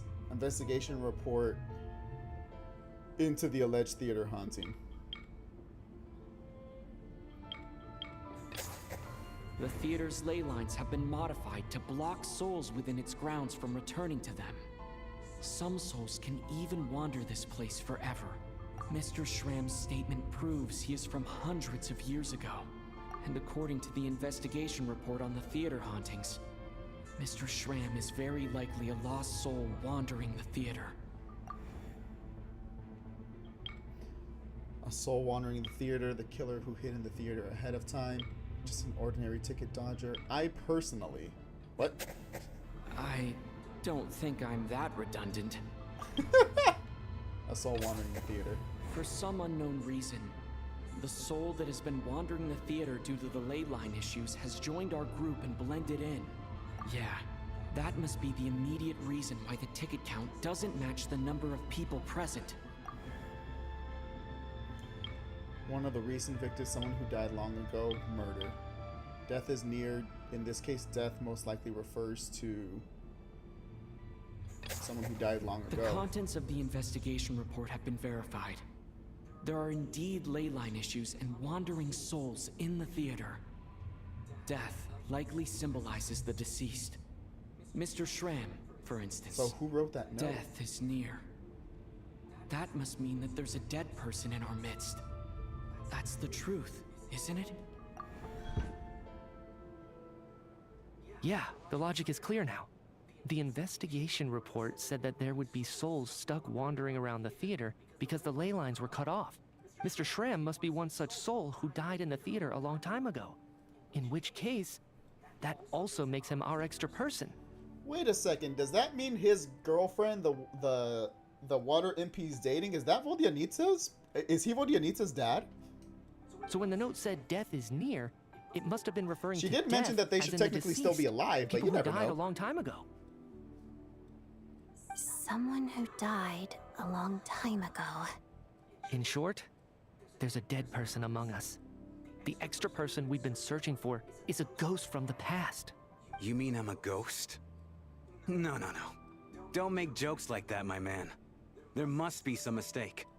But even if I was dead, I know for a fact I didn't kill anyone these past 2 nights. I think you're telling the truth, yeah.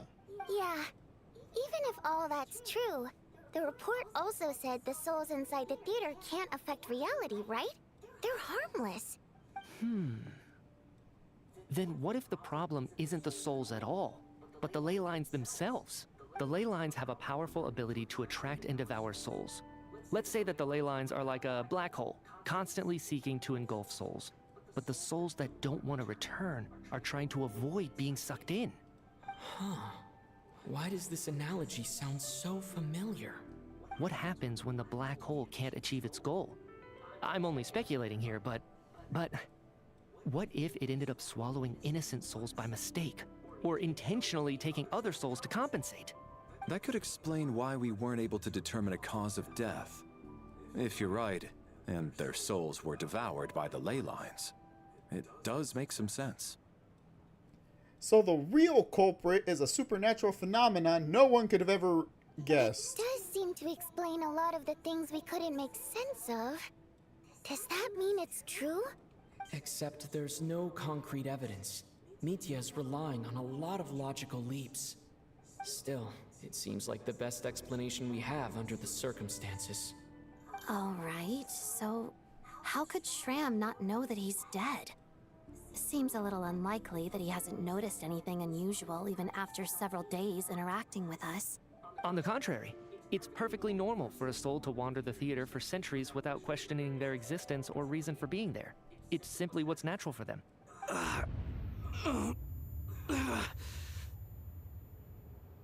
You good? You know what, Mr. Brainiac? I think you might actually be right after all. I'm trying to remember and... even though my head feels like it's going to explode, I think...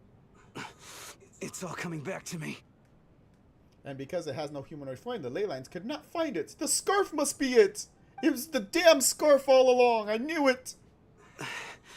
I was the one who didn't want to remember my own death. So I forced myself to forget.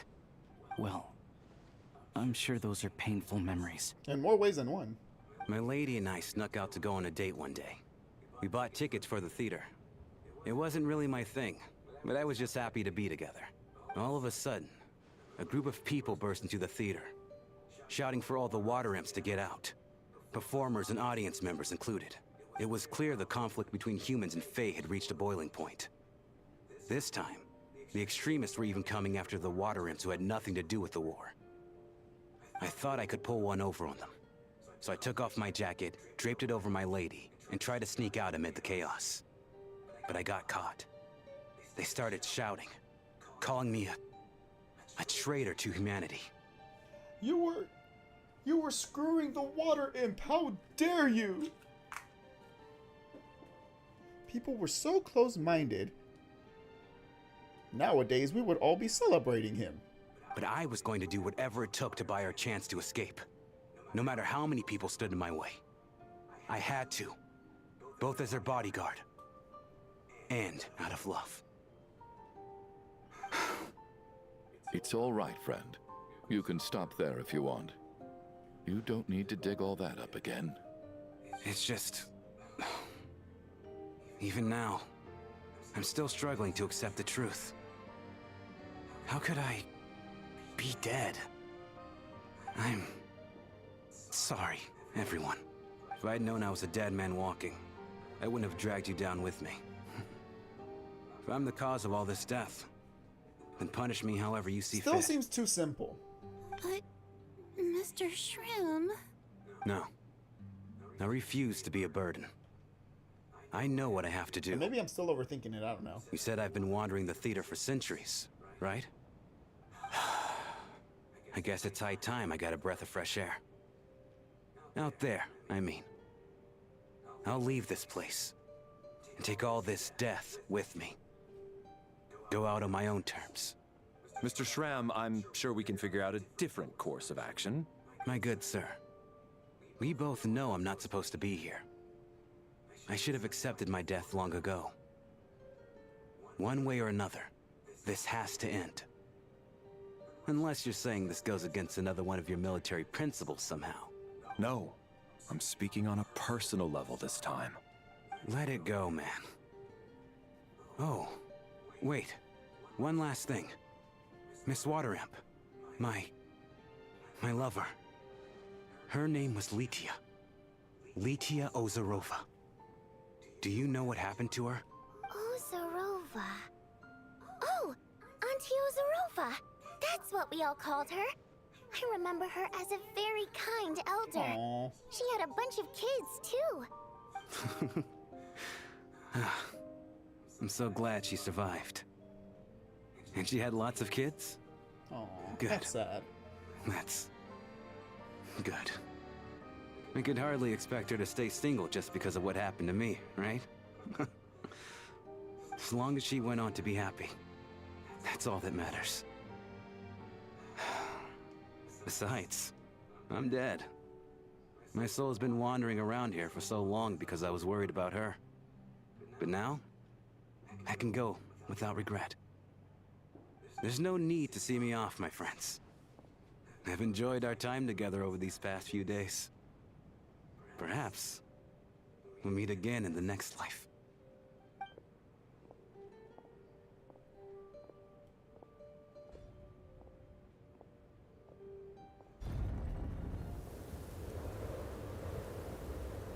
Take care, my man. The one time he showed respect. I knew Mr. Shram was already dead, but I still feel so sad. Death is cruel, no matter how we might try to make sense of it. So, was the conflict between Fae and humans really that bad back then? I was only little, so I don't remember much. It's terrible to think that so many innocent people had their lives turned upside down. She was only little. Damn, that means she's over 400 years old. Jesus. Even the historical records about that time period don't say much about it. All people know is that the Tsaritsa founded the Fatui, drove out most of the Fae aristocracy without explanation, then used her terrifying power to suppress the humans. She was pissed about something, according to lore. It seems to me If the like the lore is correct. Tsaritsa chose to make herself the enemy. She downplayed the conflict, directing whatever animosity both sides had for each other at herself instead. That's also why, despite how brutal the conflict was at the time, there hasn't been much lingering tension between humans and Fae since. Things have been fairly harmonious for the past few centuries. How old is this cute girl? Over 400 at least. She was little, but we don't know what constitutes as little for her. So, the Tsaritsa banished the Fae to protect the Fae living in the city? She offered herself up to be hated in exchange for peace. The easiest way to bring people together is to give them a common enemy. Maybe it's not quite as bad as it sounds. I don't think Her Majesty is too concerned if mortals hate her or not. And besides, there are very few who truly do. All this time, I had no idea. All right. If Mitia's theory is correct, then I think we can consider this matter settled. Let's all take a break. Somehow I don't think this is over yet. Or is it? Ugh, if only this blasted storm wasn't still The raging snowstorm on. is still here, so I don't think this is over just yet.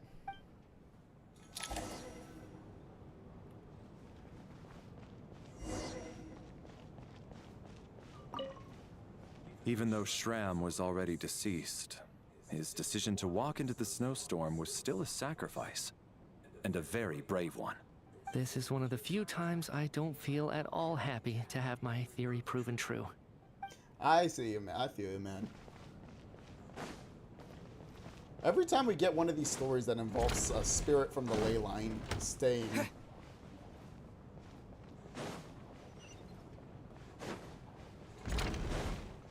staying past when it's supposed to, it's always sad and tragic. This planet's past is freaking horrible. Well, at least it seems like Mr. Shram stayed optimistic until the end. The information he revealed, it's given me a lot to think about.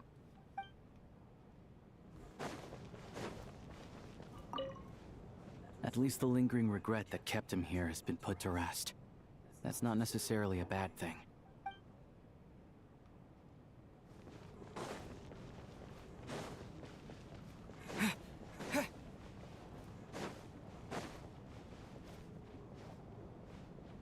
Odette.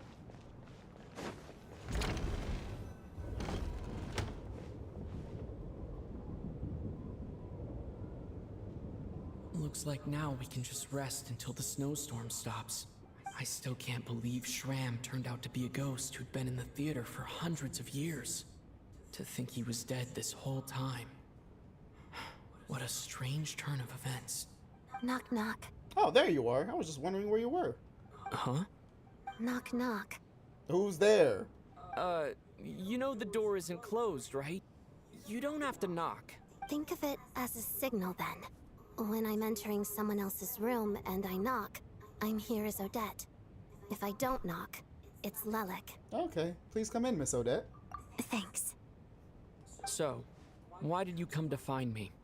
Is there something I can help with? Why are you asking? Just let her come. She wants your company, dude. Vodyanitsa said you knew about my secret identity from the start. It was a theory.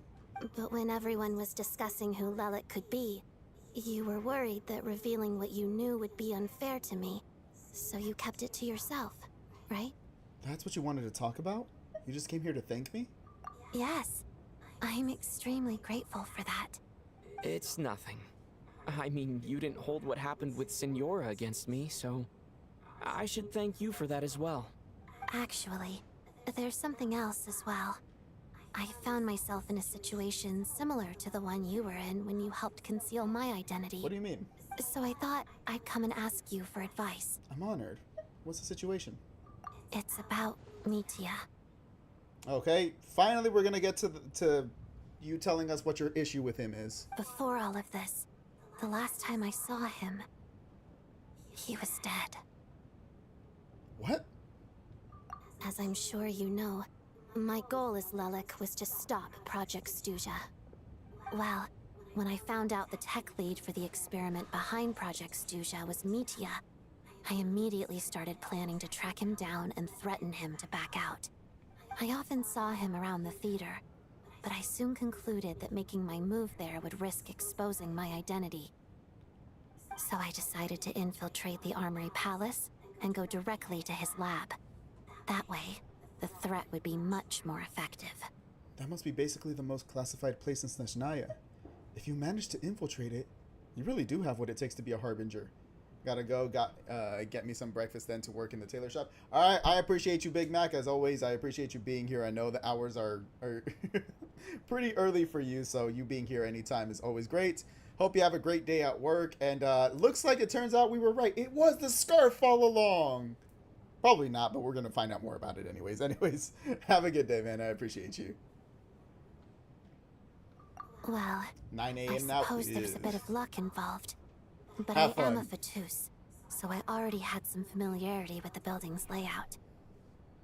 But when I finally made it to his lab, Mitya seemed to be dead. How did you know? Are you sure he wasn't just dozing off? I checked his breathing and his pulse. He had no vital signs whatsoever. I'm certain of that. I thought maybe another anti-Project Stuja activist had beaten me to it, and chosen a much more brutal method. So I made myself scarce. That's why you were so on guard around Mitya that first night here. Yes. When I saw him sitting in the audience during the performance, I could barely contain the shock. To me, it was a miracle. Somehow, he'd come back from the dead. But then, the murders started happening and things got so complicated that it wasn't really at the front of my mind. That is, until Mitya himself said there must be a dead person among us. Then, I couldn't ignore it any longer. And yet, you thought that bringing it up right away would single Mitya out. Just like when everyone was suspecting Lelik. Exactly. I thought there could be something I was missing. Besides, we soon figured out that Mr. Shram was a ghost. And we knew there was only one extra person.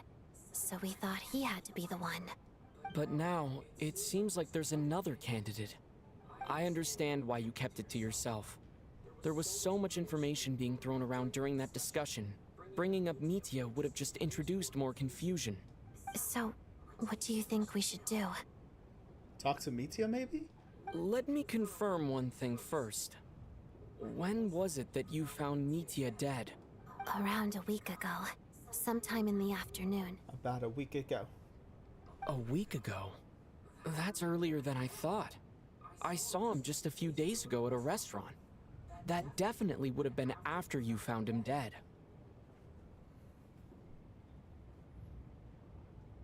Because if it's still a ley line issue, wouldn't he just be stuck in the theater? But he's been leaving the theater.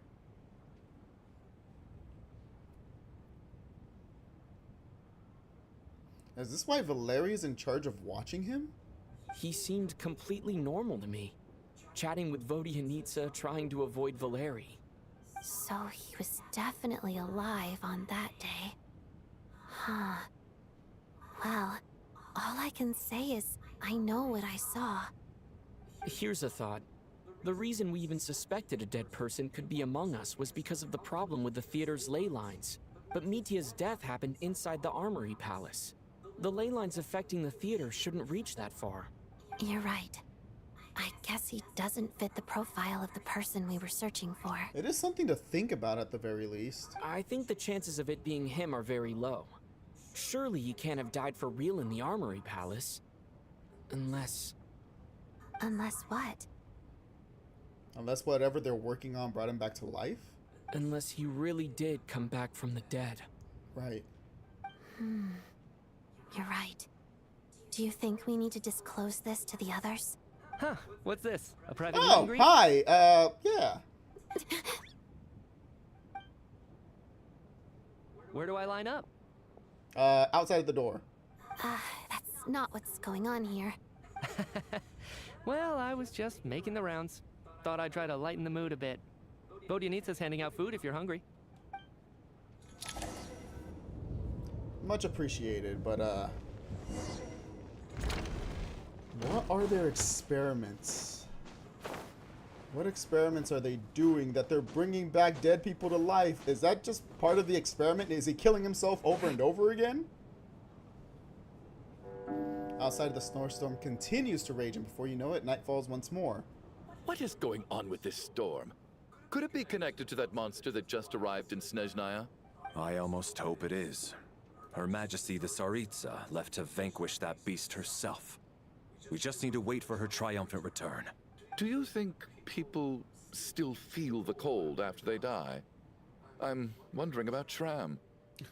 Oh, maybe we should have given him a coat before he went out there. Alright, maybe he's not that bad.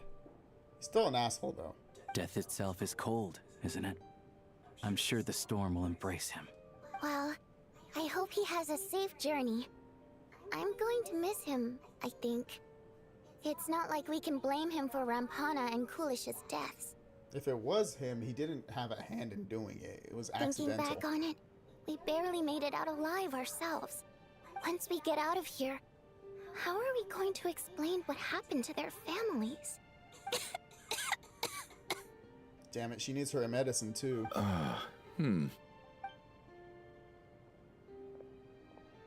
Are you okay? Here, take this. I've never used it. Thanks. Look who's Mr. Nice Guy all of a sudden. Is it because Tonya stood up for you this morning? At least you know how to return a favor. Yeah, without Tonya, who knows how badly he would have been hurt. I told you already, I never intended to resort to violence. Duh, bunch of rascals.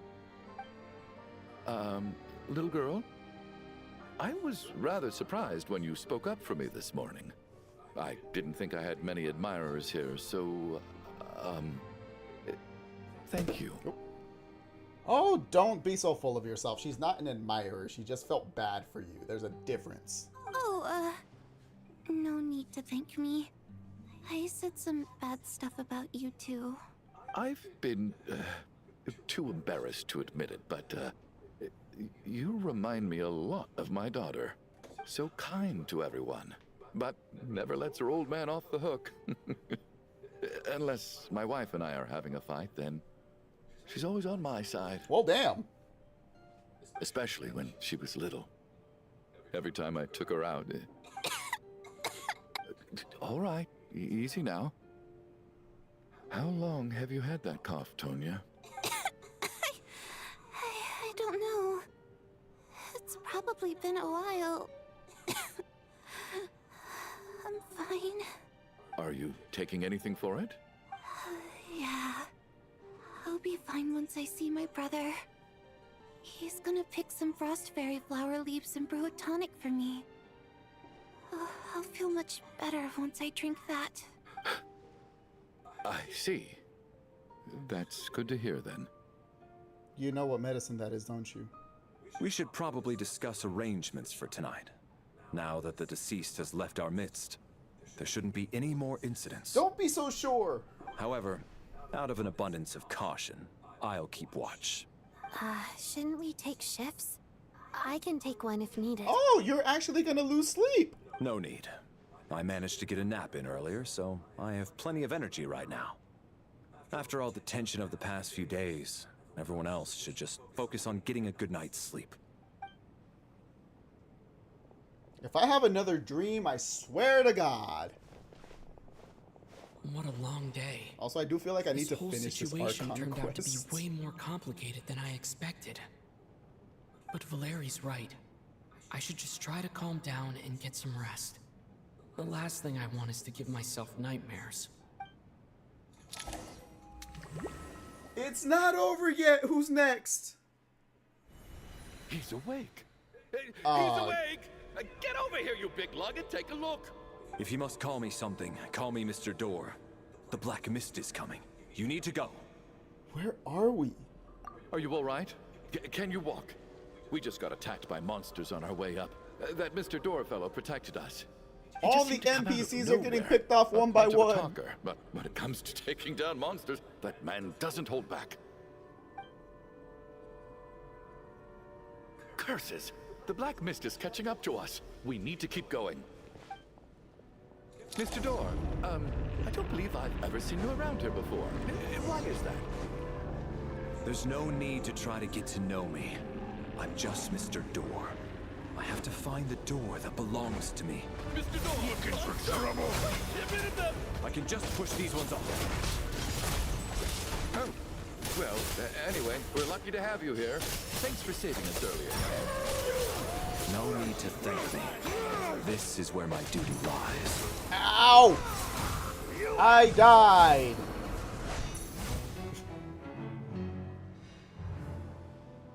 I have 10 revives. I never died in one of these. Oh my god.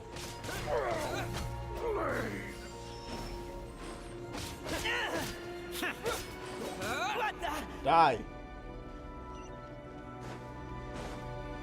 I can't believe I died. How embarrassing.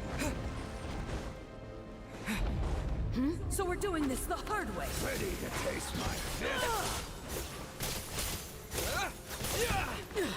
Ow. Fighting frog! You win this.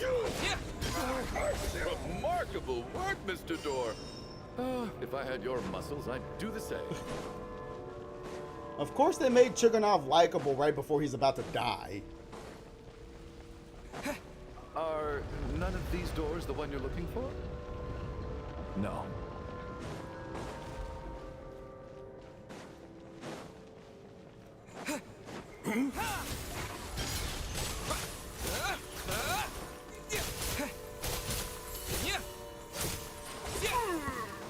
Come no closer. By my command. Condense and crystallize. Condense! Die.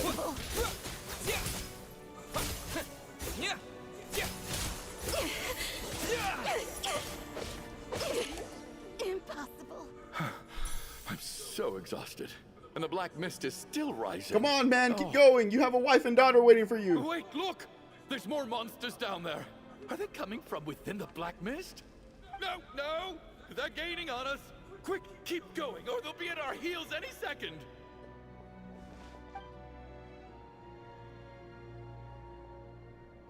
Mr. Door, what are you doing? We need to get out of here. They're coming! Found it. This is my door. What? You mean you're going to stay here?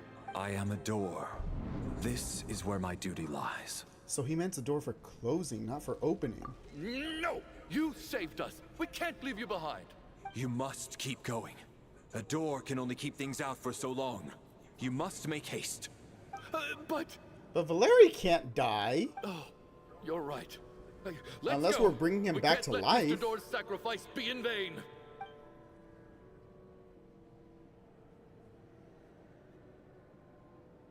The black mist isn't moving anymore. Looks like both the monsters and Mr. Door are gone.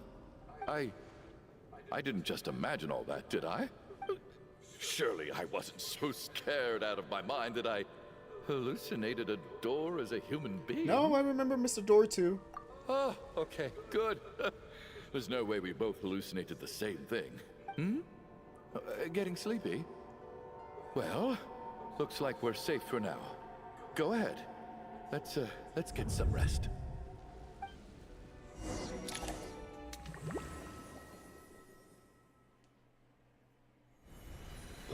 What time is it? Is it morning? I think I had a nightmare. I guess everyone's still asleep? These past 2 days have been exhausting. Valeri's keeping watch though, so he's probably the only one awake. Valeri?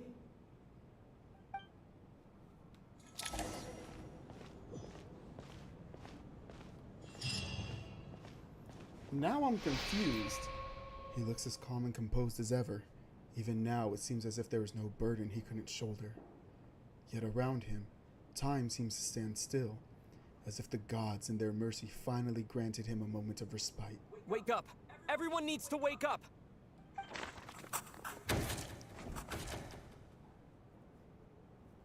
There's no way he's dead. He's gonna get brought back to like the way Mitya did. No clear cause of death. I've been a real thorn in your side, haven't I, Mr. Valeri? Now you can rest in peace. What the hell is going on? But for me, life will be all the duller for not having to run away from you, my friend. How's Tonya? Is she okay? I just checked on her, and it doesn't seem like anything serious. She's just exhausted from the past couple of days, and she's still recovering from her illness. We should let her sleep a bit longer. That means Valeri was the only one who died last night. This is the first time only one person has died. If Valeri was awake and keeping watch, it would have been impossible to kill him without waking everyone else up. That much is certain. This is so frustrating. Why has nothing changed since yesterday? I thought we already dealt with the dead person causing all this. Turns out it's not as simple as we thought Actually, it was. one thing has changed. There's only one victim this time, not two. Does that mean... There's a second dead person here. Valeri died twice in the single night. Mr. Sham was one of the people who should have died last night. Valeri sacrificed himself to save someone. The number of victims each night corresponds to the number of deceased people around us. After the deceased Shram left, there was one less victim last night. That more or less tracks. It's a reasonable conclusion, considering the only variable that changed. They actually went the number after of people who die each night is equivalent to the number of dead among us. That's your theory, right? Exactly. We identified Mr. Shram, and the night after he left, the death toll dropped from 2 to 1. By that logic, there must be one more dead person left among us. Among us! He said the phrase! He said it! Another one? But there was only one person unaccounted for in the ticket checks, right? Alright, Odette, I think we need to talk about this now. Having an extra person was definitely a cause for alarm, but being one person short isn't nearly as unusual. Someone could have left in the middle of the show, or made it out before the storm hit. One more dead person among us. If Mitya's theory is right, then what Odette told me seems a lot more relevant. I think we need to bring it up now, guys. It's just, at the time, we had no reason to think there was more than one dead person. If only we'd taken it more seriously as a possibility. Maybe this could have been avoided. I'm sorry. This is my fault. I had information that could have been helpful, but I held back. I should have brought it up right away. I'm partly to blame as well. I was too quick to dismiss Odette's concerns. What is this about? What have you two been getting up to behind my back? Nothing. Just, if you ever see us go behind a closed door, don't ask. Sounds like there's some big news you've been keeping from the rest of us. Well, we're all ears. Odette tells the group about finding Mitya dead in your discussion yesterday. I'm the dead person? Wow. That's certainly news to me. Odette and I talked about it yesterday, but we thought it just wasn't possible, so we left it at that. Yeah, I don't blame you. If I'd been there, I probably would have reached the same conclusion. It just sounds too unbelievable. Let me just try and verify this. I just scoured my memories trying to think back to the afternoon Miss Odette mentioned, but I honestly have no recollection of dying. That's where I'm different than Mr. Shram. Having seen Mr. Mitya a few days ago myself, I also find it hard to believe he could be the other dead person among us. Yeah, that's what I said. Well, if it isn't Mitya, then who? Do we vote on it? If you don't mind me asking, Traveler, I believe you mentioned that you know Tonya's brother. Had you ever met her before all this?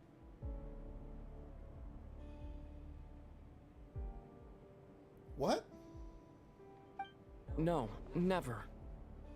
Wait, are you saying... Now, just 1 minute. I know where this is going. You can't just randomly point a finger at anyone you want. He mentioned his sister, but he never mentioned she was sick. You're in the hot seat, and all of a sudden you want to divert our suspicions onto somebody else? Was I right the whole time? Trying to pick a fight, Mr. Chuganov? Whenever you open your mouth, all you do is attack people, and I've had enough of it. If you don't want to engage in a civil discussion, you can shut up. Well, damn. You little brat! Did Mitya ask about Tonya because he suspects her?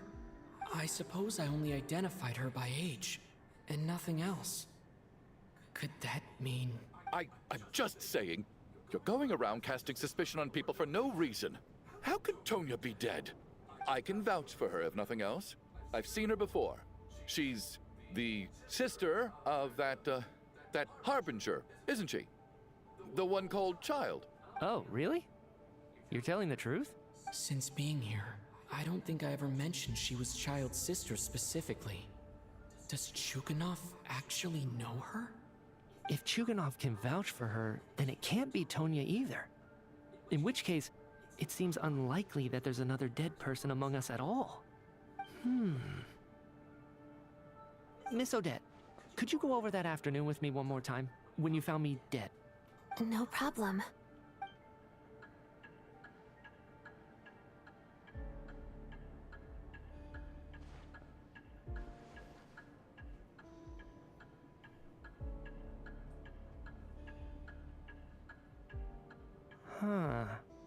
No matter how hard I try, I just can't remember anything about dying.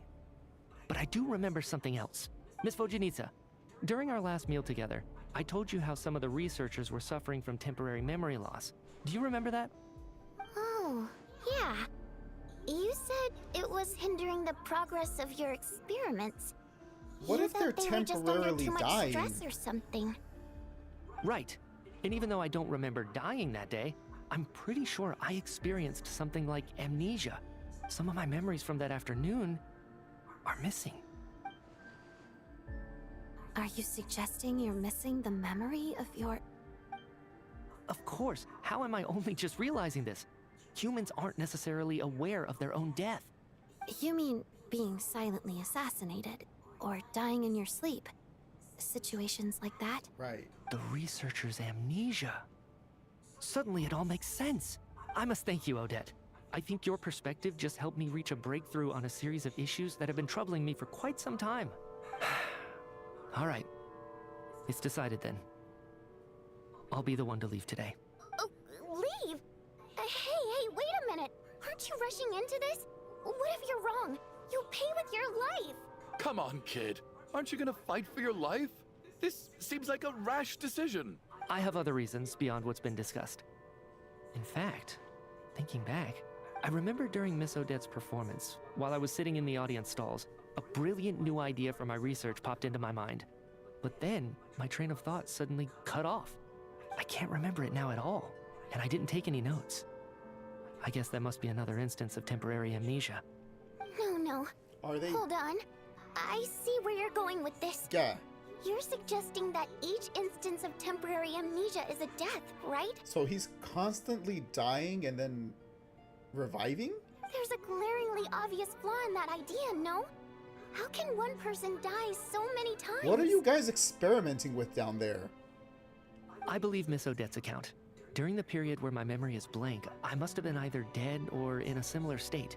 All it would take is for the same thing to happen in the theater, and I would come under the effect of the ley lines in this vicinity. This increases the likelihood of me being the deceased, does it not? But... There's no evidence to suggest that anyone other than me is a candidate for the deceased. So allow me, as a scientist, to treat this as an experiment. Please relax, everyone. I don't think things are as bad as they may seem. If I really am the deceased, then to leave the theater will be a relief for me. If, on the other hand, I'm still alive right now, well, apparently you've all witnessed my resurrection recently anyway. Who's to say I won't return from the dead again this time? Mitya's right. This is the only thing we can try right now. I think he's deliberately downplaying the gravity of the situation, though. He probably doesn't want to burden everyone. What is a scientist if not someone who gambles on experiment after experiment in an attempt to obtain the truth? With this snowstorm, the ley line phenomenon, ghosts of the dead, and my amnesia, we've been paralyzed by not knowing and powerless to do anything about it. It's a terrible feeling. Why do we keep having freaking Valeri dead in the background of most of these shots? But if I do get resurrected, you can be sure that I'll come back with the truth of all this. Just you wait. It was the scarf, right? Kind of. We're still not sure. We're actually testing out if it was the scarf or not.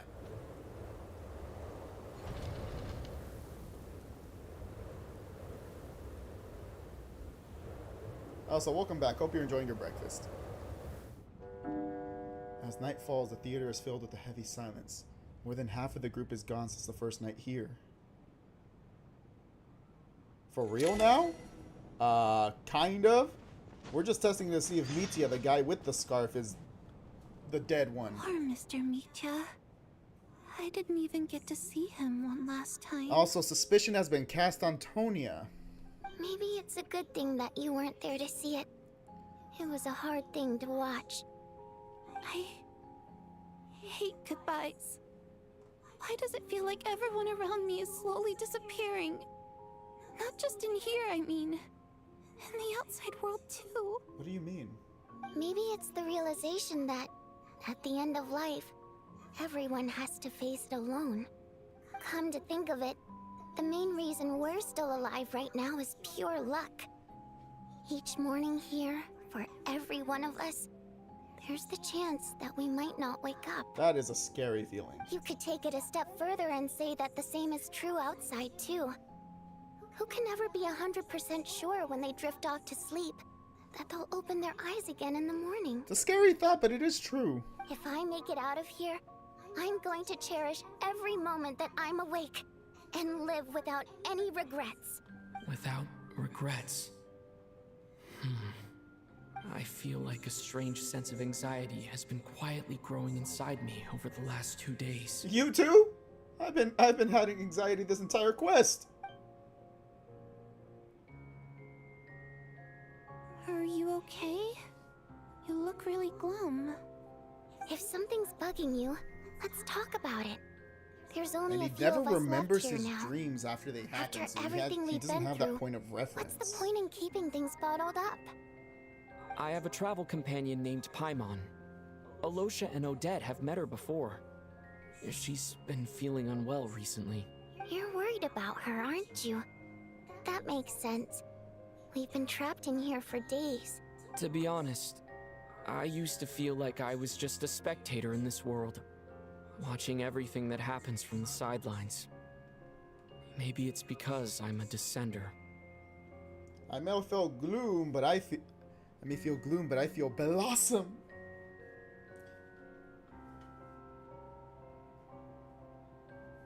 If you find, what is it, a shiny stone? No.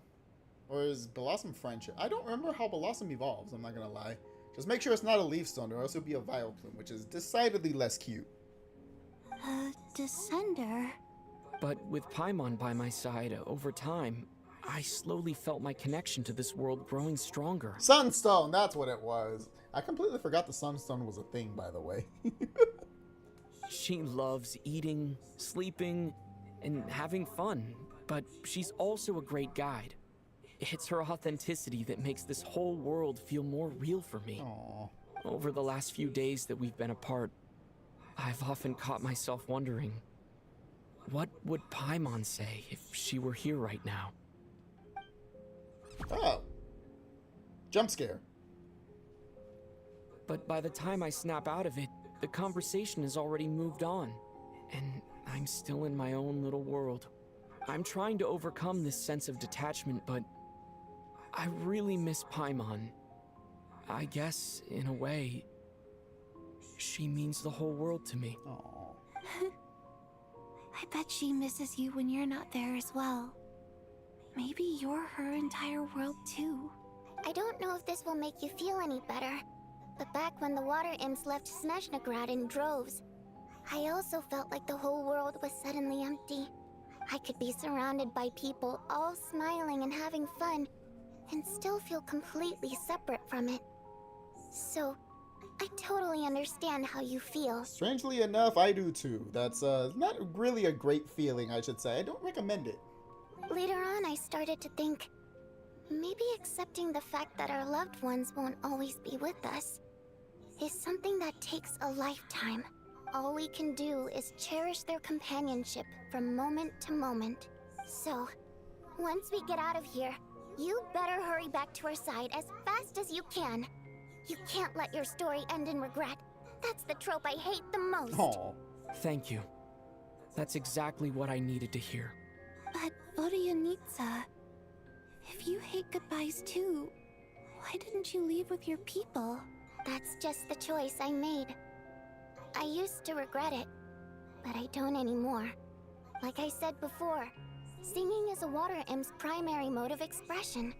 It's how we convey our emotions. Our songs have echoed through this theater for hundreds of years, each one a story pieced together through moments of joy and sorrow. But does a story exist without someone to read it? To me, the answer is no. Do you think there may come a patch where you get both Aether and Lumine playable on the same save file? It might be possible when we get to the end of this particular story that they're going through. Because the way this story is going is that we're going through each particular region. And this is the final region before we get to a destroyed region that in lore is being revived called Conria. And then possibly Celestia, which is like the realm of the gods and the heavenly principles, who is the almighty thing that created what this version of the world is. There's a bunch of lore that's behind that, but that's like the general roadmap of this story is going. So theoretically, whenever we do actually like face off against the heavenly principles and what's the word I'm looking for? Finish, I guess, this entire arc involving this planet of Teyvat. Because again, Aether and Lumine are aliens that travel different worlds. So it's possible that maybe there's more parts of Teyvat that are blocked off that we can't get to yet that will be unlocked once we finish that part off. Whoever you pick between Aether and Lumine, anytime you meet your counterpart in the story, they always mention something about they'll meet again at the end of the journey. So theoretically, the end of the journey should be like against the heavenly principles. So using that as our guideline, whenever we finish like resolving whatever is going on in this planet Teyvat, that might be the point where they may become both playable. I don't know if it ever will happen, but there is a chance, is what I'm saying. There is a chance that they might at some point make it to where you can switch between the two or have them both at the same time. We don't know yet, but there's not enough information, but it is a possibility because they are both technically characters in the story. Whereas other gacha games, when you pick a gender, you're generally only that gender, or the other gender is an NPC, like in Zelda Zone Zero. So I made the choice to stay. That way, there would still be someone left to sing these songs and listen to their stories. Otherwise, they could have been lost forever. Could you teach me how to understand your people's songs sometime? I want to be able to truly hear them, like Mr. Shram. Aww. A fan after my own heart. Thank you, Tonya. How about I sing something for you, and you tell me what you hear? Okay, I'll do my best.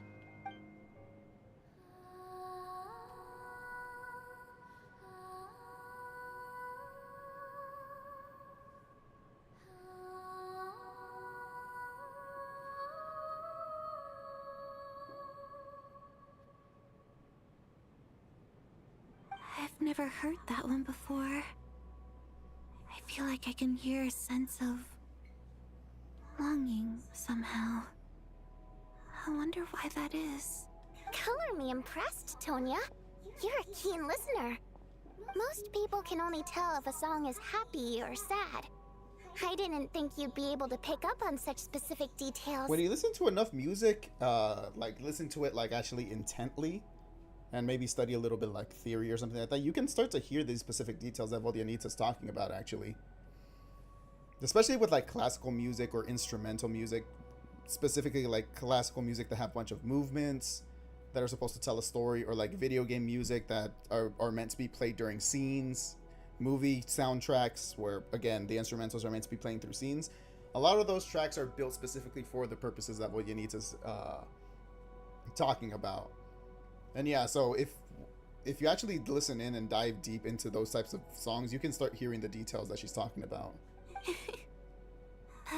So, what's the song about then? Come on, tell me. I've actually never performed this song in the theater before, because it has more of a ceremonial purpose for our people. It's not meant for the stage.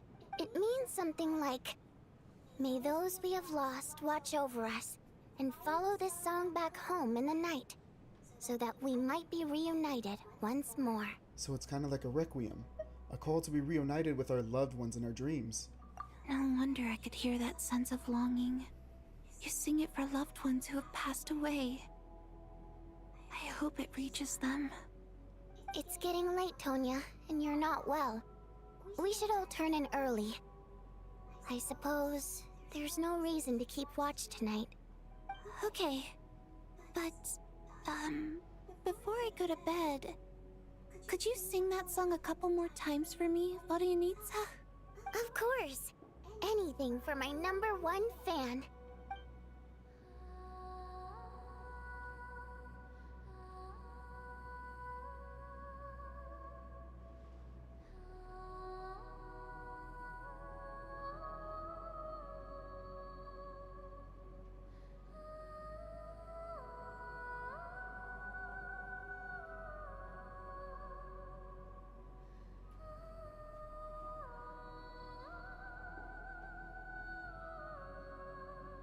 Once I get out of here, I definitely don't plan on ever coming back. Well, damn.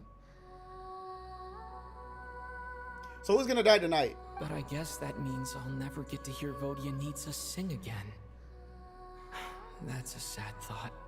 Before I fall asleep, I should cherish this moment of companionship while it lasts. Don't go to sleep. Every time you sleep, someone dies. God damn it. Who's it gonna be this time? Where? Oh, this is different. Wait, am I dying? It's so dark in here, and I feel kind of dizzy. It was her! I knew it! I knew it all along, Tonya! You lied to all of us! Huh?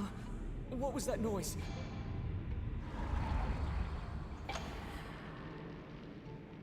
Oh, Lord. Oh, God! I wasn't expecting that. Return, O spirits. Fulfill your oath of protection. I'm alive! I lived! I lived, bitch! I'm alive? What just happened?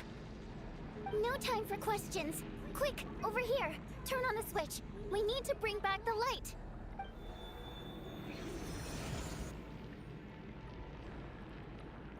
All right, we're safe. The spirit just now is called Night Prayer.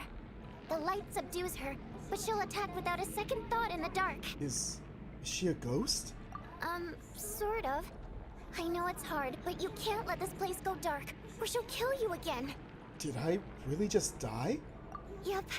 Luckily, I was here to resurrect you. Otherwise, that'd have been a real bummer. How did you do that?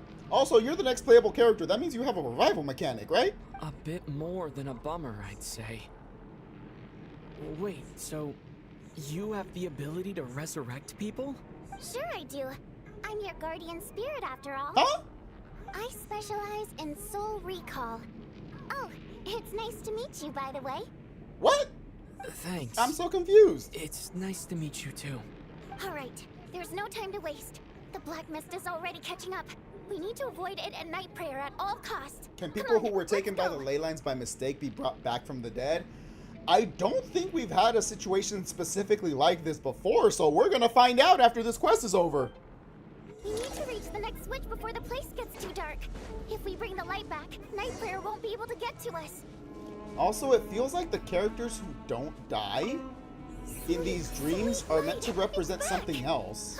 Now that's a sight for... Oops. Shh. It's Night Prayer. We need to move quick, but don't let her notice you.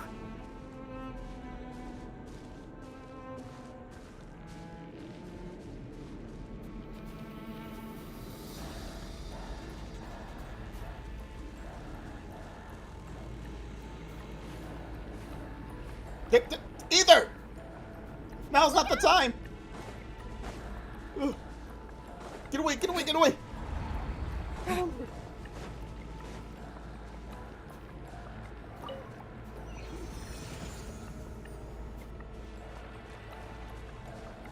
Where is she?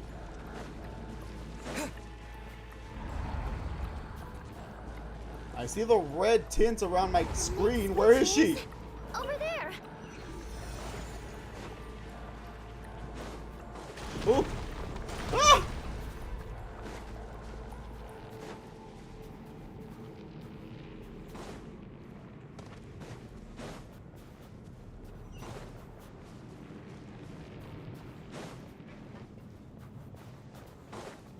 Oh, I'm outside. But not really outside. Oh, okay, that works actually. We needed that.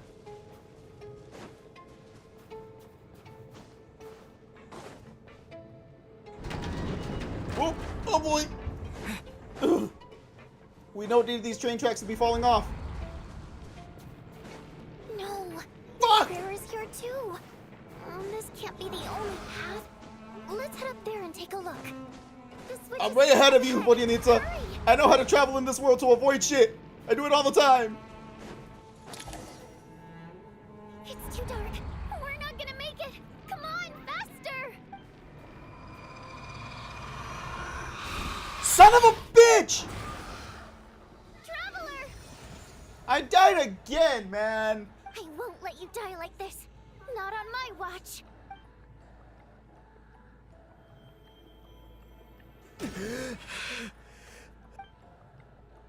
Even though it's not permanent, dying is definitely not a pleasant experience. I would assume so. Great. You're back. Yeah, thanks to you. Time for you to get out of here. Quick, before the light runs out. What about you? You're not coming with me? I can't. I've already been used up. Used up? What does that mean? The guardian spirit's skills are finite. I can only resurrect someone so many times. Damn it!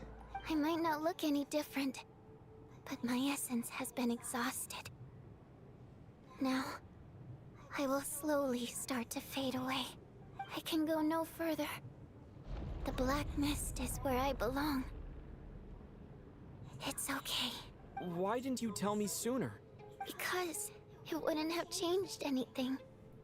That knowledge would have just burdened you.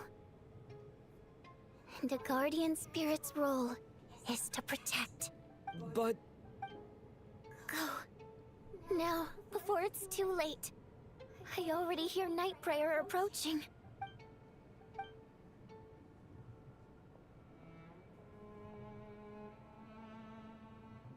Does that mean Voldianitsa is the next one to die?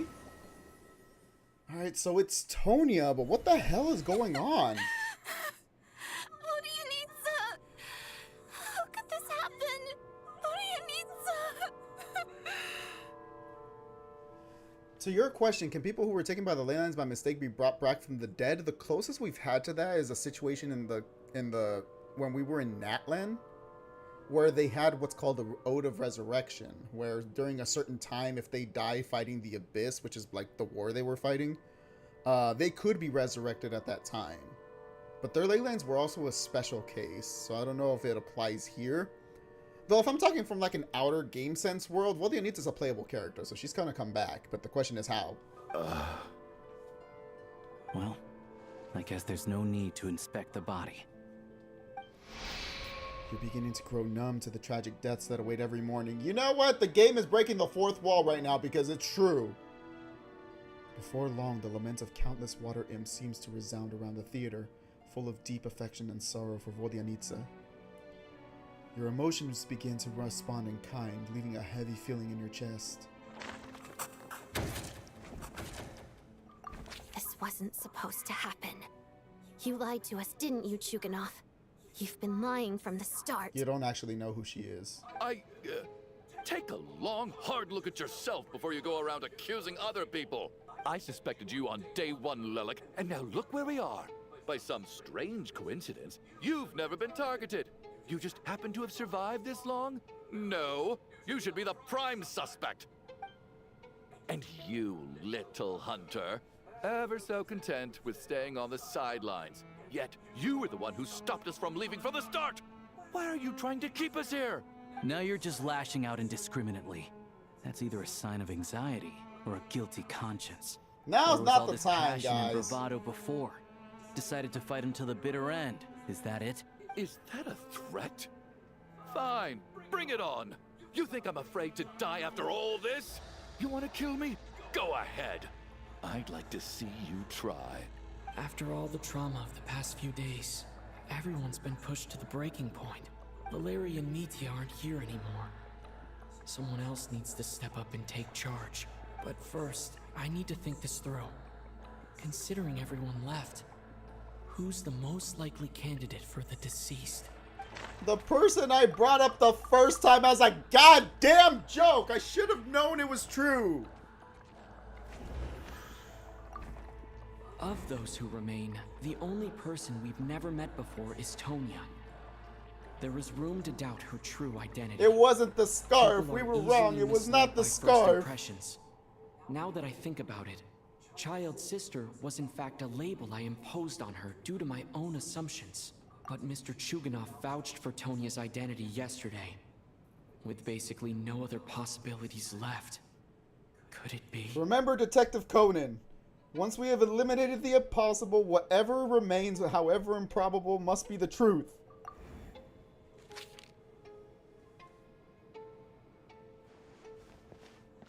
Tonya, how's Tusser been lately? Tusser? She doesn't know. That's Child's brother, which means it should be her brother too. Your brother Ajax must have mentioned me in his letters home, right? Did he say anything about a blonde traveler? No. And my brother's name is Razik, not Ajax. Chuganov, looks like it's your turn to do some explaining. Yesterday, you said you could vouch for Tonya. Why did you give us a false testimony? I knew you were behind this, Chuganov. You've been lying through your teeth from the start. Everything about you is fake. Down to the wife and daughter you're always talking about. Your entire family man persona is a charade, isn't it? That night, when I infiltrated your place as Lelik, I noticed you were home alone. Didn't think much of it at the time. Just thought everyone else was out. But thinking back on it now, that doesn't seem very likely. My guess is, you live alone, don't you? You know, I should have figured with how much of an asshole he is. He absolutely would never have gotten a wife like that. Even that was a lie? But why would he lie about having a family? The truth is probably he did have one and they're dead. This daughter, he mentioned that he reminded her of his daughter. Tonya is actually his daughter. Oh. Curses. Oh, why is there no end to this blasted snowstorm? If it would just stop. If it would just stop. That's why he was so nice to her. I think I remember now. I know how I ended up here. It feels like a distant memory. But at the same time, it's just like it was yesterday. The reason I'm always coughing is because I got sick with frostbite. The locals usually call it the snow cough. It's not a very common illness. It's partly genetic and partly caused by the cold climate, but it can be fatal. They sent me to the hospital as soon as they found out I had it, and I spent so long lying there in that hospital bed. After a while, I felt myself growing weaker and weaker. Nothing seemed to be working anymore. Neither the treatment that the doctors were giving me, nor the medicine my brother was brewing from frost fairy flower leaves. So one day, I told my brother that I wanted him to take me outside for once, so things could be like they used to, just for one day. I wanted to meet loads of friends, experience new things. He agreed. He snuck me out of the hospital, and we escaped. We got to the theater, bought tickets, and went inside. It was all so exciting. I remember the show very clearly. It was amazing. But I found myself getting sleepier and sleepier. Oh, Tonya. When I woke up, I couldn't find my brother anywhere, so I guessed he'd already left. But there's no way he'd leave me behind. So I decided to stay here and wait for him. At the time, I figured he'd probably gone to brew some more medicine for me. I was planning to chew him out for abandoning me when he got back. Tonya, it sounds like by then you'd already... Yeah, I know. I understand now. Dead, aren't I? This cough and the feeling weak, it's probably just my body's memory. After all of that, it turns out I can't blame my brother after all. I was the one who abandoned him. I'm sorry, everyone. I realized this much too late. It seems like death skewed my perception. And now I've dragged you all into this mess. Your name probably isn't even Tonya, is it? Didn't that ever strike you as odd over the last few days? Well, when I was little, my brother and I read a storybook, and Tonya is the name of one of the characters. When we escaped from the hospital, our family and the hospital security were looking everywhere for us. So when you first approached me and said my brother had sent you, and called me Tonya, you assumed it was a code name. I thought he must have chosen a fake name that only the two of us would know. What a goddamn coincidence. Because he was afraid of getting caught. No. It seems like that was just wishful thinking. At least your memory of death isn't painful. That is a small comfort. Now it's your turn, Chuganov. Talk to us. I believe no lie is ever told without a reason. You're right. I was lying. I happen to know that the Harbinger child and his sister Tonya managed to get tickets, so I lied to you and pretended I knew them. And yes, I was lying about my family too. The truth of the matter is, I lost them a long time ago. I just refused to accept reality. And now I've spent the second half of my life living a lie.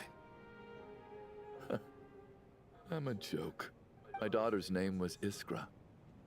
And before you ask, yes, Iskra, as in Iskra Manufacturing Plant. She also died from the snow cough. She was just 6 years old. If she were still alive today, she'd be around the same age as little Tonya here, after Iskra passed. My wife couldn't bear to face those memories either. So she chose to start a new life, without me. One day when I came home from work and saw the empty room, I felt like I couldn't breathe. Subconsciously, I started to imagine that they were still there. I soon discovered that this was the only thing that made me feel any better, so I just embraced the delusion. Nothing more than a pathetic means of escapism, I know. But at least it's not a crime. So explain your false testimony then. The night before last, when I was chatting with Tonya, she mentioned that her brother would brew medicine for her from frost fairy flower leaves. Combined with her various symptoms, I suddenly understood everything, including the fact that she was deceased. The snow cough used to be an incurable illness. I would pick frost fairy flower leaves to brew medicine for Iskra too. It took hours and hours on the stove. But the year after my daughter passed away, the jester of the Fatui announced that a cure for frost blight, also known as the snow cough, had finally been developed. That sucks. It turned out that all previous treatments were completely ineffective. No better than random concoctions. That was the final straw for me. I just couldn't take it anymore. Just one more year. One more year. And everything would have been okay. So, more than anyone, I know full well that in this day and age, no one in their right mind would still be using frost flower leaves to brew medicine for the snow cough. So that's how he knew she was dead. Because that was an old remedy treatment that has been proven it didn't work, and there's an actual treatment. Poor Miss Tonya, therefore, had to have been from an era when snow cough was still a terminal illness. So, you projected your daughter onto her? Even though you knew she was one of the dead? Even though you knew that protecting her could get you killed? That doesn't make any sense. You knew she was already dead. What did you hope to achieve by protecting her? He was hoping she would die. I just don't believe in your crackpot theories. Nor do I approve of your actions. How can you just declare a living person dead and throw them out into that snowstorm? Nitia's gone. My good buddy Shram's gone. And now it's Tonya's turn, isn't it? The others I can make my peace with. But little Miss Tonya, here she is, standing right in front of us, alive and breathing, and fighting her own battles. Yet you're quite happy to say she's dead? I just want her to live. Once this snowstorm is over, the very moment it stops, I'm going to march out that door and find someone who can fetch the very best medicine for her snow cough. Unfortunately, it doesn't work that way. I'll be damned if I'm gonna let you cast her out into the snowstorm before I have the chance to cure her. Not again. Not this time. Not when the cure is right within our grasp. I'd never be able to forgive myself. Mr. Chuganov, stop. I can't let you do this. Tonya. By the sounds of it, you've known I was dead since the night before last, right? I really liked Mr. Valeri, Mr. Mitya, and Miss Vodyanitsa. And now they're all dead because of me. I'm not happy about that. The reality is, you've been trying to fight your own demons through me. But all you've really done is trap me inside your delusion along with you. No. Listen to me. I want to save you. I do. Well, at this point, I'm quite sure that I'm dead. I don't need to be saved. The time I got to spend with all of you is more than enough for me. Despite all the bad things that kept happening, I got to meet so many interesting people and God spent so damn it. many days and nights by your side. Since the day I escaped that hospital until now. This has been an adventure I never even dared to dream of. I'm very fond of you all. If it were only possible, I'd trade my soul to bring back the ones who died. If it meant things didn't have to end like this. And that's why I'm not fond of you at all, Mr. Chuganov. Damn! After all of that. I'm sorry. It's them that you owe an apology to, sir. Not me. Well then, I suppose this is it. It's time for my adventure to end. I've caused enough trouble. You're leaving already? It's still early. Don't you want to stay a little longer? No thank you. Oh, and by the way, my name is Patashka. It was nice meeting you all.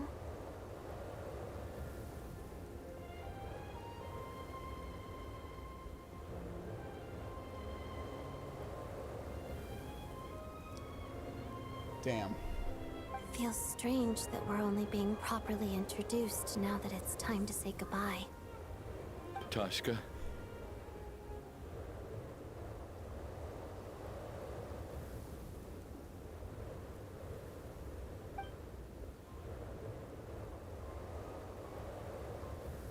What are you doing, Chuganov? Are you crazy? Let me leave. I can't keep lying to myself anymore. In your dreams. Don't think you're getting off that easy when you had a hand in the deaths of so many people. The Fatui have honed quite an array of enhanced interrogation techniques since they were founded. Once we're out of here, Lelik will personally give you a taste of every last one. Damn, Odette. Ruthless. The snowstorm continues as if it will never stop. Nighttime soon falls again.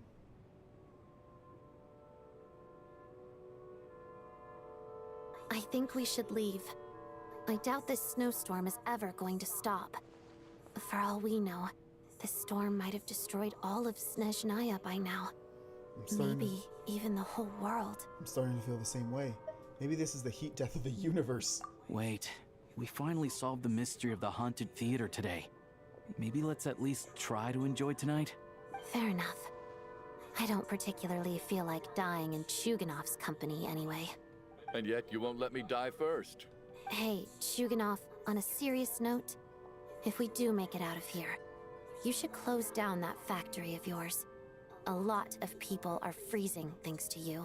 Is this really the time to be discussing my factory? All right, fine.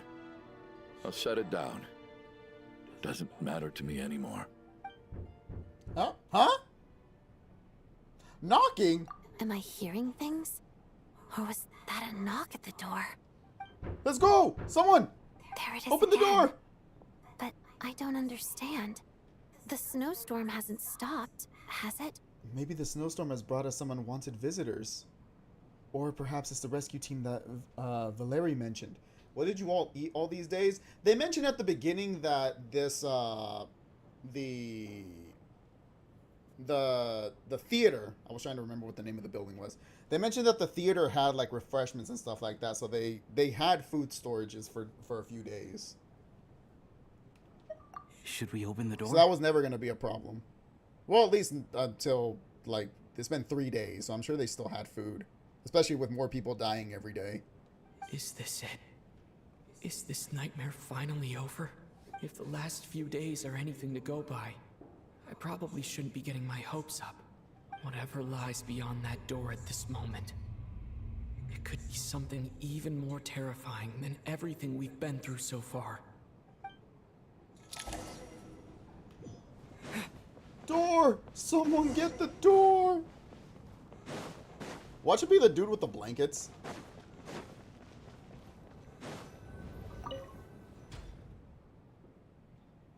Mitya! You're back, brother! With people dying, they do have more food, doubly so.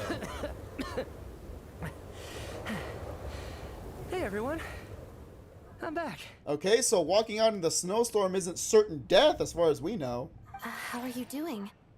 Feeling Any better? Much better, thanks. Whew, it is so good to have you guys here. I was a little worried that the theater would be empty by the time I got back. Let me see. Tonya and Vodyanitsa are missing, which means Vodyanitsa died last night. And then you discovered that Tonya was the other dead person. Am I right? Not Tonya. Petashka. First, tell us how you made it back here. Given the conditions outside, no one should be able to return alive. You're right. The thing that got me back safely was a song. I heard someone singing. After walking into the snowstorm, my mind grew hazy. I don't know how long I walked through the storm before my mind completely slipped away. Then, suddenly, I heard the sound of singing. The voice instantly brought me back to my senses, and I regained consciousness. So I followed the voice, searching for the source of the singing. I searched and searched, until finally, just a few moments ago, there was the entrance to the theater, right in front of me. So the scene. I've actually never performed this song in the theater before, because it has more of a ceremonial purpose for our people. It's not meant for the stage. It means something like, "May those we have lost watch over us, and follow this song back home in the night, so that we might be reunited once more." That must have been Vodyanitsa's Requiem. Who knew it actually worked?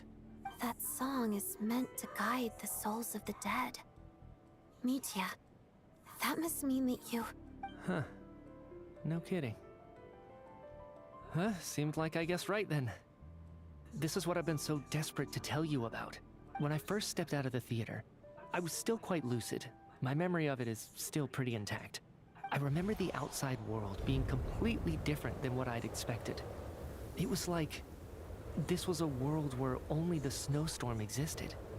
There wasn't a trace of any humans or buildings ever having been there. I don't know how else to describe it, except to say that it just didn't seem like the real world. Which means we're not there. And as for the Requiem, if I was guided here by Vodyanitsa's song, it can only mean that I must already be dead. And this is my soul, not my body. But I didn't experience a clear moment of death while I was out there. Nor do I feel any different now than before I walked into the snowstorm. You don't seem any different to me either.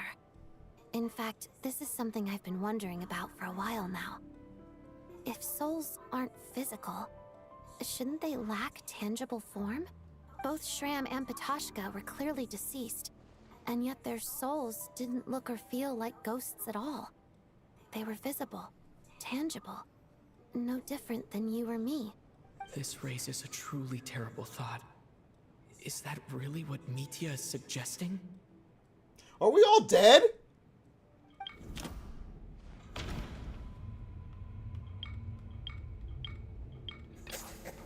Mitya's soul was summoned back by the Requiem, confirming that he is indeed already dead. And yet, he looks no different from us. Of course. So what about the dead people? The long deceased like Mr. Did they Shram come back can to blend in life? with Did us they get undetected, killed to life? Then maybe we've all been dead from the very start. And all of us are now souls wandering the theater. We're all dead! Thank you for coming, guys. This is the end of Genshin Impact. Yes. What the actual fuck? I think that this is probably the afterlife. And leaving the theater is crossing over? What did you say? How does that make You heard me. I'm so confused. We died in the theater. All of us did. But due to an obstruction in the theater's ley lines, our souls are trapped here, while an endless, infinite snowstorm rages outside. It's ironic, really. All that time, we were working so hard to figure out who the deceased among us were, when the truth was, we were all deceased. The only difference being some of us died more recently than others. Huh? Do you remember that note, "Death is near"? Seems like we misunderstood what it meant after all. Death was nearer than we wanted to think all along. The note simply meant that all of us were already dead. What?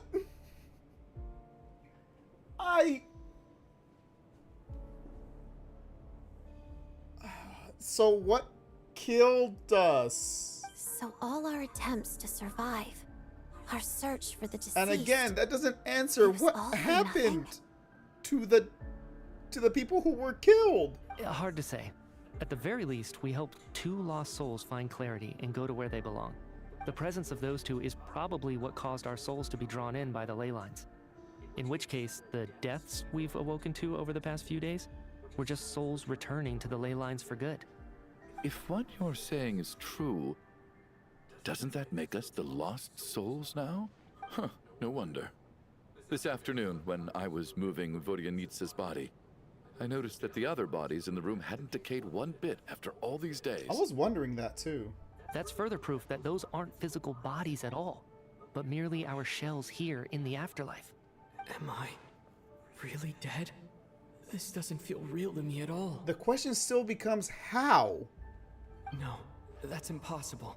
This cannot be how it all ends. I still find it Roll hard to credits. believe that all of us are dead. How exactly did we die in the real Thank you, world? Odette. None of us have any memories of dying, right?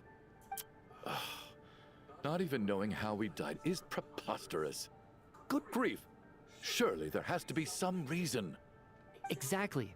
It's hard to rest in peace when you don't even know how you died. It gave me lots to think about as I strode out into the snowstorm. I racked my brains trying to remember the cause of my death, the exact moment I died, the root of all of this, right up until my consciousness faded. Wait. Hold on. Right before I lost consciousness, I think I saw something. What was it? I can't remember. And I think I lost my notebook and pen. Mitya, your hand. Is that blood on your fingers? Huh? You're right. There's blood on the fingertips of my right hand. Looks like it's already dried. When did that happen? If you don't have a physical body, you shouldn't be able to wound it. Huh? What the? I guess this was what I saw. I must have desperately drawn it in my own blood right before losing consciousness. What's wrong? Do you recognize the symbol? Renova. It's Renova, the ruler of death.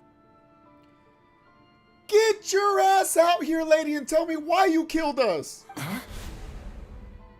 Alosha, do you still remember that Snezhnayan folktale you told me about? What in the hell is going on? It was about the Grim Reaper. When someone's about to die, he appears as an incarnation of someone familiar to guide their soul into the afterlife. And as soon as you recognize his face, your life is over. I heard a similar tale when I was little. You think the Grim Reaper in this story refers to the ruler of death? I was joking about the ruler of death being the Grim Reaper, but it makes sense. That's right. In which case, death is near could also mean that the Grim Reaper is here disguised in a familiar form.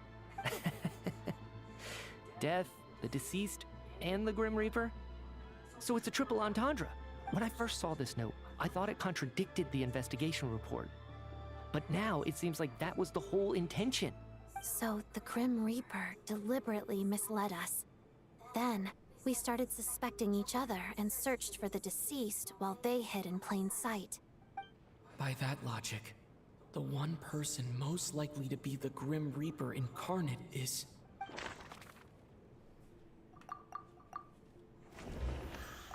Identifying the Grim Reaper is a maid... Okay, so it's not him.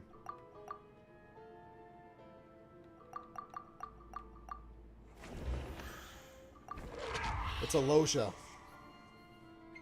No Odette doubt about performed. it. Odette It's performed. Alosha. Mitya came in and he's been Looking working back on at how everyone everything. has acted over the past few days. Alosha is most likely the Grim Reaper lurking among us. He's also a bro, so he's been acting a lot more aggro lately too.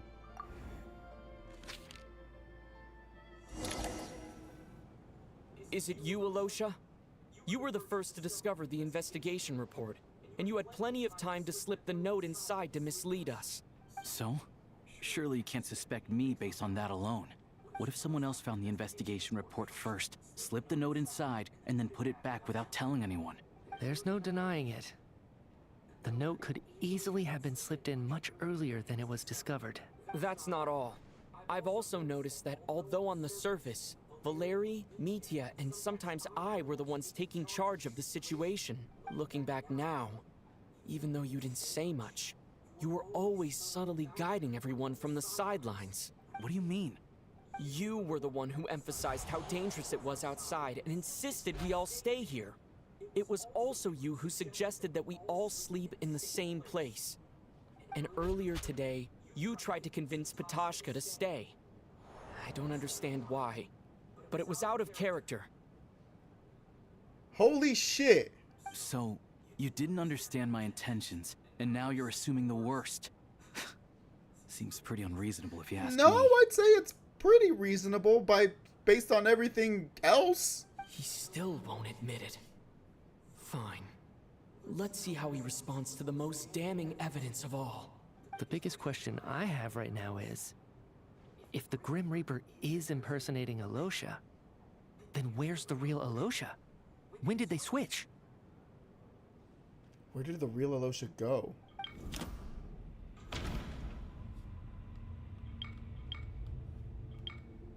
When Mitya returned from the snowstorm! That's right, he went out first! No? No. The ruler of death would have needed to control how everything unfolded from the start. I feel like that was the most obvious she one. She wouldn't have infiltrated our ranks this late.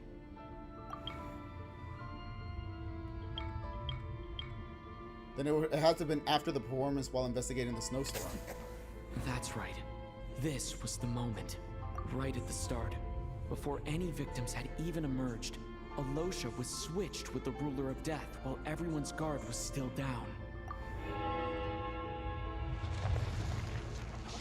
Found. When all this began, right after the performance ended and the snowstorm began to pick up, no one suspected anything unusual. We just assumed we were snowed in. It wasn't until we discovered the bodies the morning after that we realized something out of the ordinary was going on. This music is crazy, by the way. But it's clear now that the oddities actually started earlier than that, when Dimov walked into the snowstorm and never came back. Right. So Mr. Dimov was the first victim, not Sobolova and Torgov. I even said he was the sacrificial lamb, damn it! And if we pinpoint that moment as the beginning of this incident, then one thing becomes clear. Alosha, you are the only person who walked into the snowstorm and came back without the help of Vodyanitsa's Requiem. So I was right that him coming back was the weird part. More precisely, Alosha never came back at all. The one who came back was the Grim Reaper. Not bad. Well, since you've backed me into a corner, I suppose there's no point in keeping up the act anymore. She's actually coming now? You're the Grim Reaper? I am no such tired cliché. Mortals should address me as the ruler of death. I'll call you whatever the fuck I want. Before being wiped out for good, you identified the two deceased, and even sensed my presence. A commendable achievement.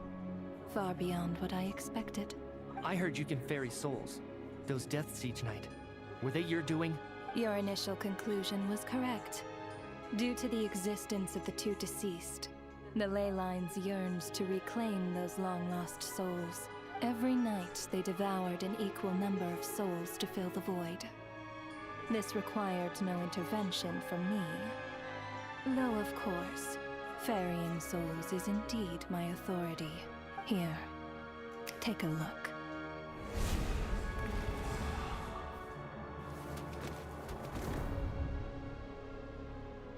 What the hell? Odette! What are you doing? That takes care of today's two. Don't get so worked up. You are already dead, and your souls must return to the ley lines. I know we're already dead. You murdered us, didn't you? Murdered? No. Murder is when mortals usurp my authority. Death is my jurisdiction. If I require someone to die, I need not resort to such laborious methods as murder. You simply met the criteria to trigger my curse of death. Which is? I know about the curse of immortality. So there's another death-related curse too? I feel like it stands to reason that she could just touch someone and they die. She is the ruler of death, but why? Cursed us? When? And why would you do such a thing? So often, humans pray to me, begging to know when their death will come and what form it will take. I'd rather not know, so don't count me into that. But few people ask why. If you must have an answer, know that death comes simply because one's time has come. And you decide that? Why? So you're not gonna tell us the truth? Hold your tongue. By all rights, you shouldn't even be allowed to speak with me. Those angels from the past are to blame for the reckless renovation of the ley lines here. It's made my work on this occasion infuriatingly complicated. Work? So trapping us here, making us watch our friends die, that's just another day at work for you? You clearly have a lot of questions. Fine. As a reward for your remarkable accomplishments over the past few days, I shall answer a few of your inquiries, provided they aren't too unreasonable. After the physical body dies, the soul must return to the ley lines for that person's death to be considered complete. My work encompasses the entire process of death, including, naturally, the guiding of souls into the ley lines, with which you are now so familiar.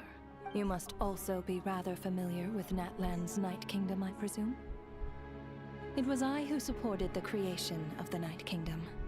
It provided a convenient means of guiding the souls of Natlan.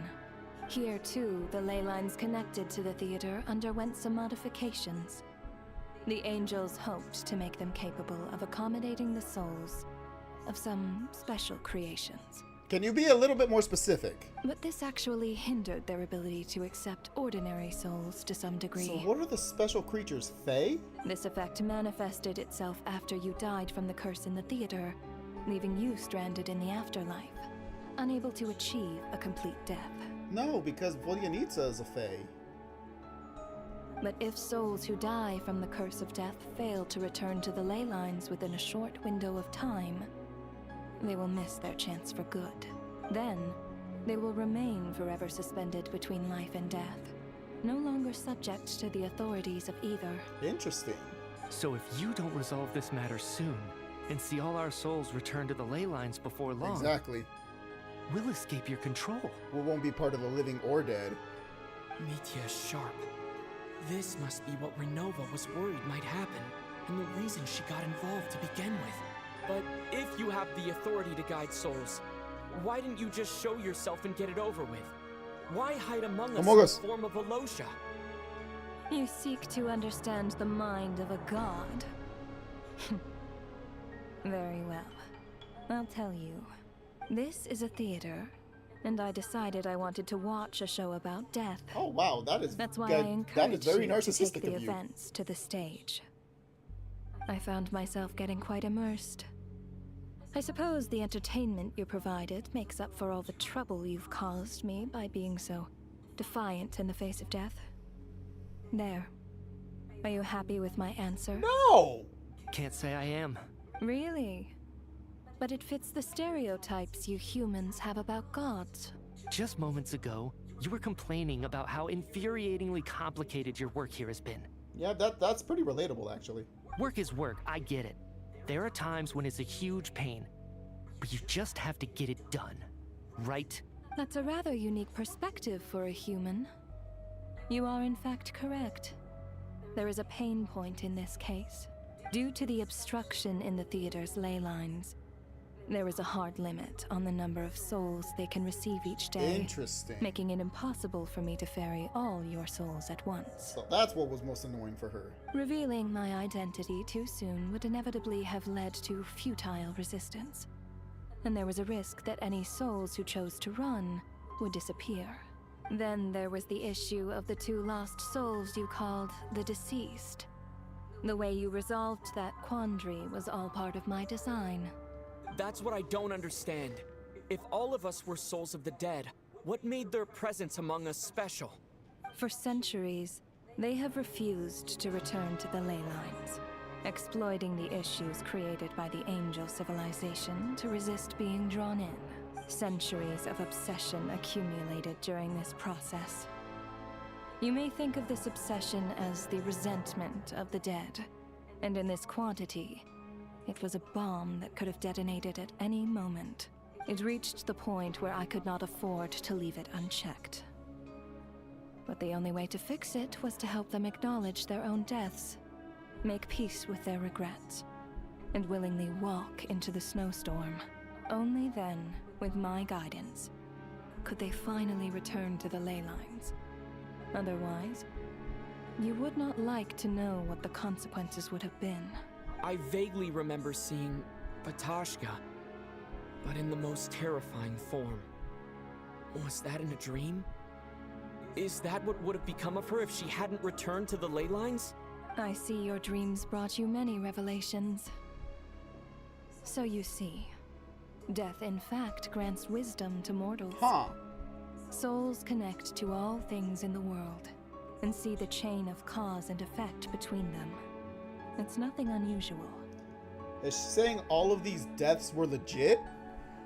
She's saying that she's the ruler of death and she's sending these souls home. But because of the way the ley lines are blocked in this area, she could only do a few per day. So far as we know, they're legit because she's the death bringer. We're the only ones left, but we're technically dead. She's just waiting for a day to put our souls back into the ley lines. Anyway, giving psychological counseling to lost souls is not my strong suit. I don't think anything psychological is your strong suit. That is more of an angel's role. It was something I could not resolve directly using my authority, so I decided it was easier to leave the bomb defusal to you. Meanwhile, of course, their presence caused the souls of other members of your party to return to the ley lines each night. From where I stand, that was killing two birds with one stone. As both issues slowly resolved one another without me having to lift a finger, all I had to do was stay close by and keep the situation under control. Then use my authority to wrap things up at the end. And, of course, while I was at it, I thoroughly enjoyed watching this drama, dealing with death from a mortal perspective, play out on the stage. Damn, Renova's kind of fucked up. Sounds like you had it all figured out, Grim Reaper. I just did the math. You said there's a hard limit to the number of souls the ley lines here can receive each day. It's 2, isn't it? And she just sent Odette and other dude into the ley line, so she's maxed out for today. That much is obvious, even to a fool. It's time to review this whole affair. If the ley lines can only take in 2 people per day, I need to go over the deaths from these past few days again.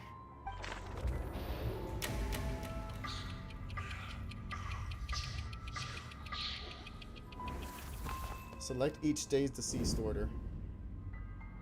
Looking back now, none of us had the faintest idea at the time. From the moment that staff member named Demoff walked into the snowstorm, the incident had already begun.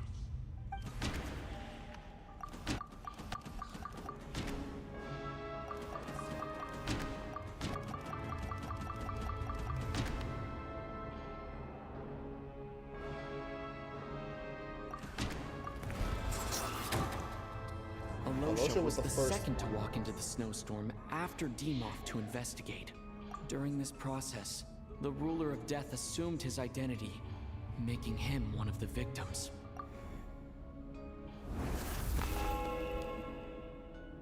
During our first night in the theater, everyone was caught up in the novelty of it all. No one could have expected there would be victims the very next morning. Day 2, the 2 rich people died. Day 3, it was doorman and the lady who worked at the theater. So it was them 2. And then this dude went into the ley lines. Day 3, this dude died. Valeri died. And then Mitya went out into the snowstorm. Then day 4, Vodyanica died. And then we sent Tonya. Do these count? Do the people who are already deceased going into the snowstorm count? In which case, day 2 had, no, day 3 or day 3 had 3 people go out. Despite all the confusion, and with the help of hindsight, we finally began to realize that something was amiss with the snowstorm. Day 2, it was you? No, let me... No, my bad. Day 2, it was these two. Soboleva and Torgov. The ley lines devoured Torgov and Soboleva on the first night. Soboleva. At the time, we thought this might be a murder case connected to Lelik.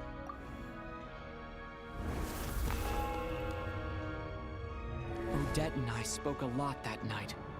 3 people were on watch, but in the morning, we discovered that someone had fallen victim all the same. Foolish and Rampana. The deaths of Kulish and Rampana caused everyone to stop suspecting Lelik. Unexplainable phenomena occurred one after another, leading Mitya to suspect that we were caught up in a supernatural event. Day 4. Later, we discovered that there seemed to be an extra person among us, and subsequently discovered the existence he counts on this of the day deceased. too. He was sent out. Mr. Schramm realized he was the deceased and walked into the snowstorm to return to the ley lines of his own accord. It turns out there really was a dead person among us. This counted as 2 people. He thought it was all over, but Mr. Valeri's death was a rude awakening for everyone. The ley lines consumed him during the night regardless. A lot happened today. Mr. Valeri's death led us to discover the connection between the number of deceased and the number of victims during the night.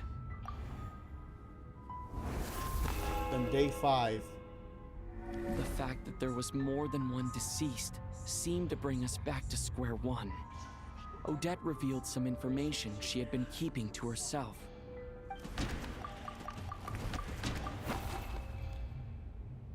Although Okay, so we're not Mitya counting. did indeed walk into the snowstorm that day, he returned from the ley lines with the help of Vodyanitsa's Requiem. The void in the ley lines hasn't been filled, so let's rule out Mitya for now.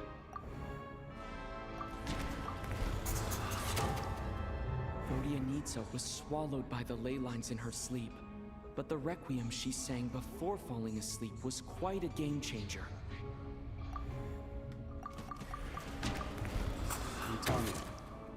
As it happened, Ptashka filled the void left by Mitya's return from the ley lines by walking into the snowstorm this morning. The girl I thought was child sister Tonya turned out to be another of the theater's deceased. Come to think of it, Ptashka was about to walk into the snowstorm at that time, and Renova, unaware that Mitya would return, was concerned that her soul would overflow from the ley lines. That's why she wanted to bring her used back and Alicia's make her voice to try stay. and persuade her to stay behind. Looking back, I suppose that was an early slip-up on her part.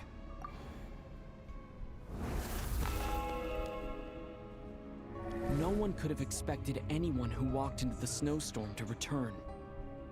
But just after nightfall, Mitya returned, bringing crucial information with him.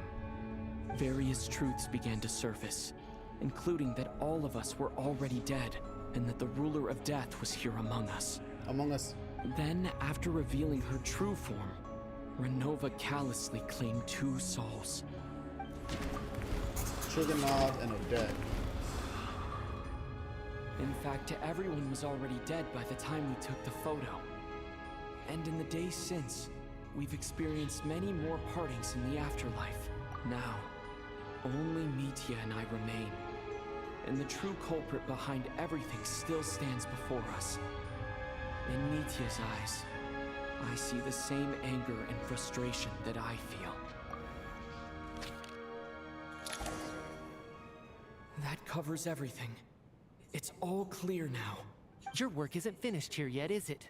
The Traveler and I are still standing here, safe and sound. And you have to wait until the next day. The water imp's song threw things off a little, but it is of no consequence. The ley lines have already anchored your soul, and the first ray of light tomorrow morning will take you back. I, meanwhile, need to review my attitude towards the water imp race. How dare you? So the reunion in the night that Vodyanitsa mentioned. I suppose that was never meant to be a permanent reunion. That just leaves you, Traveler. My power only allows me to temporarily separate your soul from your body. The ley lines of Tevat would not accept you, and your soul is firmly anchored to your body by your will. For a descender like you, who is not bound by Tevat's rules, your death can only be brought through the most violent of means, such as directly destroying either your body or soul. But you haven't done that yet, have you? Thanks for letting me know that I at least can still be saved. I have no interest in involving myself with Descenders. For now. Although, this may change if Asmodee remains missing. Or you insist on interfering with our affairs. One last question then. All our struggles and sacrifices here, they were meaningless from the very beginning, weren't they? Death abides no reason. Besides, what you call sacrifice is merely a concept created by humanity. To me, it is nothing more than a self-indulgent charade in the face of death. Mere mortals fantasizing that their actions could reclaim something from my grasp. A truly laughable idea. Can you get out of my friend so I can punch you in the face? Oh, cutscene time. Grim Reaper, you really know how to get on my nerves. I'm not here to ingratiate myself with you. I kill merely because your deaths are necessary. Oh, you've made that quite clear. But humans don't take well to being scorned. Not even by the gods. Whoa, doggies! How dare you use his dogs against me?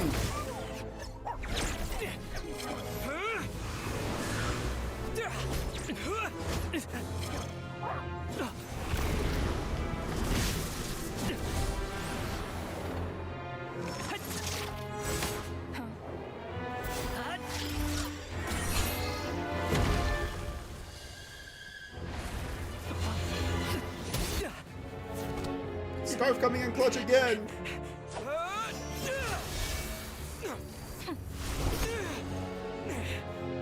This is futile. You must know that you are powerless against me in my own domain. I suggest that you save your strength. For what? Maybe we can't change it. But if nothing else, we can at least teach you to have some respect for the dead. Audacious.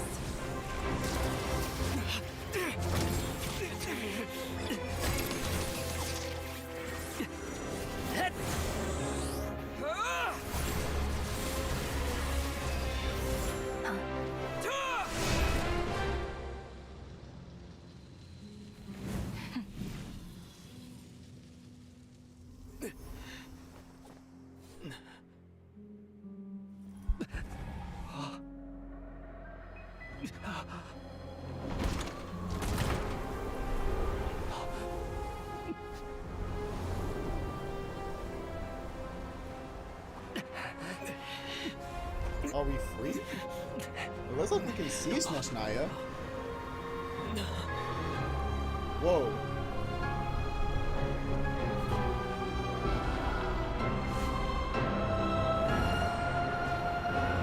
That's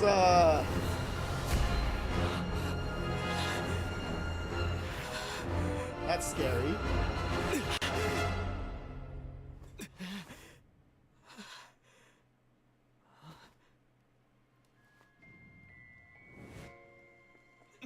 We're back. Well, I'm back.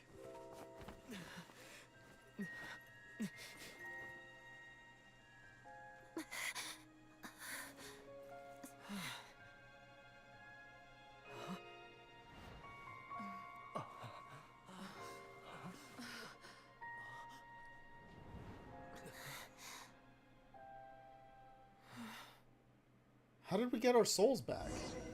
Did she just decide on a whim? Being like, oh yeah, you beat me, you can have your souls back.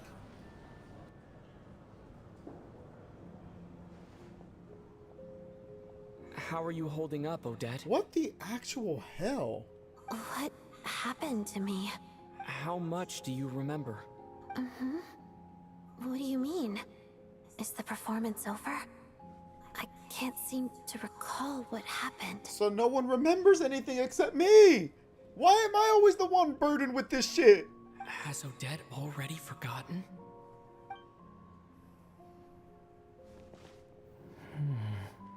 Mitya? Do you remember? Oh, I'm sorry. I guess I spaced out there for a second. Remind me who you are? Don't you remember anything? Oh. Yeah, I remember now, comrade. Looks like we guessed right. Just like me when Odette found me at the Armory Palace. For some reason, everyone killed by the Ruler of Death eventually came back to life. What the hell's going on? Just with one catch. They forgot what happened while they were dead. Odette and the others have already forgotten everything. Why were you able to remember this time? Could this be the reason? You said this is the Ruler of Death's symbol, right? I don't see anything there. You don't? Huh. Okay, I guess that makes sense. I carved this into my hand in the afterlife, so it's not visible in the physical world. This quest has left me mind blown right now. Does that mean I carved this symbol into my soul? What an unsettling thought. Still, at least I get to remember what happened. I suppose it's a blessing in disguise. You have been marked by the Ruler of Death, but you're still alive. What about you, though? The Ruler of Death mentioned that you're a descender? Is that why you can remember? Yeah, that tends to be a thing that happens with me. A full explanation would get complicated very quickly. But that's essentially it. Well then, now that it's all over, let's figure out what we've learned. The first thing I notice is that everything here is precisely as we left it, right before our deaths. This confirms that time passes differently in the afterlife than in the real world. So what was 4 days or 5 days in that afterlife? It's only been... They say that right before death, time slows down, and your whole life flashes before your eyes. Right. That must be how you know you have one foot in the afterlife by that point. Anyway, clearly the few days we spend in the afterlife probably only amounted to a few short minutes in the real world. This also aligns with previous reports of widespread temporary memory loss among the Armory Palace personnel. Now it seems likely that those were all brief deaths caused by the Grim Reaper's so-called Curse of Death. So what the hell is going on that her Curse of Death isn't permanent? To those unaware of the truth, dying and coming back to life must feel similar to a short bout of catatonia. This leaves me with a couple big questions. What are the conditions that trigger this so-called Curse of Death? And why are we resurrected after we die?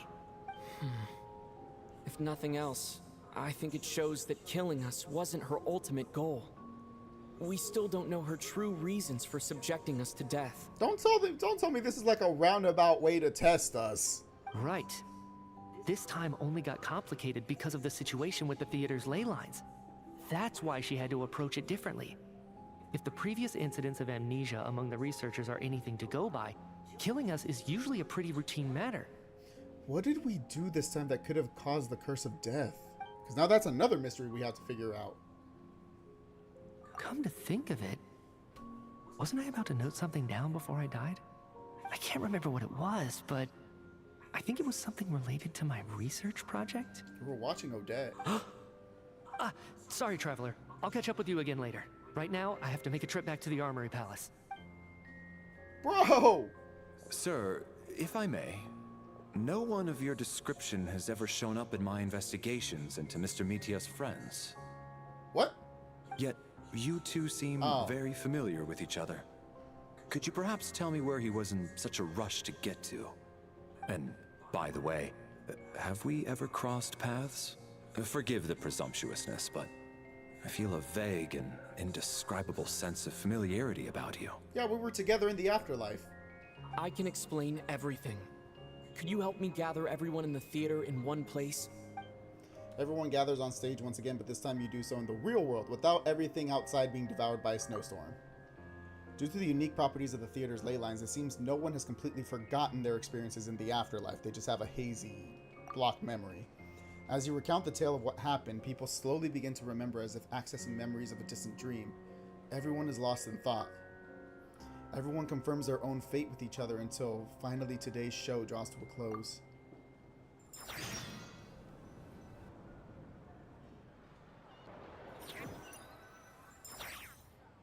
So Chuganov really is going to shut down the factory. I guess this theater incident actually did us some good after all. It worked! So, you said I promised to take you to the Armory Palace while we were in the afterlife, yes? I believe you. I think I even have a vague memory of it. I want to go back and check on Paimon first, even though not much time has passed for her. Agreed. Let's check in on her first. The whole reason for our trip to the Armory Palace anyway is to figure out what's going on with her health.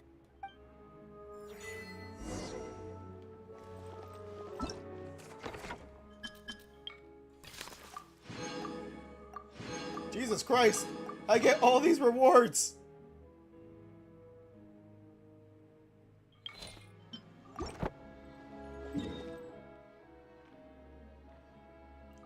Paimon, it's been so long! I was not planning on streaming this long, but I also was not expecting this quest to take this long. Jesus Christ.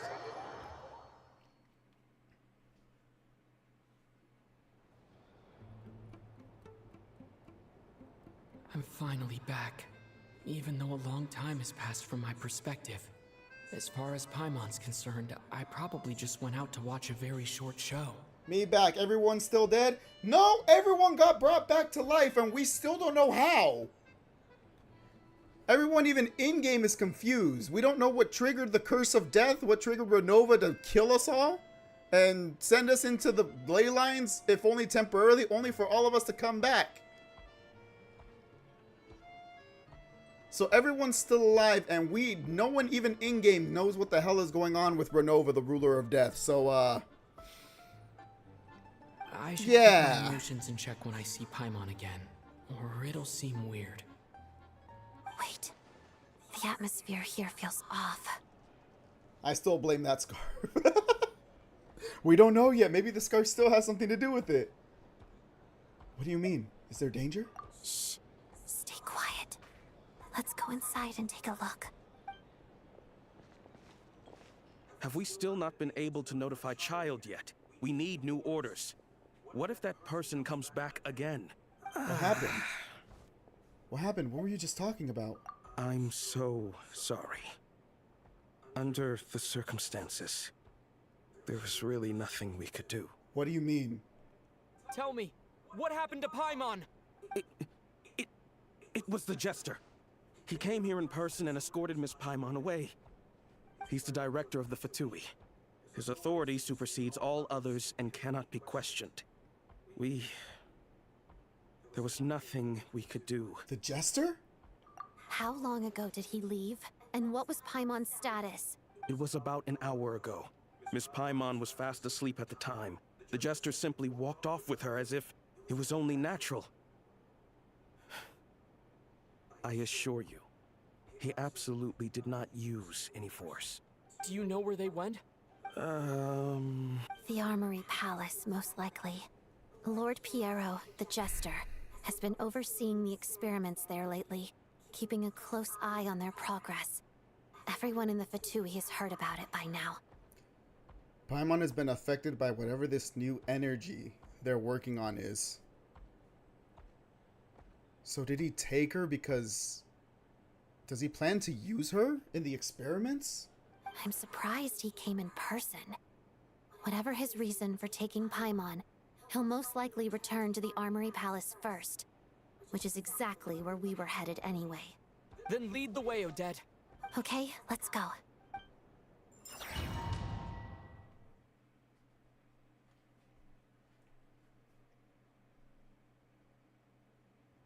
It's just up ahead.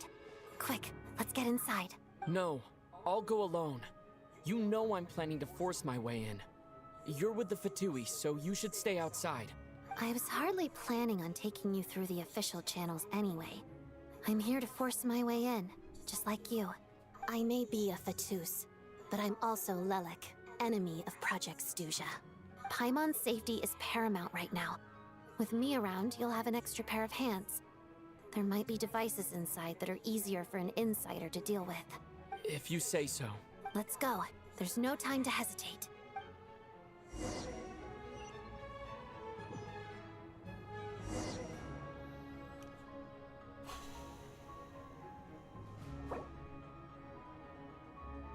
So I think this is where I'm going to end off here. This is a long-ass fucking quest, but I am fucking stoked so far. This has been a fantastic quest so far.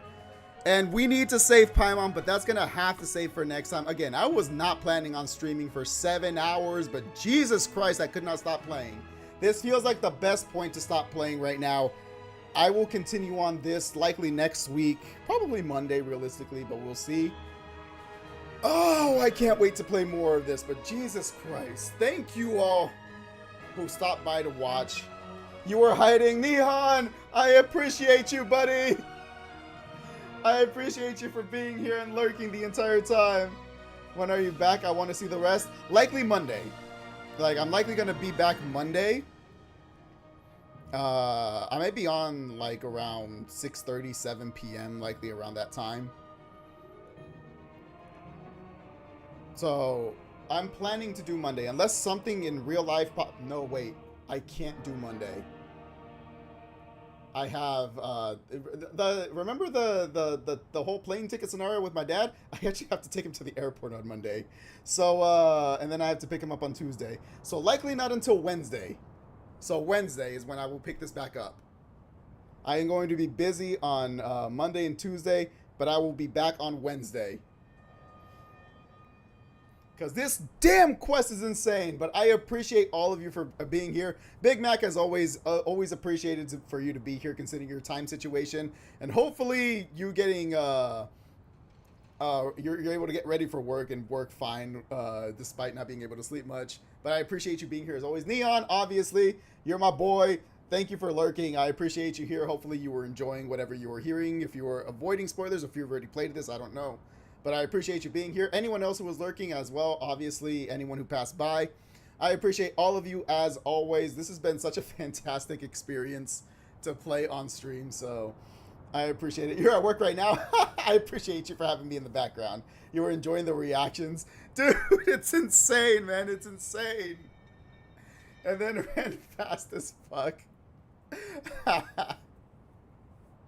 Oh, it's so insane. I am enjoying the hell out of this quest. Probably around the same amount as the Nodcry quest. Maybe more than the Nodcry quest so far. And I need to get Paimon back from Pyro, so I am assuming this last section is going to be a banger. But again, it'll likely be next week on Wednesday. Until then, as always, I appreciate all of you. I can't say it enough, anyone who pops by. There's a saying we have in Spanish. Whenever I go play in my mariachi band, and we go play for at a gig, a lot of times when you gig at like parties and stuff like that, and you finish a song, people are into their stuff. Like especially at like weddings and stuff, they're into their conversations. They're just listening to the music. You get like a few claps at some parties. So anytime we're at a party that has a lot of people and we get only like a few claps, we have a saying in Spanish which is "pocos pero sinceros," which means only a few of you appreciated it, but you're all sincerely appreciating it, which we appreciate. So that's what I'm saying right now. Not a lot of people come to watch these streams. Son pocos pero sinceros. There's not a lot of you, but you're all sincerely being here. And I will always appreciate anyone who comes to watch me.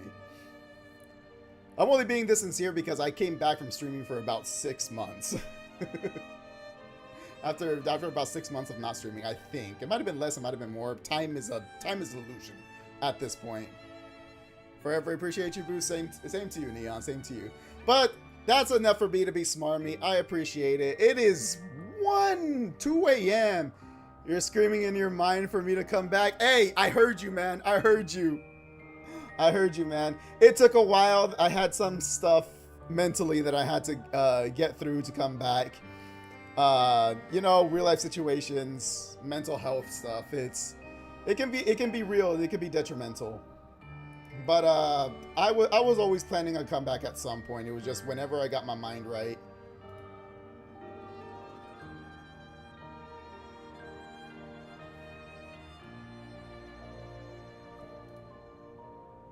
But yeah, it is 2 a.m. I am tired. That, again, will be it for me. I'm going to head out. I don't think there's going to be a raid today. I'm just tired and I need to get some sleep.